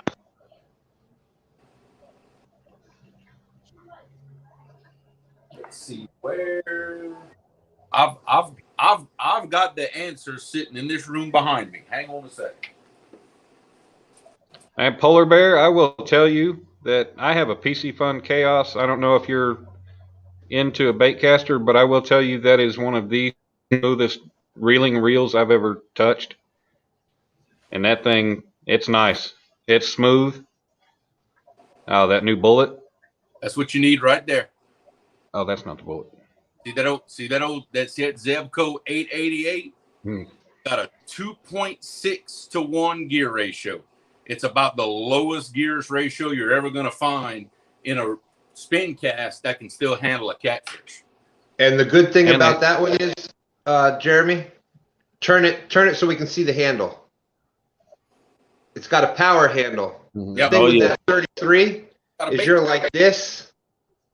Any reel that's got a power handle, you'll be able to turn it a lot easier. You'll get more leverage on it. You'll be able to fight them. So that's an awesome choice right there. I hear. And it even has a bait clicker on it. And the 888 has ball bearings in it as opposed to the 808 only having plastic bushings. That's right. Like, I had 50-pound braid on this thing. Believe it or not. And you could, here's the difference. Here's an 808 right here, Zebco 88. Yeah. Got the little handle like the 33.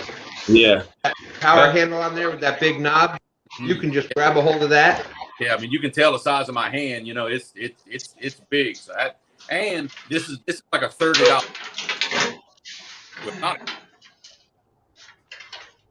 That's one of my old school rigs right there. Old Berkeley big game rod. On it. Well, this is my 808, and I've got a power handle on it. It came with somewhat of a power handle, but when I was on the website ordering parts for this, because I had screwed up the bait clicker when I had it apart, and I went ahead and ordered that handle. That handle was only $1 something. Cool. The part for the bait clicker was only 10 cents, so I ordered several of them. But it's a website for Zebco parts, and like I say, you could build that 808 or an 888 for probably about $20 if you bought every piece specifically. But paying the shipping, you might as well just go to Walmart and buy you one. Yeah, exactly.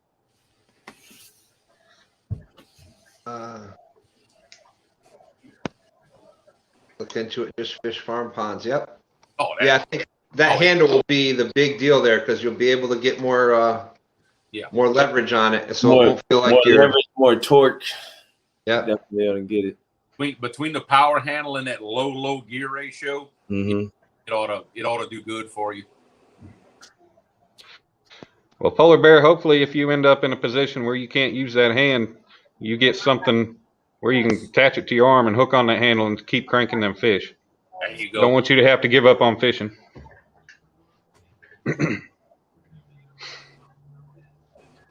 Yep, or maybe even figure out a rod holder and try cranking it with the other hand. That's what I'm saying. I was at that point where I had given up on it, and the worst thing you can do. Good night, Melissa.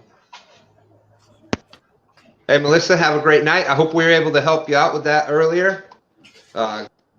We know you're going to get your PB this year. We love having you out there watching. Thank you so much. All right, Melissa, take care. Thanks for coming in. Stephen Corley's in the house. 38 people watching. That's just awesome and amazing. Hey, I wanted to say thanks. I wasn't. I was working earlier. All I was doing was able to be. I was only listen, but you talked about a lot of good information. Jeremy, you said a lot of stuff that could be helpful. Some of the stuff I wasn't able to hear, but the stuff I did hear, pretty helpful. Thank you. I appreciate that. Yeah. Kevin's Trophy Cat in Bassin said he stayed till 9:30. Never got a bite. Oof. It's crazy how there's days like that, and it happens. Yeah, definitely happens. Go ahead. In fact, I'll tell y'all a little secret, and I bet everybody else does it too. If there ever comes a week that I don't post a fishing video, but it's like a cooking video or a DIY or something like that, oh yeah, that's a skunk. Yeah, definitely. Speaking from experience, I've had plenty of days when I went out and got skunked. Plenty of days. Oh, y'all have heard me talking about it. I had more days getting skunked than I've had days catching fish. Yeah. But hey, it'll get there. It'll get there I know when my brother and I first started trophy catfishing, let's say about 2 years ago, we went 3 months going every weekend, not getting a bite. Yeah. That's how it is. Yeah. My first about 5 or 6 times catfishing, I got skunked. I didn't catch a fish at all, but I didn't give up. I just kept, changing up the rigs, changing up the bait, trying to figure out. And then that's when I found Chunky Cat's channel, and he was like, use eelhead. eel. And I used the eel, and it worked. It definitely worked. You don't give up. Just keep trying, man. Just keep trying. Exactly. Yeah, that's what I do. I just keep on going till they start showing up. Yep. Yeah. I'm gonna use it now because Yeah. I finished. Okay. A lot of your battle is You want going me to put it in my bed? to putting your bait. It's fine right there. That's I'm gonna put him. Oh, yeah. You can do that. Say that again, Jeremy. I said, the biggest battle that all of us fight. It don't matter how long you've been doing it. The hardest thing is putting bait in front of an active fish. Yeah. I don't care how long you've been doing this. That's your number one problem and your number one goal is that right there. Yeah. All right. As you were talking a little bit about this before, Melissa Kennedy said, "What time is Palmetto's show start?" Now he's making the announcement tomorrow on Magician's show. You said, right? Yes. So Triple City Anglers, Fishing Magician, myself, and Brandon, the Baltimore Angler, will be live at 6 p.m. Eastern. Later on today, Saturday. He will be making 2 announcements on there, two big announcements. You guys don't want to miss that. And then the very big show is going to be Sunday. And that's the give back tournament giveaway, and that's at 8 p.m. on Sunday. So you definitely on Palmetto's show. Don't want to miss that. Yes, and that's on Palmetto's channel. So you definitely don't want to miss that either. Definitely tune in to both of those. And what Kevin say, there's $3,000 or a little over $3,000 worth of prizes going to be given away. Wow. Yes, it was crazy. We raised a lot of money. It was a lot of laughs. It was a lot of fun, and it was epic, man. It was a great time. It was fun just sitting out here watching it, yet alone being there and being part of it. Yeah, yep. I was super blessed to be a part of it. Because Chris Flores added a fishing partner, so he went from 2 rods to 4 rods, and in DC. The limit is 3, so Chunky would have been handicapped. So it just worked out perfectly the way it did. And man, we had a blast. We got to do that again. That was crazy. That was an epic day. I know we put on a lot of laughs. We were laughing. Me and Chunky were laughing the whole time. It was pretty much. Oh yeah, y'all were. Well, I tell you what, I've been involved with a few things. You got on the Chad Fishing with the Chad's channel. He did that couples tournament. Yeah. Did the Blue Cat tournament. I was in both of those. I've done a couple of things on Palmetto's channel, and it's always you're fishing out there with your brothers and sisters, and it's just every one of them has been a blast to be a part of. The Whisker Bowl, we were in the Whisker Bowl on Palmetto's channel. Yep. That was a lot of fun. Yep. A lot of fun. It's epic. So yeah, I can't wait till Sunday. You guys definitely want to stay tuned for that. It's gonna be a lot of he goes live for usually like an hour. He's probably going to go live for a little bit longer because the giveaways are just going to be flying in every minute. There's going to be a giveaway. This show, you guys definitely want to stay tuned to that. Yeah, there's going to have to be for that much money worth of prizes unless some big prizes get given away. Yeah, exactly. Otherwise, it'll turn into one long show. Yeah. Hopefully he just does the randomizer or something, because man, watching them numbers scroll for every giveaway, that's yeah. He's probably gonna have the random generator that he had on the CatCon. He's probably gonna run that same type of deal. Yeah. I think Jeremy learned the other night doing it, learned the hard way doing it a different way. Man, well, I saw SK made it look easy on his channel. I thought, I'll just do it like him. Yeah. No. Not doing that again. Wow. I remember when we did our first giveaway, we did it, and I suggest you do your giveaways when you're not trying to fish, because I was trying to do the live and trying to fish, and like, all right, Elston makes it look simple, Chunky makes it look simple. It's easy. Pick a number, boom, boom, boom, boom. Well, of course, I don't remember what exactly happened. We had the same numbers picked and this and that, and then it ended up the person that won it was from overseas, and I, Yeah. I'm like, and I had been having a crap day since the beginning to begin with, and I'm like, dude, I'm sorry, I can't. There's no way I can ship this over there. I totally. And then it was and it was just, oh man, it was just every single thing that could have went wrong with a giveaway. Yeah. It did. Yeah. Speaking of giveaways, I have 2 Chaos PC funds I will be giving away once I get to 1,500 subs. These Awesome. 2 right here will be going. They're already spooled up too. 50-pound braid. If you don't like braid, you can switch it out. But yeah, they're already spooled up. Brand new in the box, never used. Just spooled them up. We'll be giving those away to somebody. Yeah, I wouldn't be throwing away that line. I'd use it till it needed to be replaced. Yeah. I love braid. I use braid. I've been using braid a long time, so I love it. Somebody, you pay good money for that braid, so yeah. Braid it's pretty pricey. Braid is definitely pretty pricey. Oh yeah, because I know the little 150-yard spool of that suffix that I put on my bumping reel. Yeah, $30. Yeah. Oh Jesus. I got 1,500 yards, and it was like $100, I believe, for 1,500 yards of braid. Yeah, it gets pretty expensive. Yeah. Well, guys, I'm going to hop off here and try to get a little bit more work done tonight. Appreciate you bringing me up. Appreciate all the subs.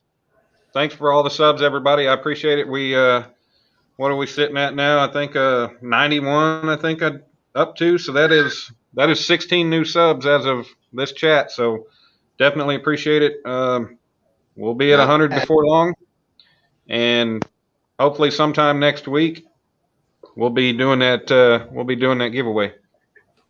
So awesome. Stay tuned. Say hey to Dom for us.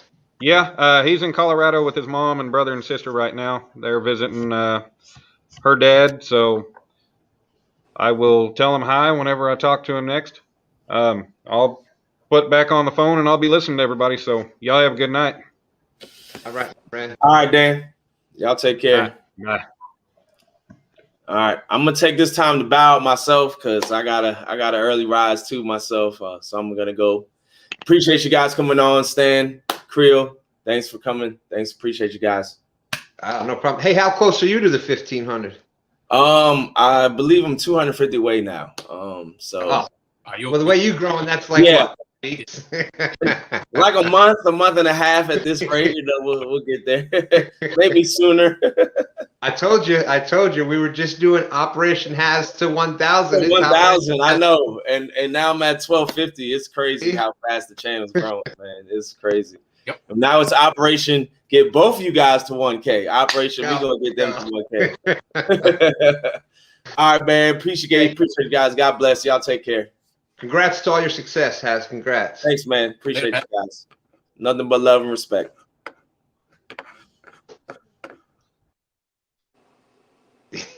Wow, that was a lot of energy, huh? It was. And that's the other thing that's awesome is we all got our own. Oh, go ahead. But that's what I was saying that to a couple of people, a few days ago, that is proof right there that we all have an audience. We've all got our loyal people that watch us, and there's an audience for everybody. I don't care what you do, how you do it, when you do it. If you keep doing what you do, you will find your audience will find you. Yeah. It's simple as that. Yeah, that's the truth. And it's still humbling to me that there's this many people like just we talked about that I was number 16 with you, and I understood why. You know what I mean? I got the connection right away, and we were off. And I just sometimes I like I said, I'm just shocked, humbled. I couldn't be happier that people, we show up at the live every Sunday morning, and the Friday night thing, we didn't have nothing planned really. I sent you the text like What, 2 minutes before 8? Yeah. I got the message, and you know what? I was like, okay, sure. Yeah. Let me eat. I'll see you in a minute. Like, about 15 minutes. Don't bother me. And Bother me at all. But it was. yeah, it was. It's cool because, like I said, you were the first one outside of my family that just like latched on to me. You were like, man, and what touched me was your story to me about how I reminded you of like your dad and living in Louisiana. And look, and I'm not gonna lie, that right there really pushed me forward, and really got it in my head that, hey, I've got something here. Let's take this seriously. Let's keep doing this. And then me and you had this good relationship all through, and then lo and behold, that turns around and encourages you, and then look where you're at with yours. So we helped each other to where we are. Just unbelievable, and we'll be fishing together someday. Don't know when, but it'll before you know it, it'll get there. I promise you. And Kevin Trophy Cat in a Bass, and another one. He's been putting the time in on the lives out there. It doesn't look too bad. It should be pretty good. We've had a cold front come in here, and it should be turning around, I believe, like Saturday night or so. Okay. So should be sunny weather, about 60. It'll start out, I think, in the 30s, but that's Virginia. You'll be on that post front like right after the weather. Yep. It might be tough. Yeah. Might be tough. Well, the weather. No, we've had the weather now, so it's going to be. Okay. It's going to be. Okay, you won't be right behind it. You'll be right. Okay, yeah. See, that's what got us with the. I'm gonna call it the crawfish live, because it was just, to me, just a complete disaster. But what got us, that front literally passed through that night, and we were right behind it that morning. And boy, that. Whew. But hey, you know what? They can't win them all. No. And you see what Aaron Catfish Regulator said? Anybody wants rain, just ask me to come fish with you on Sundays. Oh man. I made a hammer. You can say hello. Hi, I made a hammer. What are you gonna do with that hammer? Good, as long as you don't say hit Grandpa with it. I was fixing this. Your cat's here. So you're gonna go fishing with us Sunday? No. No, why? Because. Oh. Well, you might have just. We'll have to find out about that. Yeah. But the community keeps us going, that's for sure. Oh yeah. We all, and I think it's different for everybody, but I think each of us finds that little bit of encouragement, in different places. Because look, we've all had those days where it's like, man, why am I fighting with this? It happens to all of us at some point in time. Yep. And but man, it's I can't tell you how much the people think YouTube and whatnot, and it's more than just fishing or a social media thing. Yeah, it's it's the family. It's all these friends that you have across the country all of a sudden that just can't be replaced. Yeah, and I have never seen anything like it. Because I've done, not nearly to the point I'm at right now, but I've done YouTube before, way in the past. But with like the racing stuff, and being involved in that community and everything, it, you know, with that, everything is so competitive that you don't get this true family thing like we've got, you know, with the fishing. You know, even I've said this before in, you know, somebody's show, heck, who knows, but that if you notice, even when we're in the middle of competing against each other, we are still trying to help each other out. You notice that? Oh, without a doubt, yeah. I can't think of any other community that'll do that. I got proof of that right in front of me. Stan 3 does the kayak cat tournaments now, and he's in the month-long one for it's your biggest 7 catfish, etc. Well, right now he's in second. He's behind Dan. He's behind Dan from Grn Mchn. Okay. Who's only a little bit ahead of him. Guess who fishes together all the time? They're out in the kayaks like day after day out there, and you know, there's competition. Of course, you want to win. Yep. But it's not like it's not cutthroat like no. You know, and you know, maybe once it gets down to the end of the month and there's those last few inches, but you know, well, it's just good example for me was for the Winter Blues tournament. You know, we got out there early, got on a few fish.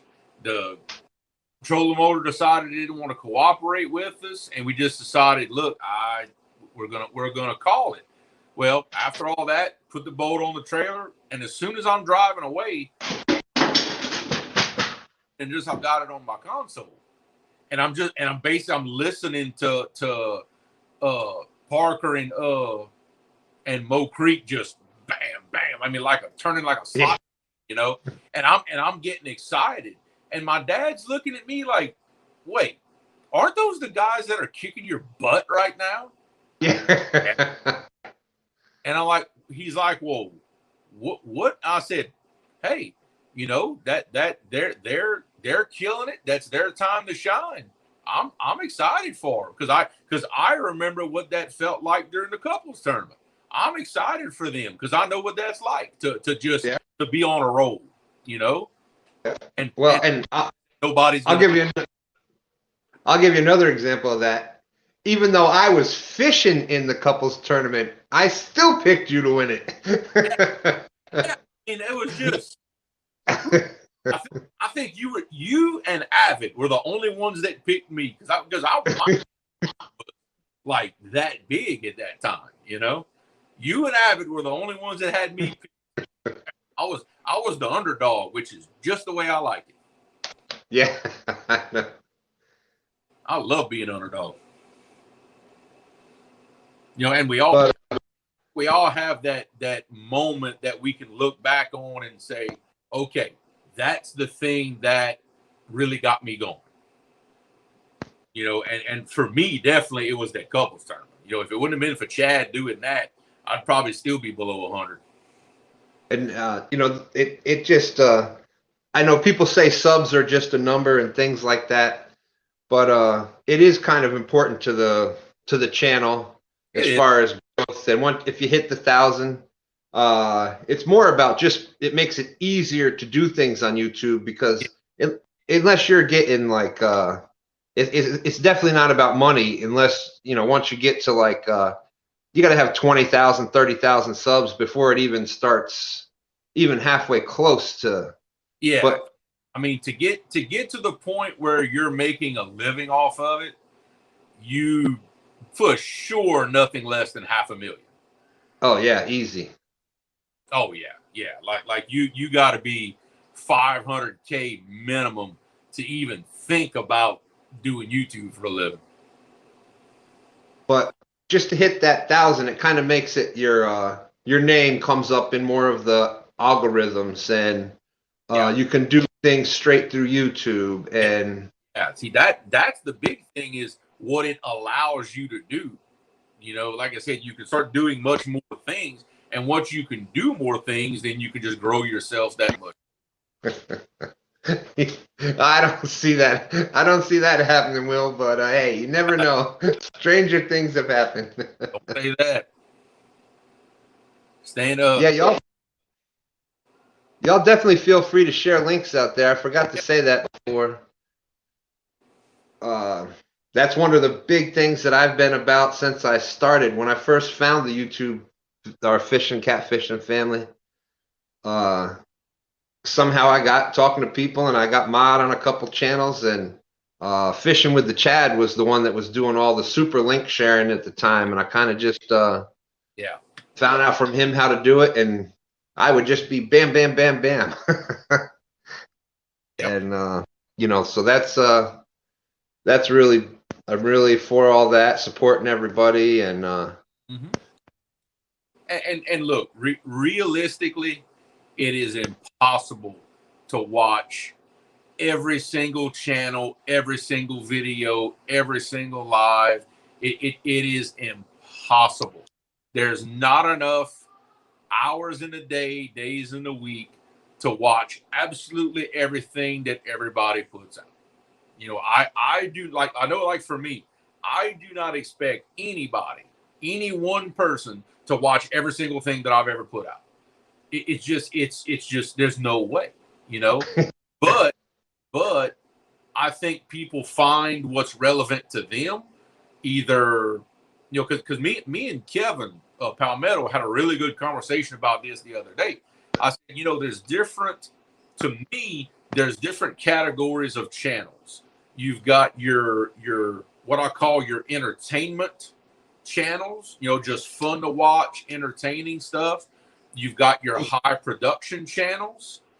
You've got your, just, if you want to see a monster fish get caught, that's the channel. You know, every you know, there's kind of different categories that all these guys fit in, and that kind of goes to what I was saying about your audience will find you. If your channel is all about catching monster fish, well, your audience is going to be the people that's what they want to see. You know, if your channel is all about just doing entertaining shows and entertaining challenges, and that's the focus of the channel, well, the people that like that stuff, that's who's going to find you. Henceforth, the bait shop every Thursday night at 8 p.m. Eastern. That's right. That's right. Everybody's got their personality in their channel. Everybody's got their thing to offer, you know, and the people who like that stuff will find you. Mike Costello Outdoors is at $199. He needs one more for $200. Hang on, I can fix that up right now on my other phone. That would be awesome. I can get that. That would be tonight. We got Dan close to 100. Fins and Fines went over 600 on the show.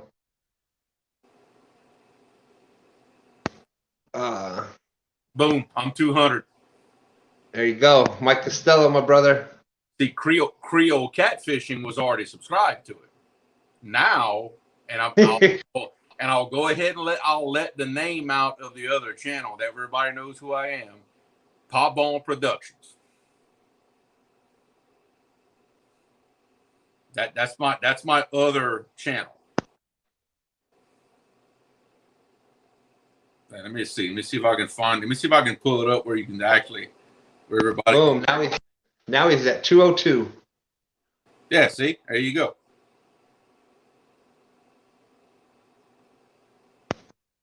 Yeah, Mike Costello was another one that he was going out there. See, that's my other account right there. Like, I don't even have a picture, no subscribers, no nothing. I just have that as a secondary experimental channel. But Pop Bone, now you know what Pop Bone means. See, you know that's no good production. I'm probably never going to do anything with that particular channel. I just keep that on the side to experiment with things. That way, if something goes terribly wrong, it doesn't mess up Creole catfishing. Right. You know, that's really the only reason I I have a secondary account. That and to give people subs. Oh, somebody knocked out a troll. It happens. Yep. Hey, that's when you start getting the trolls, that's just a sign that you're successful enough that there's people jealous of you. That's how you made the big time. So yep, Mike Costello over 200, man. So Mike Costello over 200 tonight. Fins and Fines over 600. Dan almost at 100. Yeah, we got him a bunch tonight just from the little while he was hanging around. Hey, over 16, I think he said. I picked up 10, 8 or yeah, I think I picked up 8 or 10 just by figuring out the top of my head. Boom, there we go. That's 50. I gotta start somewhere. And yeah, Mike Costello was another one that he was out there doing the lives, and he was doing it every night. And I just started going in his chats there, and you know, there might have only been the first few times it might have been 4 people in there. Yeah. And then it was 11, and then it was 20, and now you got Kevin's trophy cat in Bassin. He's at 56 right now. He's down Texas, I believe. I believe Kevin's from Texas. Okay, well, he's not far, not too far. Of course, Texas is a big state, though.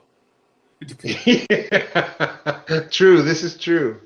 He could be in Texas and be further away from me than you are. Yeah.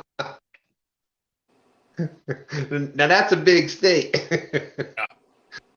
Oh yeah, I've got family in South Texas, like way South Texas. Yeah, the video thing, that's our next trying to get better with doing some videos and some shorts. Yeah. I think Stan, I think you've noticed that from doing the lives, but I think it's exaggerated when you do the videos. And I heard this from a guy who put out a really good video on like just YouTube tips and stuff in general. And he said, you just soon get used to how you look and how you sound on camera, because it's a very weird experience, especially with me, hearing myself talk. You know, it's very weird. Yeah. One thing he said that I've never heard anybody else say, he said the camera tones you down a lot. Like you think that you're just going a mile a minute, but when you watch it on camera, you're really not. It tones you down.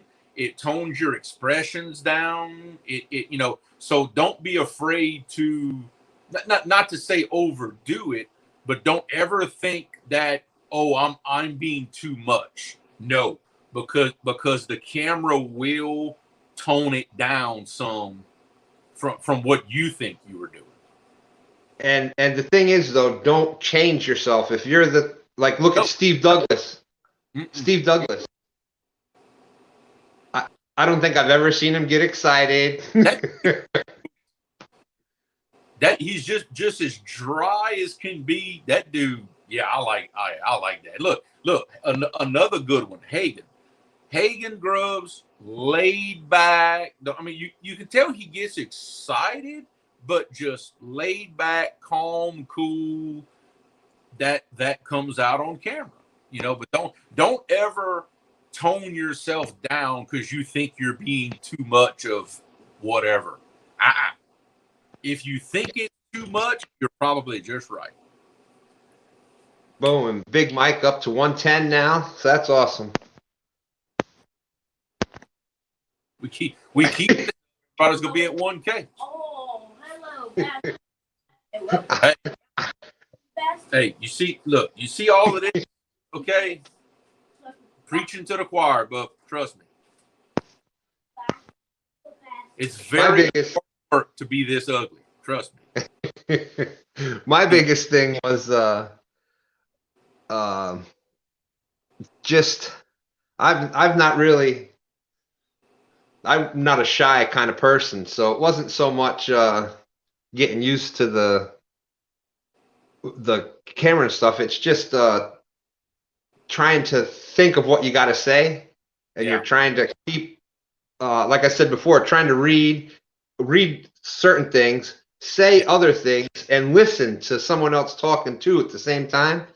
Yep. It's just a lot to try to get used to, And you see, it's funny you say that because I'm exactly the opposite. If I think or put too much thought into what I'm gonna say, I mess it all up. I've got to I have to wing it. I have to not think about it, wing it, and just go, because part of that is my method of not being nervous. If I start thinking about it, my nerves start kicking in. But if I just I hear it. thing, I don't have time to be nervous because I'm rolling. That's what works for me. And thankfully, I don't sound like an idiot. At least not sometimes.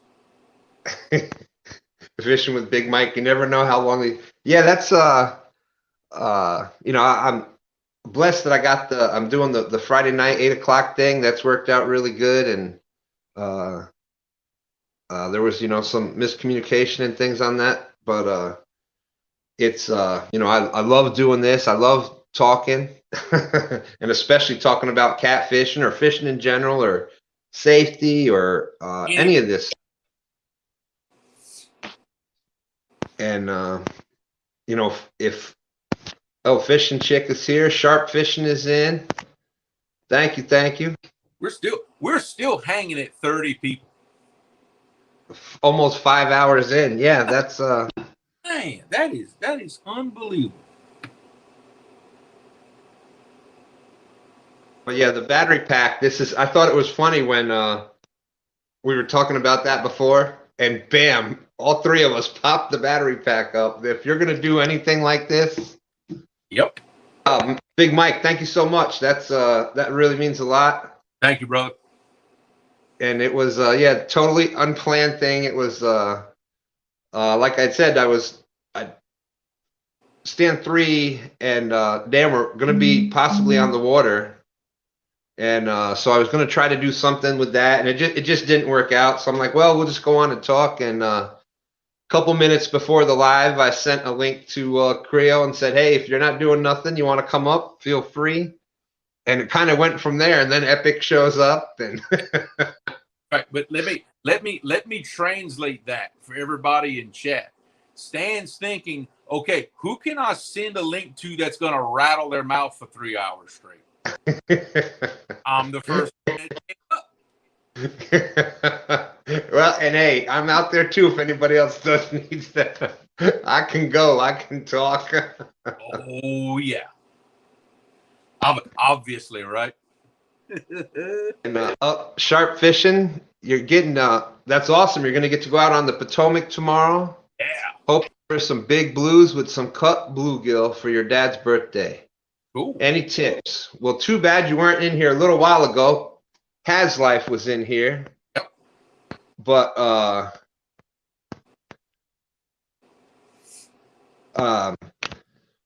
best thing you can do is just more creeks in them dummy Creole. You know what we're doing?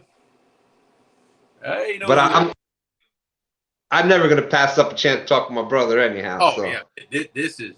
I mean, look, the people in chat are awesome. Me and you could just do this on our own. Oh yeah. Man, we could just do this on our own, man. This is awesome.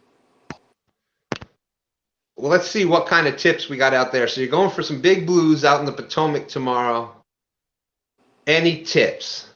Okay, let me ask a couple of questions first. Then I'll decide on tips. Cut bluegill, and I'm gonna ask because for me, I do terrible with cut bluegill, but that's just me. Have you had success with that bait before? That would be my first question. If you had success with that bait before and you're confident in it, then that's most of the tips you need right there. Me when I cut any kind of cut bait, I don't care what it is.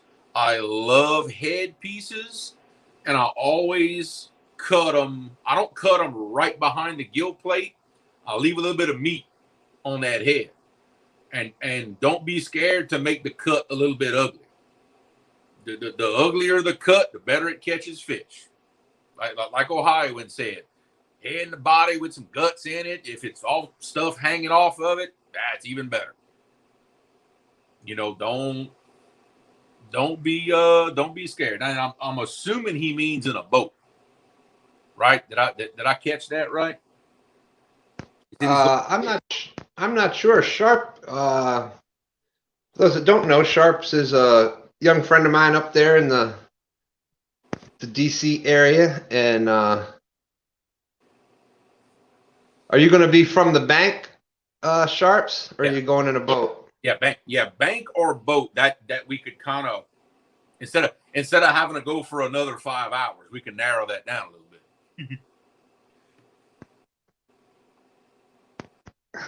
Yeah, now cutting a flapper with a big old brim. That's not a bad idea either. I like that. Uncle Josh he's got the right idea there.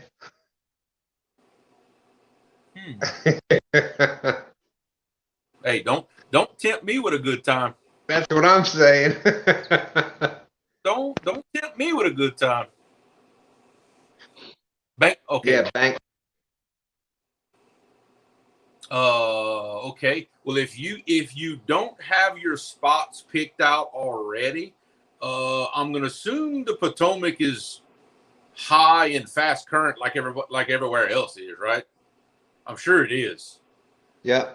I would say find a good strong current seam with an eddy and a little bit of back current. Throw it at them seams.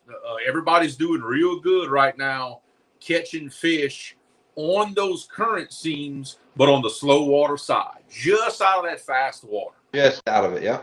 Yes, it seems. I know I'm having good luck with it, and people. It seems like everybody I've talked to lately, everybody that's catching fish, that's what they're doing right now. Is they're fishing the edges of the fast water. Last week, that's what Stan 3 was doing, was going. The main channel is here. He was just going to one side of the other, and just drifting down, just right on the edge of that current, and he was killing it. Yeah, exactly.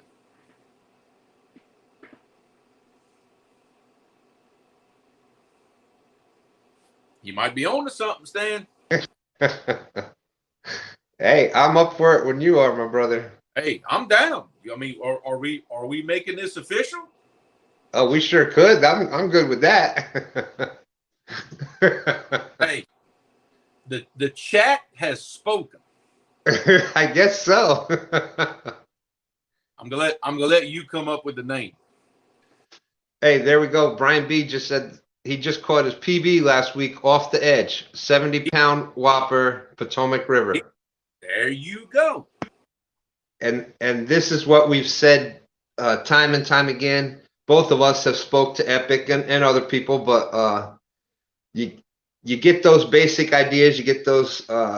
It's going to be the basic idea is going to be the same no matter where you're at, what part of the country, what water you're in. That's right. Yeah, you can't get any more different than my waters, you know, to yours, to theirs. Yeah. But Yeah. the bare basic principles are still the same. It still works for everybody. Late night Cajun, hey. I would actually do that, but I'd wake up my wife and she'd be mad. So I'm not. I did a quiet one. Quiet. I can't do a quiet. My quiet one would still wake up the neighbors. I know my father'd be disappointed. If you can't do it all out, then why do it? You know? Yeah, and look, and dude, that's where I'm getting it from. A lot of what I'm talking about tonight and in some of the other shows I've done, I'm just basically regurgitating everything that Epic's been telling me for the past 2 or 3 months. And what's beautiful about the information, it's simple. It is simple. You know, that's to me, that's the most mind-blowing part of it, is how basic and how simple it is. Well, and a lot of it is stuff that you already know. Yes. You just convince. It's like the most important thing that he's taught me is that fish are instinctual. Don't give them credit that they think like a person. And go with if you know that they like that current seam area. Yes. Well, that's where you're going to fish. You don't need to think that there's a new shad stand up river or across town or this other place got good. They don't think about any of that. So, well, look, a good example is this past Saturday. You know, the latest video that I put out when I had my 2 uncles fishing with me. There was a lot of talk on the boat that I didn't get to show in the video, but I'm sitting there with my boat in the current scene, 6 rods out, basically 2 in the slow water, 2 in the seam, 2 in the fast water. And we're just, I know fish are there. I marked fish. We're just kind of watching everything. Then after a little while, I'm like, okay, we need to move these rods. We need to move these. We need to set. And one of my uncle Andre asked me, like, well, are you just guessing at this, or how do you? I said, no, I'm paying attention to what's going on, and I'm moving stuff accordingly. He said, well, what do you mean? What are you seeing that's making you move stuff around? And in fact, at one point, I backed up the boat about 100 foot and then spot locked us again. He said, what made you do that? I said, well, Andre, think about it.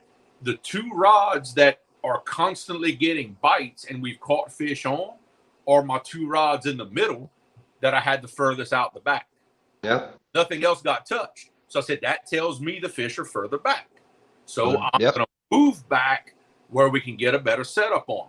And I said, we need to take our 2 rods that's in the fast current, get them out of that fast current and get them more towards the seam line. He said, well, what made you decide that? I said, well, it's real simple. I reeled up a rod. I held it up. That sucker had trash and weeds on it 6 foot down all the way to the leader. I said, that's why. I said, those 2 rods are in that fast water, in that trash.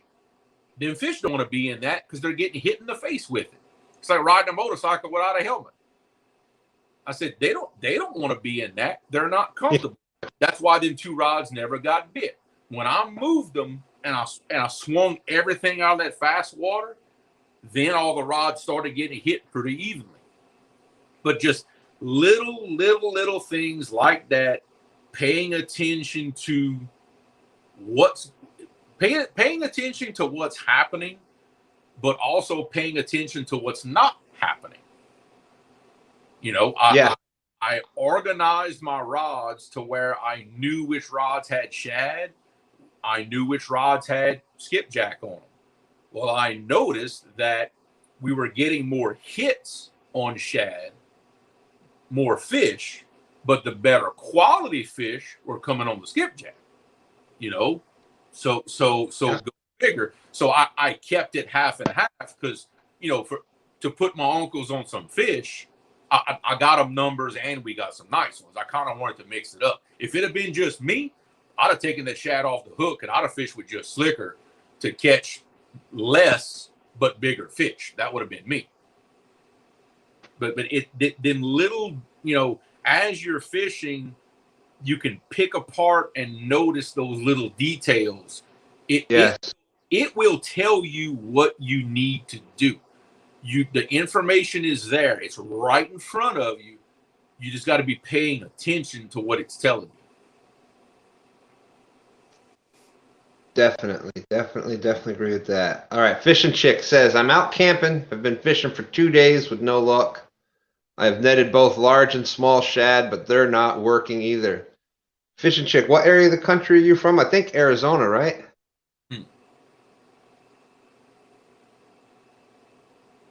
And what kind of water are you fishing? A lake, a river, pond?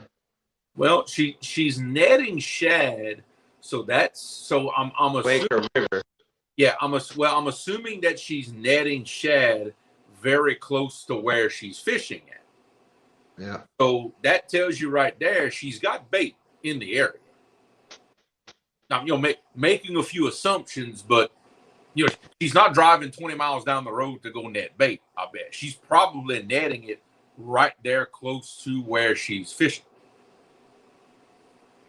So that to me, that's a good start right there. Now, if she's netting both large and small shad, I'd be curious to know how she's baiting her hook. Is she cutting? How is she cutting them? Because sometimes something as simple as changing the cut you're using sometimes will produce fish. That's a little bit of need to know stuff to maybe try to help you out and narrow it down. Mo Creek, tight line jaw. All right, Mo Creek. We'll see you all over the weekend, I'm sure. And looks like you may have both of us here next week. So like it. I get it. Yeah, we made it official. That's awesome.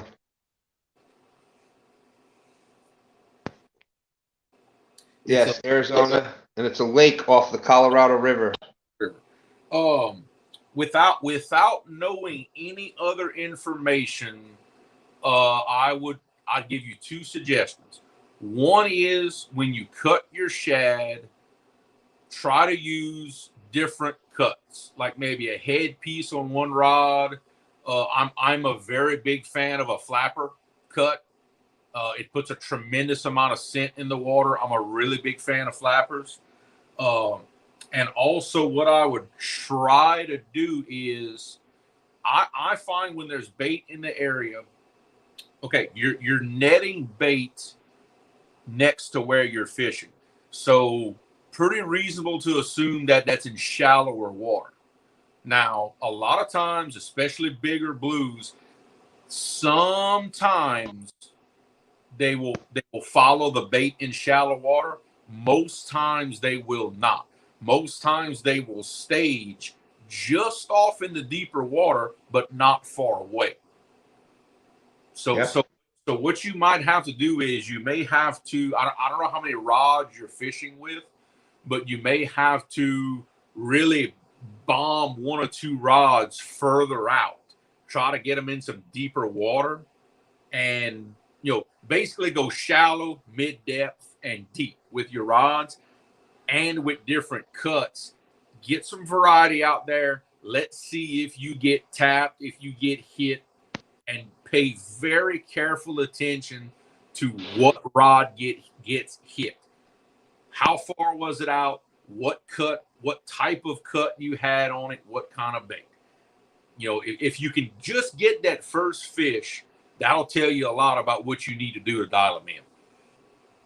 Yeah. Another thing is if you're using bigger pieces of bait right now, try a rod or two out there with small little chunk because it's cold water. Exactly. Yes. Don't necessarily throw a brick out there, down, and that stands right. That's also a very good trick, especially in the cold water times, to get fish to bite. Downsize your baits. Catfish regulators, Aaron always gotta kind of poke the bear a little. I want to challenge Creole himself to fish more lakes in his next 30 years. Okay. Let me clarify a couple of things. Catfishing, I don't really fish lakes for catfish because in my area the lakes really don't hold any really big catfish. They really don't. But I have fished lakes most of my life for pretty much everything else. Any kind of panfish you can imagine, bass. There's certain lakes that are chock full of garfish. So I have fished lakes a lot, just not for catfish. Let's see. I think sent us another response. Let's see. The small shad she's using live. Large ones I'm cutting into small cubes.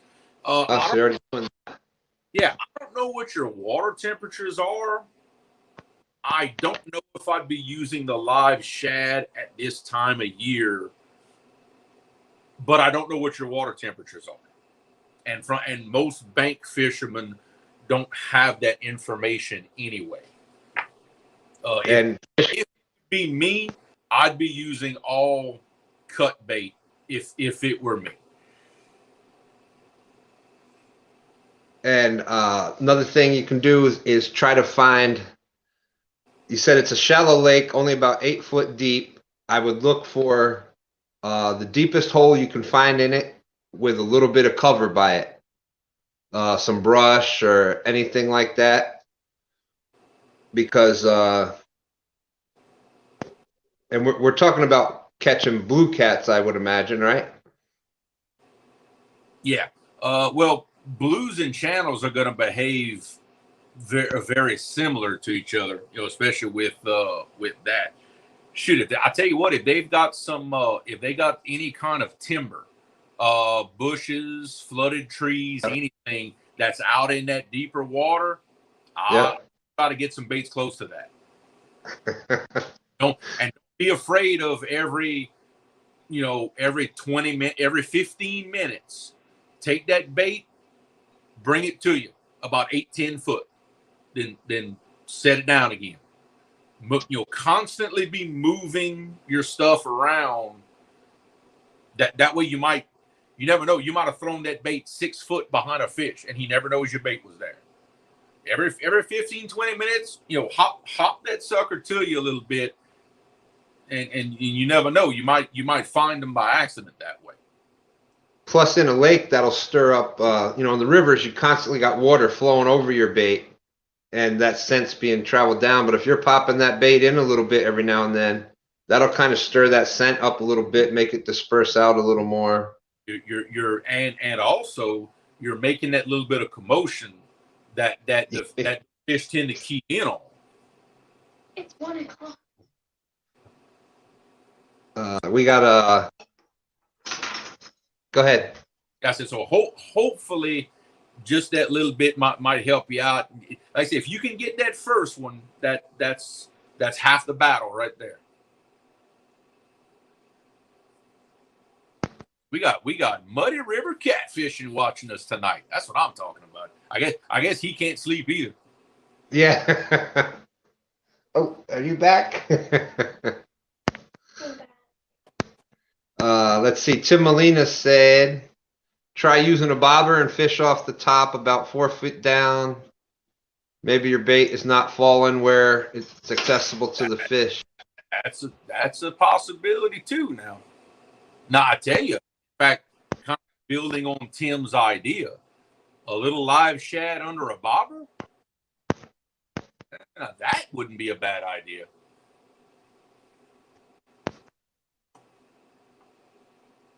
Edges are full of bamboo type brush. Okay, we actually have a lot of that around home.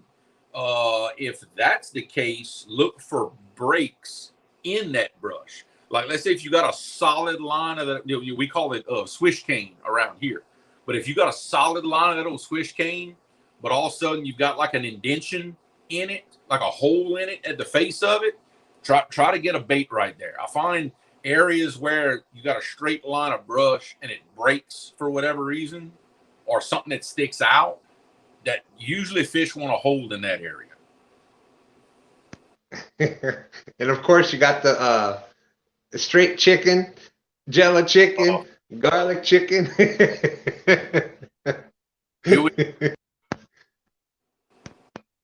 mean, look, hey, everybody knows I use chicken. Everybody knows it. But we're not going to start the great chicken debate tonight. That's tonight. A whole show. Yeah, we'll do that at the beginning of another show. We've already been on 5 hours tonight. Oh, Lord. We're going to start the great chicken debate and lose every one of our subs. Yeah. Kill it. Oh, Lord have mercy. I thought Mike Greenwell was going to disown me when I caught that big fish bumping with that chicken. I thought he was going to quit talking to me. Woo. Man. Yeah, I think the chicken no chicken debate is even more fierce than the mono braid or the bank boat. I think that chicken or no chicken, that is the like line that people will that's just The mono and braid thing, as touchy as it is, in the end, that doesn't hurt anybody's feelings. You start talking about chicken for catfish bait, you start hurting people's feelings.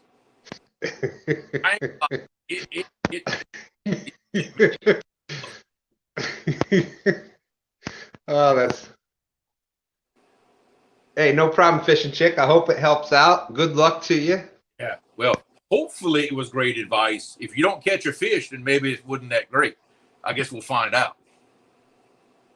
And another thing you can do if you're just trying to catch anything, if you got some night crawlers, are able to go get some night crawlers. That's more fish have been caught on night crawlers than just about any other bait. Yeah, because remember, you know in the show now, if you think about it, we got the best of both worlds. We've got the bank guru here, and you got a boat guy here. So we can give you a little bit of both. It's still going. Man, the chicken came up, and it's That's it. Chicken debate is like talking politics. I think we'd be better off talking about politics. Oh my goodness. In fact, that reminds me, I need to fix some chicken for Sunday. They remind me. Make some people mad. Look, Hey, I got an ice chest in the back of my truck right now that is slap full of fresh gizzard shad, fresh threadfin. It's got a couple of moon eye in it, and it's got a bunch of slicker in it. It's got not some big ones, but it's got a bunch of skipjack in it. Guess what? We still bringing chicken. Yo, hey, I am still bringing chicken. The unsubscribe button is down there somewhere. Somewhere, yeah. What do you? I've got to. Yeah, I'm. If I had my choice, I'm fishing the James River, and I had my choice. 99.9 times out of 100 is going to be shad. Yeah. I'll also take eel. Eel works good here in certain times of the year, so I'll take eel. Yeah. I myself haven't had a lot of luck with bluegill. I've had luck with white perch because they're in there. So if I had the choice, I'd rather have one of those fresh cut baits that are in the water. But absolutely, if it's a matter of having that or having that and having chicken or no bait, I'd rather have chicken. And sometimes I have caught had the other baits out there, and I've caught fish on chicken, actually nice ones, 20 to 30 pounders on cut Kool-Aid Jello chicken. But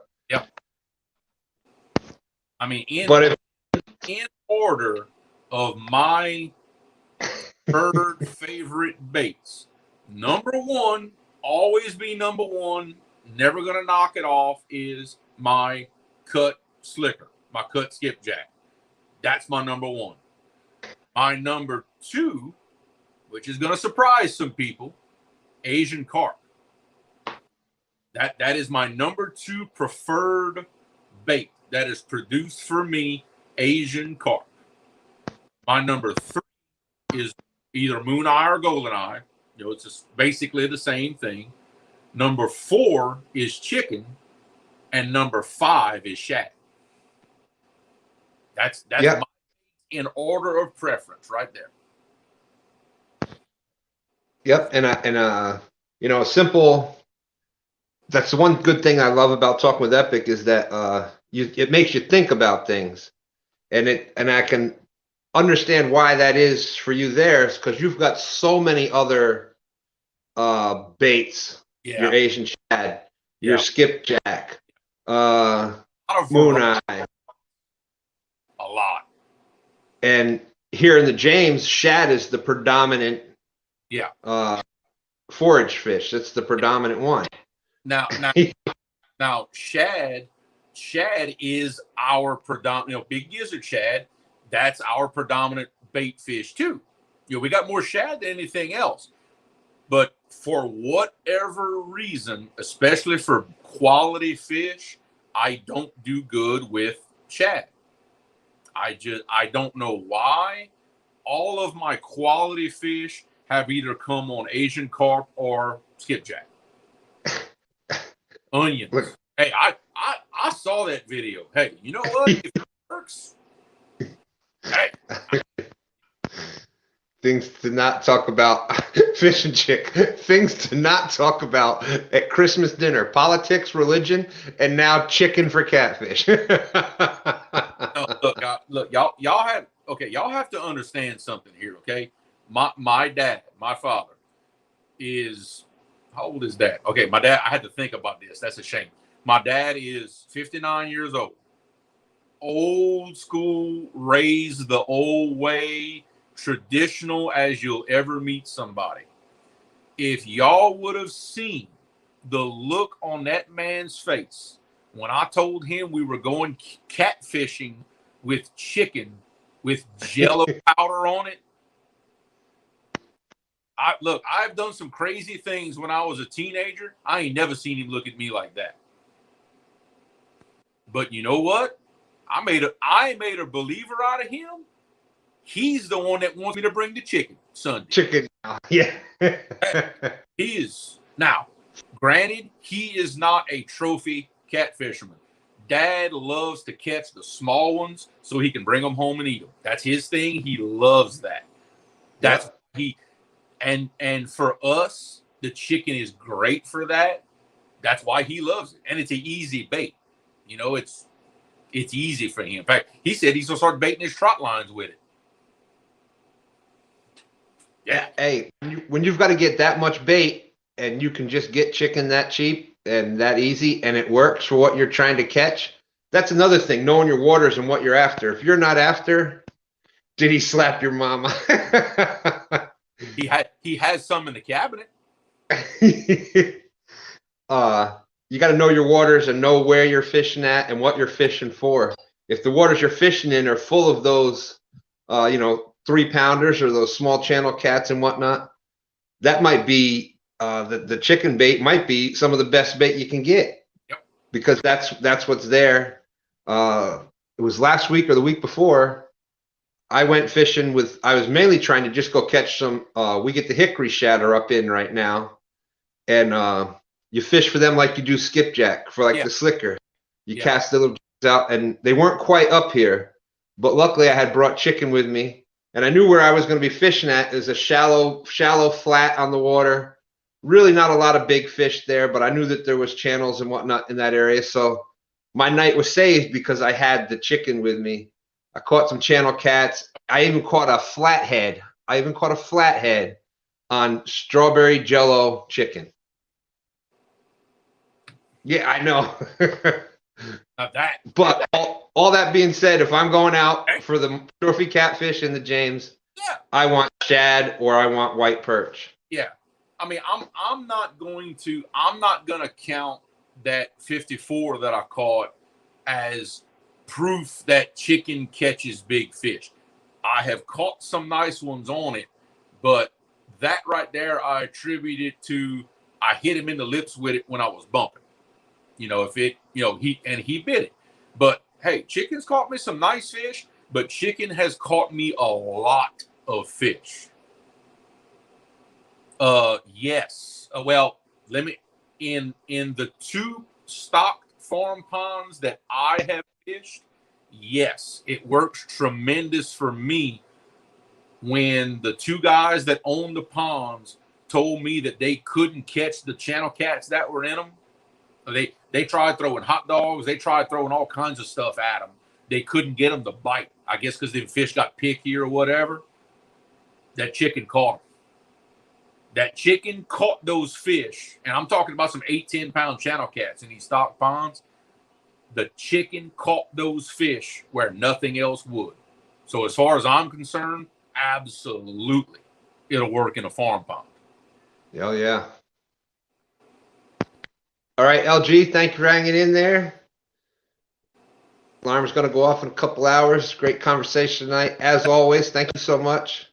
I was going to ask anybody caught flatheads on stroke. Hey, now I'm not recommending it. I'm just saying that that's what happened. It happened once.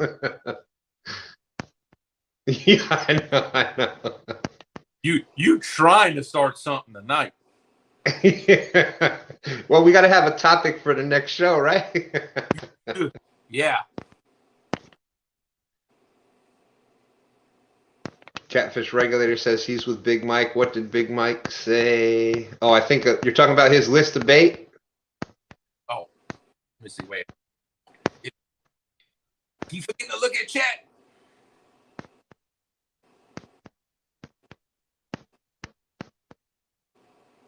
Let's see. If catfish are hungry, they will eat anything up to a point. I think the smaller fish, yes. As the fish get bigger, they know where to find the food that they want, and they want fish. I will look. I like chicken.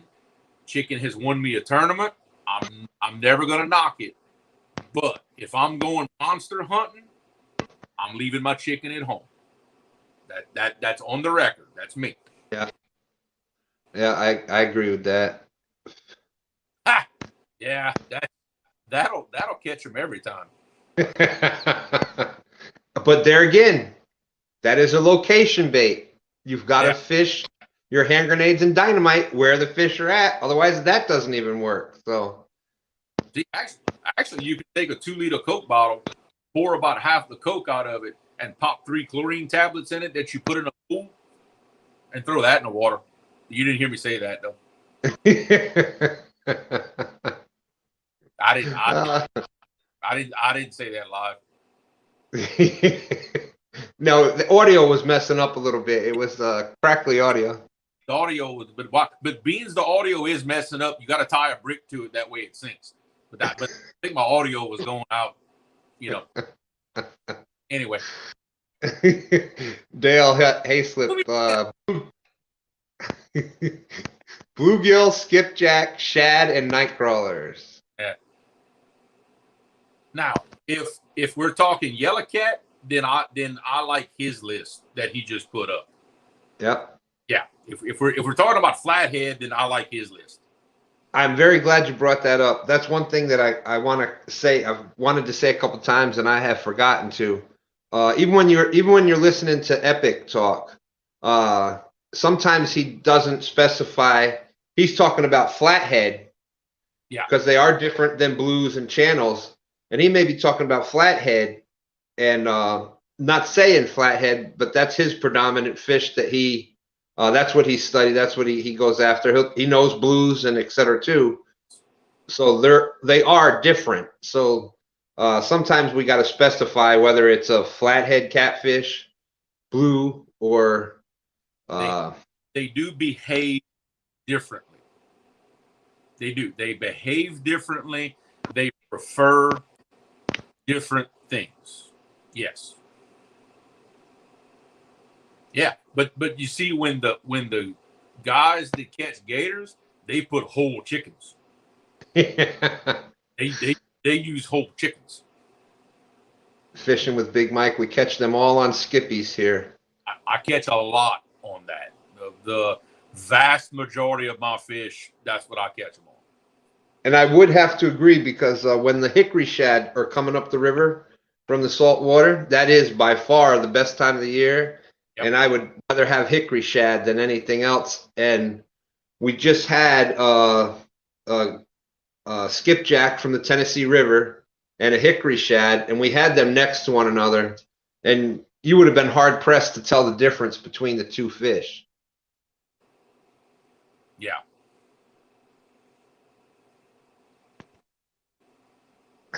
Oh, he came back in. He's hanging in there.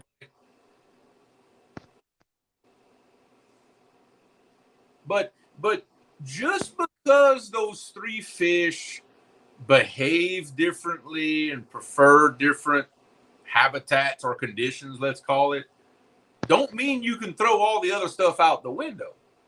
You know, Yep. a good catfishing rig is still a good rig. Good fresh bait is important no matter which one you're going after. Yep. You know, a good sharp hook is important no matter what you're going after. So don't throw it all out the window just because we're talking about flatheads instead of blues. 99% of the information is still very relevant. Oh.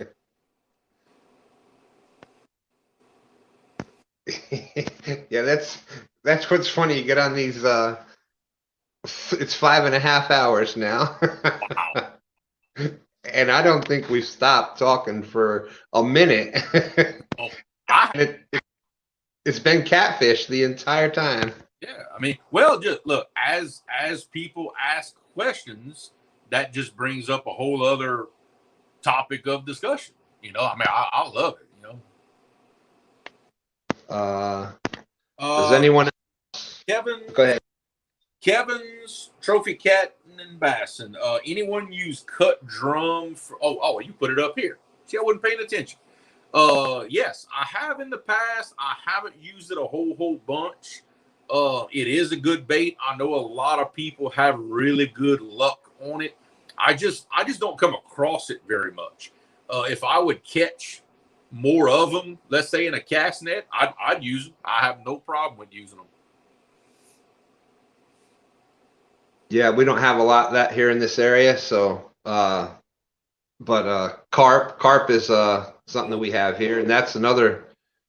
If you want to see what makes carp good, just cut one open and watch the amount of blood that comes out of that fish. Axe has about some carp. That has, I'll tell you, that's like his number one bait. He loves him some carp. And look, me, Asian carp, hey, I love them Asian carp for bait. My favorite part, especially about the Asian carp, and I think most of the other carp are the same way. That skin outside is so tough, they can't take it off the hook. Yeah. They're not gonna steal it. Yeah. The car can't even take it off the hook. Yep, the blood and the oil and carp. Oh yeah. Yeah, you better believe it. But no, I know a lot of people that use cut drum. A very good friend of mine who I learned a lot of stuff from on the river. At a certain time of year, he's got some kind of spot where he goes cast net little baby drum. They're maybe this long, and he keeps them live and uses them for live bait. Loves those things. But yeah, a lot of it is the fish that are available in your area. So like right now, the hickory shad is what's running up in the river. So that's going to be what they're going to be stocking up on. And the blue cats right now in the James are going to be some of the biggest, fattest belly. Yeah. A 20-pound catfish is going to go almost 30 pounds the next couple months because of how much. Yep. But if you have a lot of carp and smaller carp and whatnot in the waters, carp is awesome. You better believe it. I know. I've never used them for bait. I know a lot of people use bullheads live for to catch flatheads on, and that a lot of people, that's about the only thing they'll use. It's definitely a good bait. I don't use it because I haven't caught a bullhead in I don't know how many years. I can't get my hands on them. Well, I know a lot of people like to use the bullheads because they're a very sturdy fish. They'll stay alive for a long, long, long time. But See, regulators. Would Asian carp or skipjack work as well in lakes where there are not, and why? That's a whole other debate. But to be honest, I know Epic's got a few examples of using non-native baits and doing very well. I would see no reason not to try. I'll just tell you like that. I don't have any experience with using non-native baits. I've never tried that for myself, but I know there's plenty other people out there that have, and most are successful with it. In my opinion, a good quality bait is a good quality bait, regardless of where it comes from.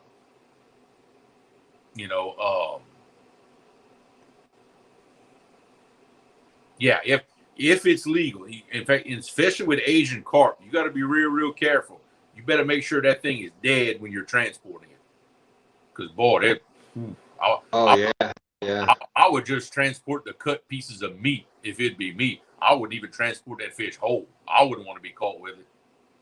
Well, that brings up a good point that I've been wanting to talk about too. So I'm glad that came up. Is before you use any bait or before you fish for any fish, find out what the regulations are in that area, even if you don't plan on keeping it. Absolutely. Because I see so many posts. I'm in a lot of the Facebook groups and stuff, and you'll see a post. What kind of fish is this? Well, you've already got it on a stringer. You've already got it on a stringer in the back of your truck. That's a bad a little bit, right? It's a little too late to ask then. Yeah. And you hear about the different baits. Some states have some really crazy laws about what baits you can use. So just because you heard it on one of the shows, always make sure to check the regulations first. Even if you just call, you can go ahead and call your DNR or your whatever they're called in your state, and a lot of times they're more than happy to try to help you out. Yep, exactly. Yes, I've seen somebody threw me another question. Oh, Mike Costello. Mullet. Yes, we have. There's a lot of gray mullet actually in our waters around the river and everything, and especially during the middle of the summer. I cast net a lot of them in the middle of the summer, and I do pretty good on them. I've caught a lot of fish on mullet in the past. I used to use a lot of mullet before I got better at catching skipjack. When I couldn't catch a skipjack to save my life, mullet was my go-to bait. I use less of it now because I can actually go and catch skipjack now.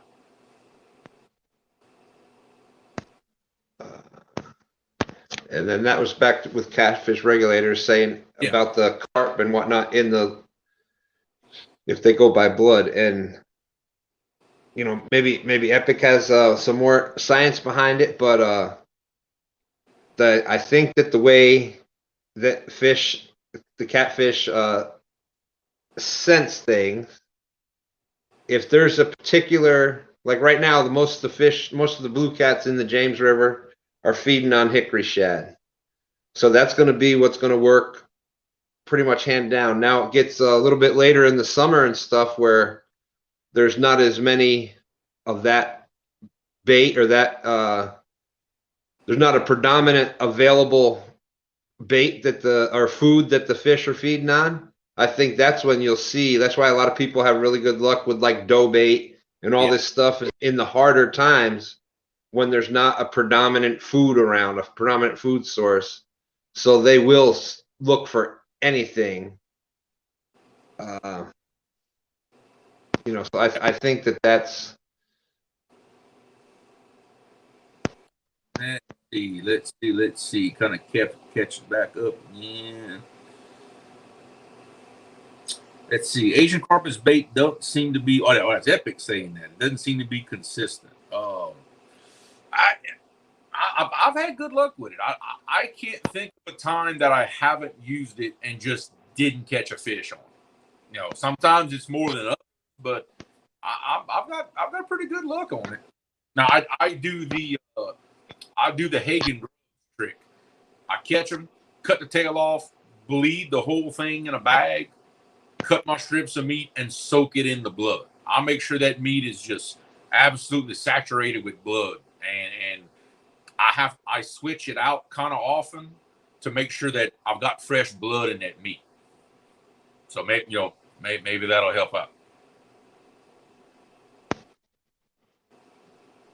Yeah, Kevin's right. He's like, Creole, chicken isn't native to the water. Yeah. See, got me. See, they called me on it. That's true. Chicken is there. I have not seen a chicken underwater yet. So you are right. Chicken is definitely not native to the water. But I do believe that the catfish with all the sense that they have, sense of smell, and I do believe that they break that down. They can break it down into a protein source. They recognize it as food. Obviously, they wouldn't bite it. Now, I'd love to get in a catfish's head when they sense chicken. What do they think it is, or does it even matter? I don't know. They recognize it as food, so hey, I guess it doesn't matter what they think it is as long as they bite the hook. But it's like we were saying, if the catfish is in a comfortable spot with a certain food source being flushed down the river to it the whole time, there's not a lot of reason for them to move that much. Yeah, exactly. And that's what they're going to be eating, is whatever that food source is that's coming down the river. Yep. Lakes and stuff a little different. You've got the fish have to be out looking for it, so it's a little bit different situation in lakes. But see, I think Stan, I believe you've got. I mean, you've got to have more experience catfishing on lakes than I do, because I ain't never done it. So you're the lake guy. You're the lake guy. I'm just the river guy. Yeah, and the good thing about lakes is that it's we didn't have a lot of catfish. Like I said, when I was doing lakes, it was predominantly like panfish and bass and pickerel and pike and crappies, yellow perch, all that kind of stuff. And it was pretty easily patterned. Yeah. There wasn't as many variables as in a river. Yeah. The river changes multiple times a day. And the structure from one week to the next week, you get a good rain and the structure in the river is totally changed. Well, a lot of things change, but then a lot of things don't change. See, I'm far enough south that the bait stays in the water all the time. Like we have skipjack in our water 365 days a year. Like they don't ever leave. They'll get a little harder to catch at certain times of year, but they're always there. The shad are always there. We don't get, like, it doesn't get cold enough to get shad kills down where I'm at. We don't. So our bait, like all this different variety of bait that we have, it stays like that all year round. So that for us never changes. But you're right. The river constantly rising, falling, speeding up, slowing down, trashy, not trashy. Yeah, every day is an adventure on the river. You just never know till I hit that main channel and I look at it. Okay, well, there goes that plan. We ain't going fishing there today, and you got to go with it.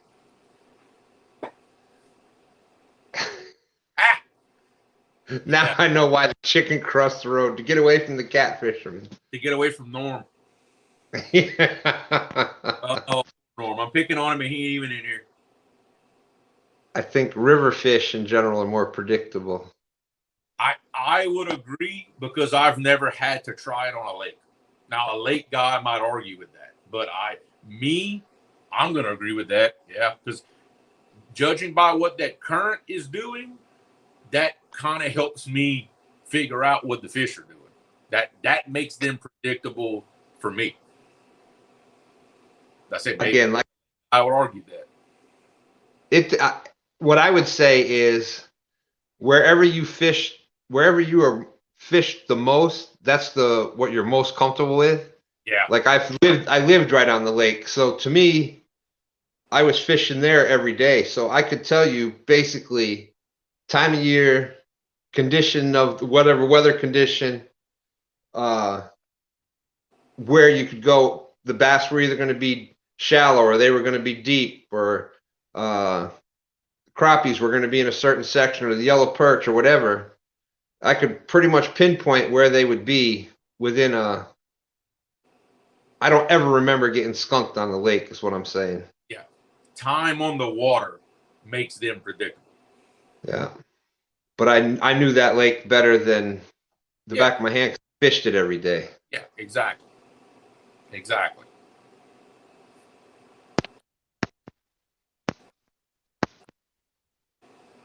All right, good night, Mr. Molina. Thank you for hanging out with us tonight on the very first episode of the Stan and Creole show. Oh, that's right. Epic wasn't here for that announcement. Oh, that's right. We gonna make this a regular thing, cuz. There you go, Mr. Epic. We now have it's going to be Stan and Creole on Friday nights. Name to be announced sometime in the future. That's his. I'm gonna let him come up with that. He's good at that kind of stuff. Yeah, I thought he'd be happy about that. I think it's gonna be cool because we have very different situations, very different tactics, and either one of us is going to have something to say on any subject there is. Pretty much. I mean, it's, if it's not in my wheelhouse, it's in yours. So, I mean, you can't get no better than that. Hey, and if it's not any of ours, we know people to talk to. So Epic. Yeah.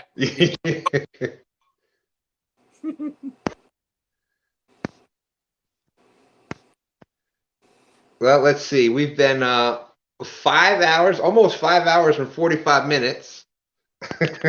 Which is not the longest live you've ever done. No, I've done 13 hours, but we ain't going 13 tonight, bud. Right? No. That was crazy. But it was very similar. It just started like this. You start talking to people, and then some people leave, some more come in, so some more questions come out, and man, Aaron is just busting on the rivers. River rat. Hey, I take river rat as a compliment. That is a compliment to me. So you ain't busting my chops at all. Well, that's awesome, Dale. Good luck. I hope. Go get them.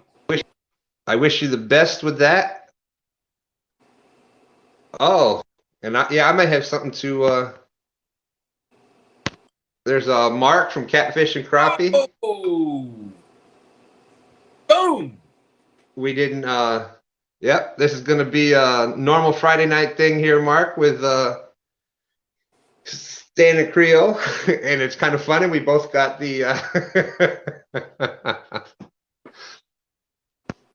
But once I confirm something, we may have a amazing show next week. Oh, right out the gate. So come on now. That's what I'm talking about. So I just, before I say anything, in the chat, I just want to make sure. Yes, that kind of happened tonight, Mark. That you can thank Uncle Josh. You can thank Uncle Josh for that. He kind of instigated that, and neither me or Stan thought it was a bad idea. So we said, you know what? Let's roll. Well, and the rest of the 40 people that were in there also kind of chimed in and said, started throwing names up for it and everything. Once everybody started naming the show, like, well, there ain't no backing out now. Ain't no backing out now, brother. Congrats, good idea. Yes. We're no we're no Lyle and Mark, but we're gonna do the best we can, We're not as good looking. That's the start off. I don't have the beard going on, and I don't have a bulldog behind me. How can you compete with that? I'm getting there. It's I just look like a homeless. I'm scruffy. Dang. Yeah, polar bear. Uncle Josh is gonna want royalties. Well, he can want one, do something else in the other. See which one fills up faster. He said he's eating, about choked when he said that. It's true though. How can I compete with Mark's sitting there? Look. Okay, wait. See, look, you can tell Mark's a pro, okay? Man, he's got the whole setup going on, professional mic. Boy, he's just, got the scene set up. I'm smoothness. I'm over here in my spare bedroom with my kid. What are you gonna do? Hey, but just like we said, time on the water, time on the air. That's what it takes. The more you get used to doing it, gets a little better and better every time. I'm good at talking, obviously. I'm good at that. My best talent, talking. He's got more stuff for the works in the den. Oh man! And you see, look, I'm gonna get way off of fishing here, but I'm gonna make Mark jealous. Mark, I know you're an old music buff and everything. If you would only know the album, I'm talking the original mint condition album collection that is fixing to come my way from my mom, it'd be over for you, buddy. You would be jealous. I'm excited. Catfish regulators. We could call it the Dink Masters show, man. I used to like you, Aaron. Yeah, I know. I'm telling you. I used to like you, Aaron. Dang. Even had his merch site up in the chat a few times tonight and everything. Yeah, but you notice how he did all that, then dropped the bomb on. See, see, it's all right. All right. Yeah, so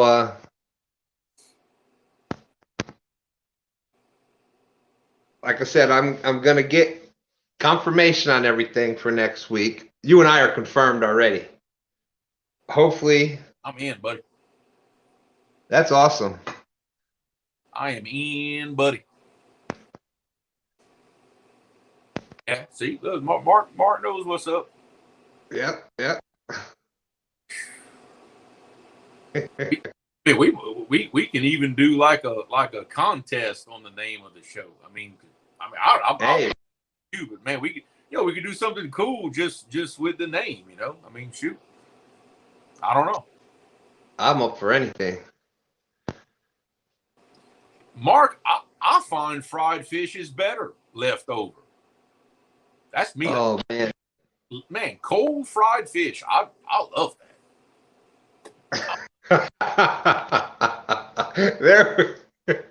We got bone and peaches. That might get taken the wrong way if you never mind. My mind is. I guess I'm tired. My mind's starting to go off in places it don't need to be going. On a live chat anyway. Well, it is almost 2 a.m. here, so. It is almost 1 a.m. here. I'm just getting going. Oh. Appreciate it. Thank you.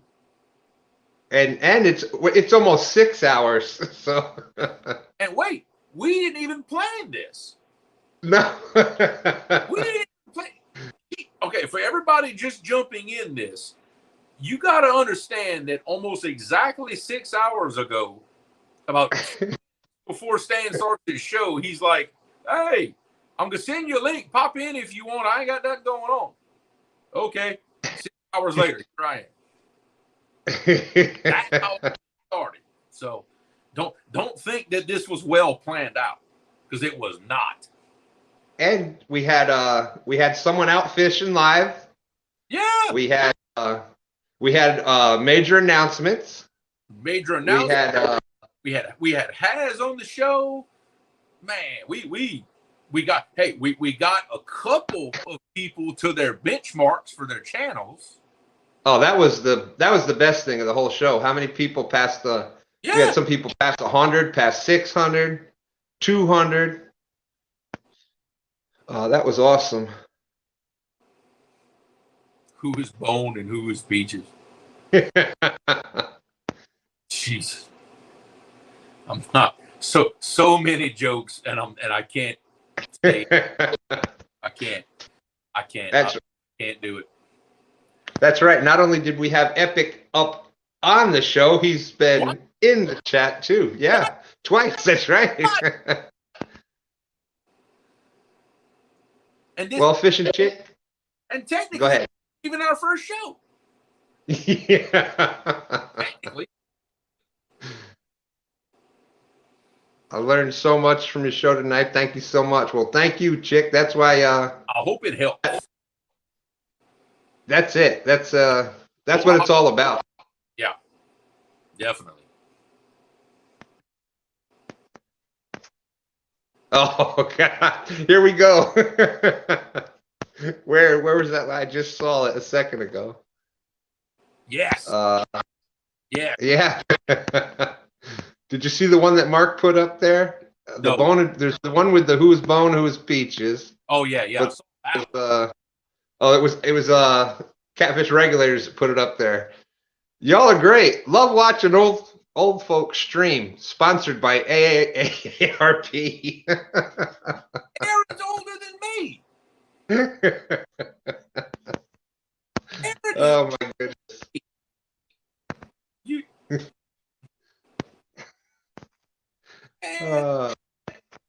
Hey, that ain't even right. Just because I got a little gray. No, you older than me, Aaron. That ain't even right.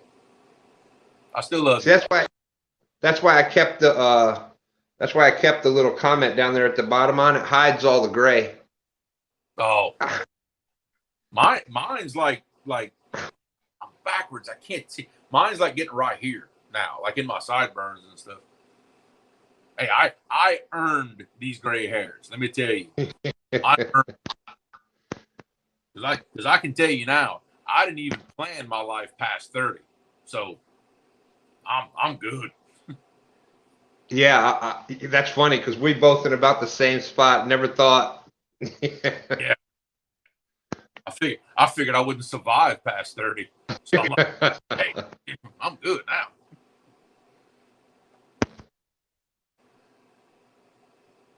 That's awesome, Mark. There's even Mark got a. That's awesome. Got a few subs, maybe. Yeah. Yeah. Yeah. Okay. Yeah. I thought he was talking about something. Yeah. No, me too. Trust me.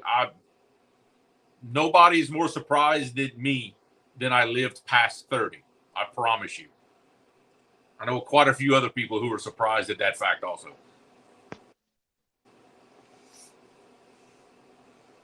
Yeah, living life in the fast lane. 1 a.m. here too. Yeah. It's one. Yeah. Oh yeah. It's officially Saturday here now too. So it'll be all right. That's right. If you can't have fun, you got nothing. That's it. Look, you cannot take yourself too seriously. You can't. Can't do it. Just for men for Christmas. Done deal. I'm proud of mine. I will take gray hair over a receding hairline any day of the week. Yeah, I earned all the gray. I'm good. I don't have none up here yet. I'm still good here. Little on the sides, that don't bother me. I earned them. Every gray hair is something cool that I did, so I'm all right. I mean, y'all know Stan 3, so that he's got had a lot to do with this. I can imagine. I'll laugh so hard. I think it was this. No, it was. I forget if it was this weekend or 2 weekends ago. You and Stan were doing something. Y'all were fiddling something, and just in the middle of life, you're like, "Hey, would you chillax?" Whatever I was drinking, I spit it out. I was like, "Oh, that was hilarious." Yeah, I kind of. That was awesome. Sometimes I got to be like, enough. Because look, I knew it was because he was just like, come on, let's go. Like, yeah, he gonna get him. He's coming.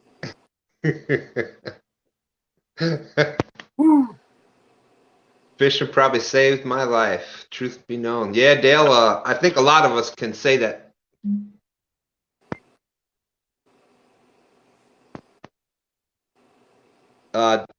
Jeremy, I'm gonna just black my screen for just 1 second. I'll be right back. I'm not going anywhere. I got you. I got you covered. Don't worry about it. Yeah, I'm sure a lot of people can say that. You know, any kind of hobby or whatever they got into, you know, either got them out of trouble or got them out of some bad habits. I mean, yeah. I mean, I'm with you on that. I guarantee you, all of my hobbies have kept me out of trouble all these years. Because man, if it wouldn't have been for either fishing or working on cars, they don't tell them what kind of trouble I got myself into. I can promise you. Let's see. Let's take a little look, see what's going on in chat here on my computer. Yes, yeah, Mark. I'm fishing Sunday. Gonna have Dad and my brother in the boat. We're gonna try our best to make a repeat of this past weekend. But yeah, we'll be on the river Sunday. I got all my honeydews to take care of. Well, I would say tomorrow, but it is tomorrow, so in a few hours.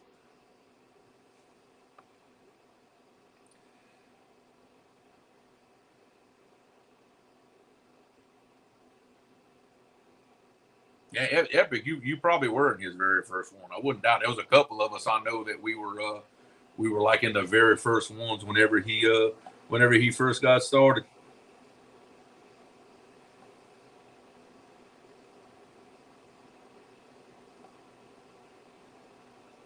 But yeah, it was very unplanned, but yeah, we are going to.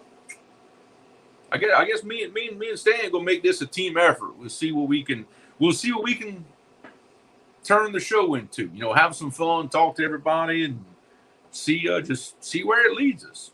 We're gonna have fun no matter what. I promise.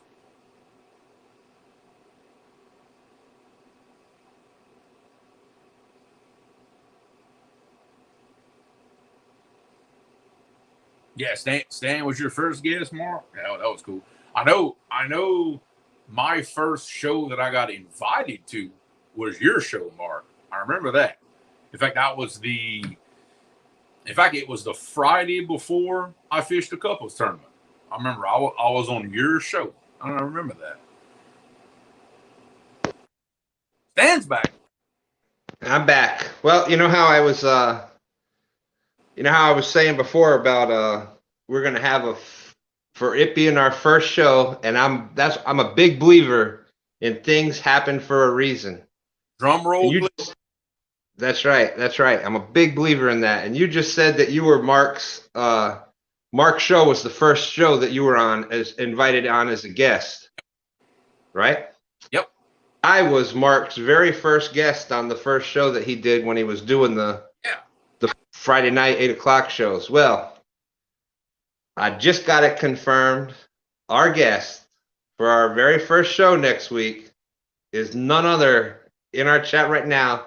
Mark, Catfish and Crappie, is going to be our first Friday night guest next week. It's official. So how things just kind of go around, and that's what I'm talking about. Yep. Well, when I was the guest on Mark's show, I really hadn't done any lives or anything yet. I think I had one little photo video that I had put out, and yeah. But I was in all the chats, and everybody knew. I talked to everybody, and Mark had a guest for kind of the same thing. How things happen, and I said, hey, I'm willing to talk if you need someone to come up with you. I'd be more than happy. And that was the first. That was when I started doing the lives, and well, here it is. And the rest come is around now. And now he's our first guest. So how about that? That's what they call coming full circle. See, that's good. Now that gives me a really good excuse to get my little webcam and my earphones like I want to finish my live streaming setup. So there you go. I got a good excuse to go speak.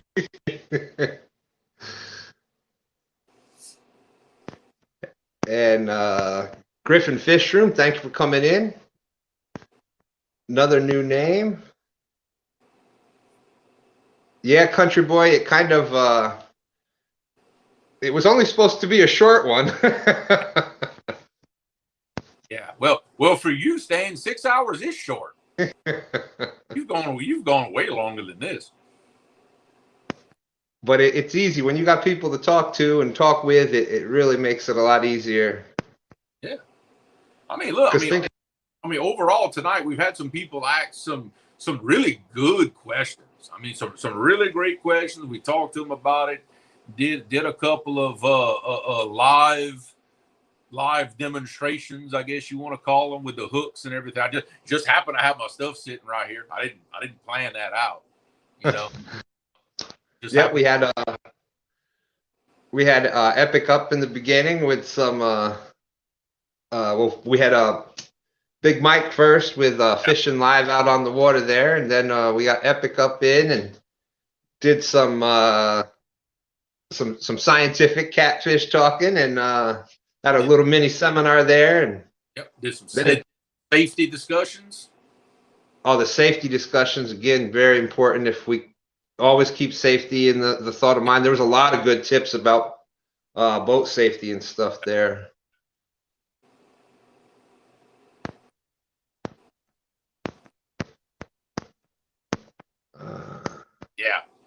Yeah, promise you. Yeah, we covered we covered the gamut of just about everything tonight. Good. Let's talk about everything. Just I don't think we left any subject untouched hardly. Nope. So we got 25 people now. So I think we're gonna let's see.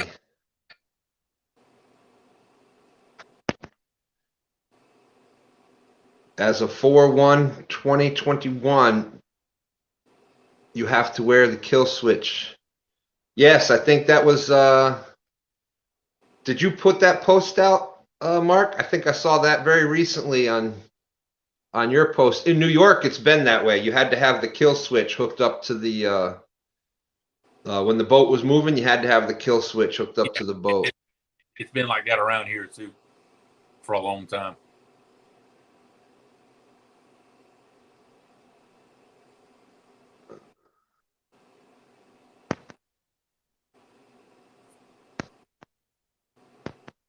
Great live stream. Yeah, buddy. Know how hard y'all work to know all that information. Yeah, and that's the thing that amazes me still to this day is that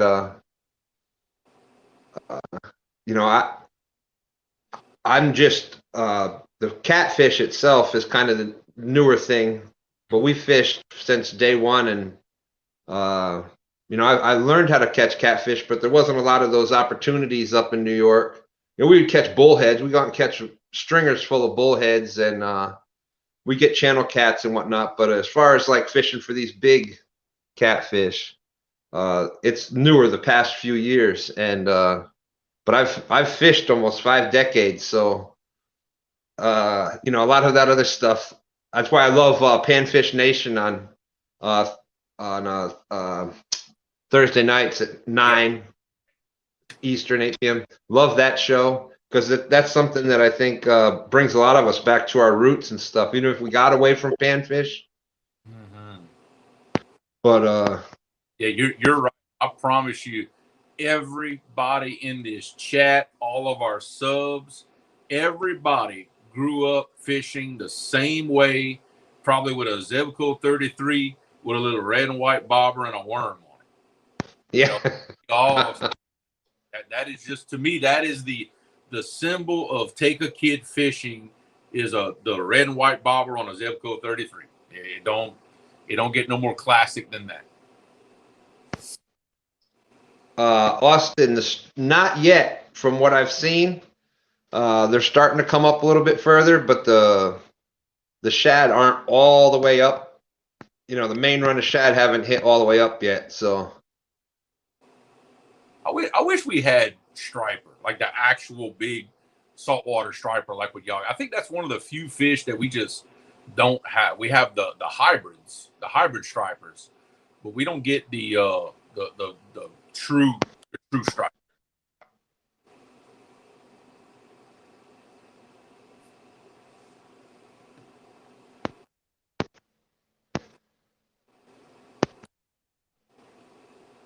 Yeah, Mark's right. I mean, everybody grew up pan fishing, and everybody still does. I mean, look, every now and then we're not filming a video. We walk right here across the yard to that stocked pond, me and the kids, and just go catch some brim out the pond. It's still fun. It's still a blast.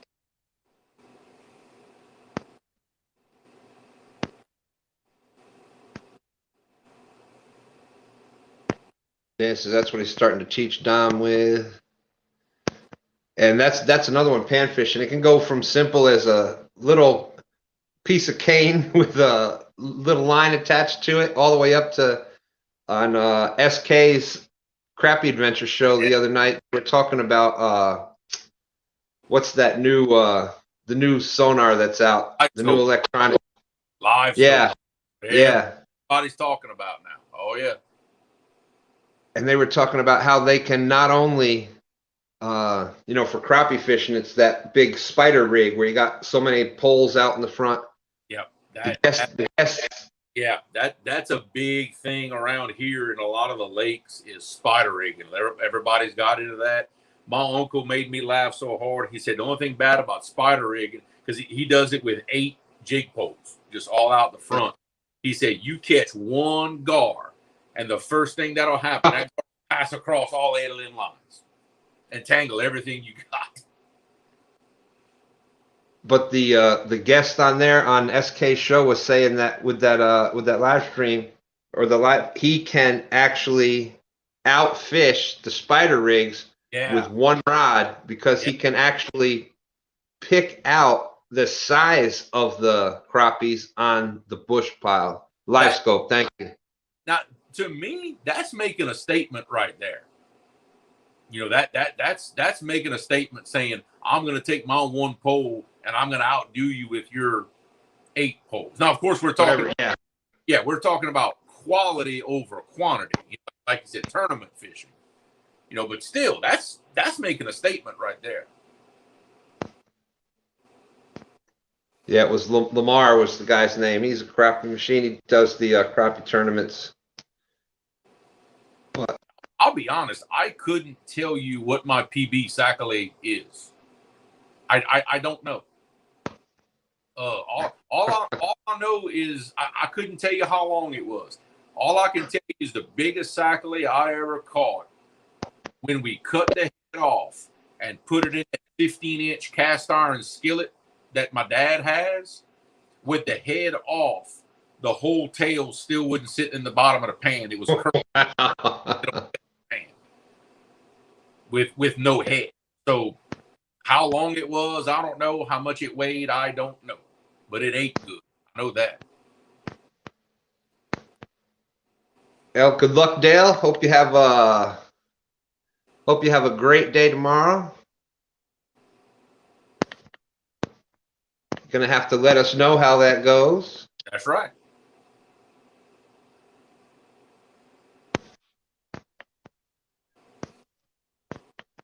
But in fact, I think what I'm gonna do, I guess I'll put something out on the group tomorrow. Whenever I think about it, whenever I get a chance, I kind of want to do a little weekly thing on the Creole Catfishing Facebook group.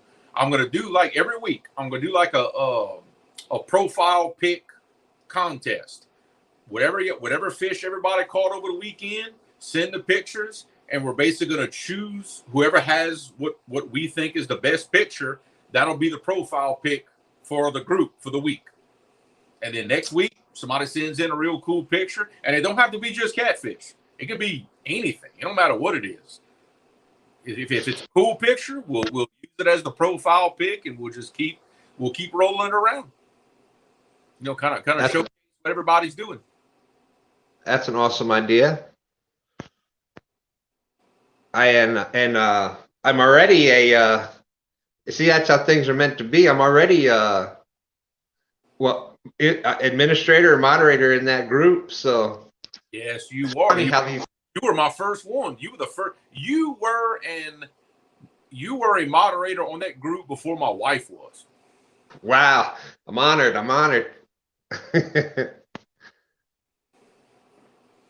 All right, so It was meant to be.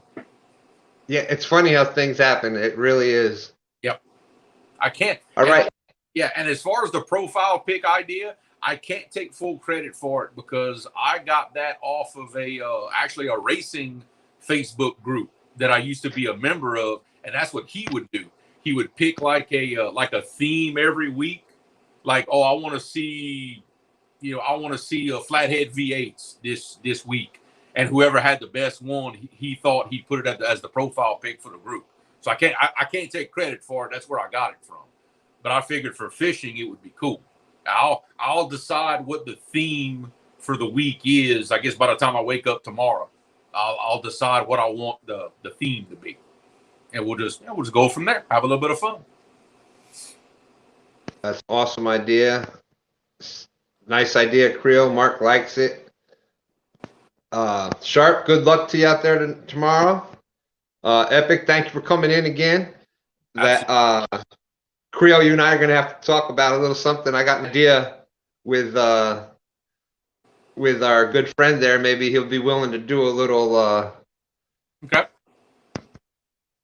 We'll see. We'll talk about it and run it by him and see if it's something that he might be up for. Yeah. Sharp fishing. Good luck for you out there tomorrow. Hope you and your dad get a couple of really big boys out there. Y'all tune in next week. We don't have the name yet, but you'll see both of these mugs here next week. And heaven help our very first guest going to be Mark, Catfish and Crappie.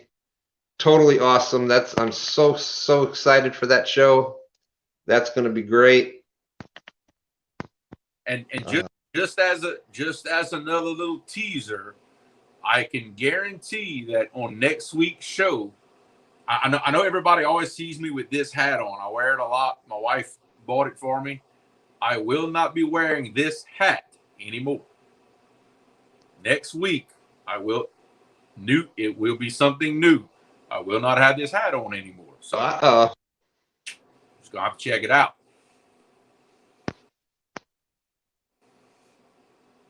I got that.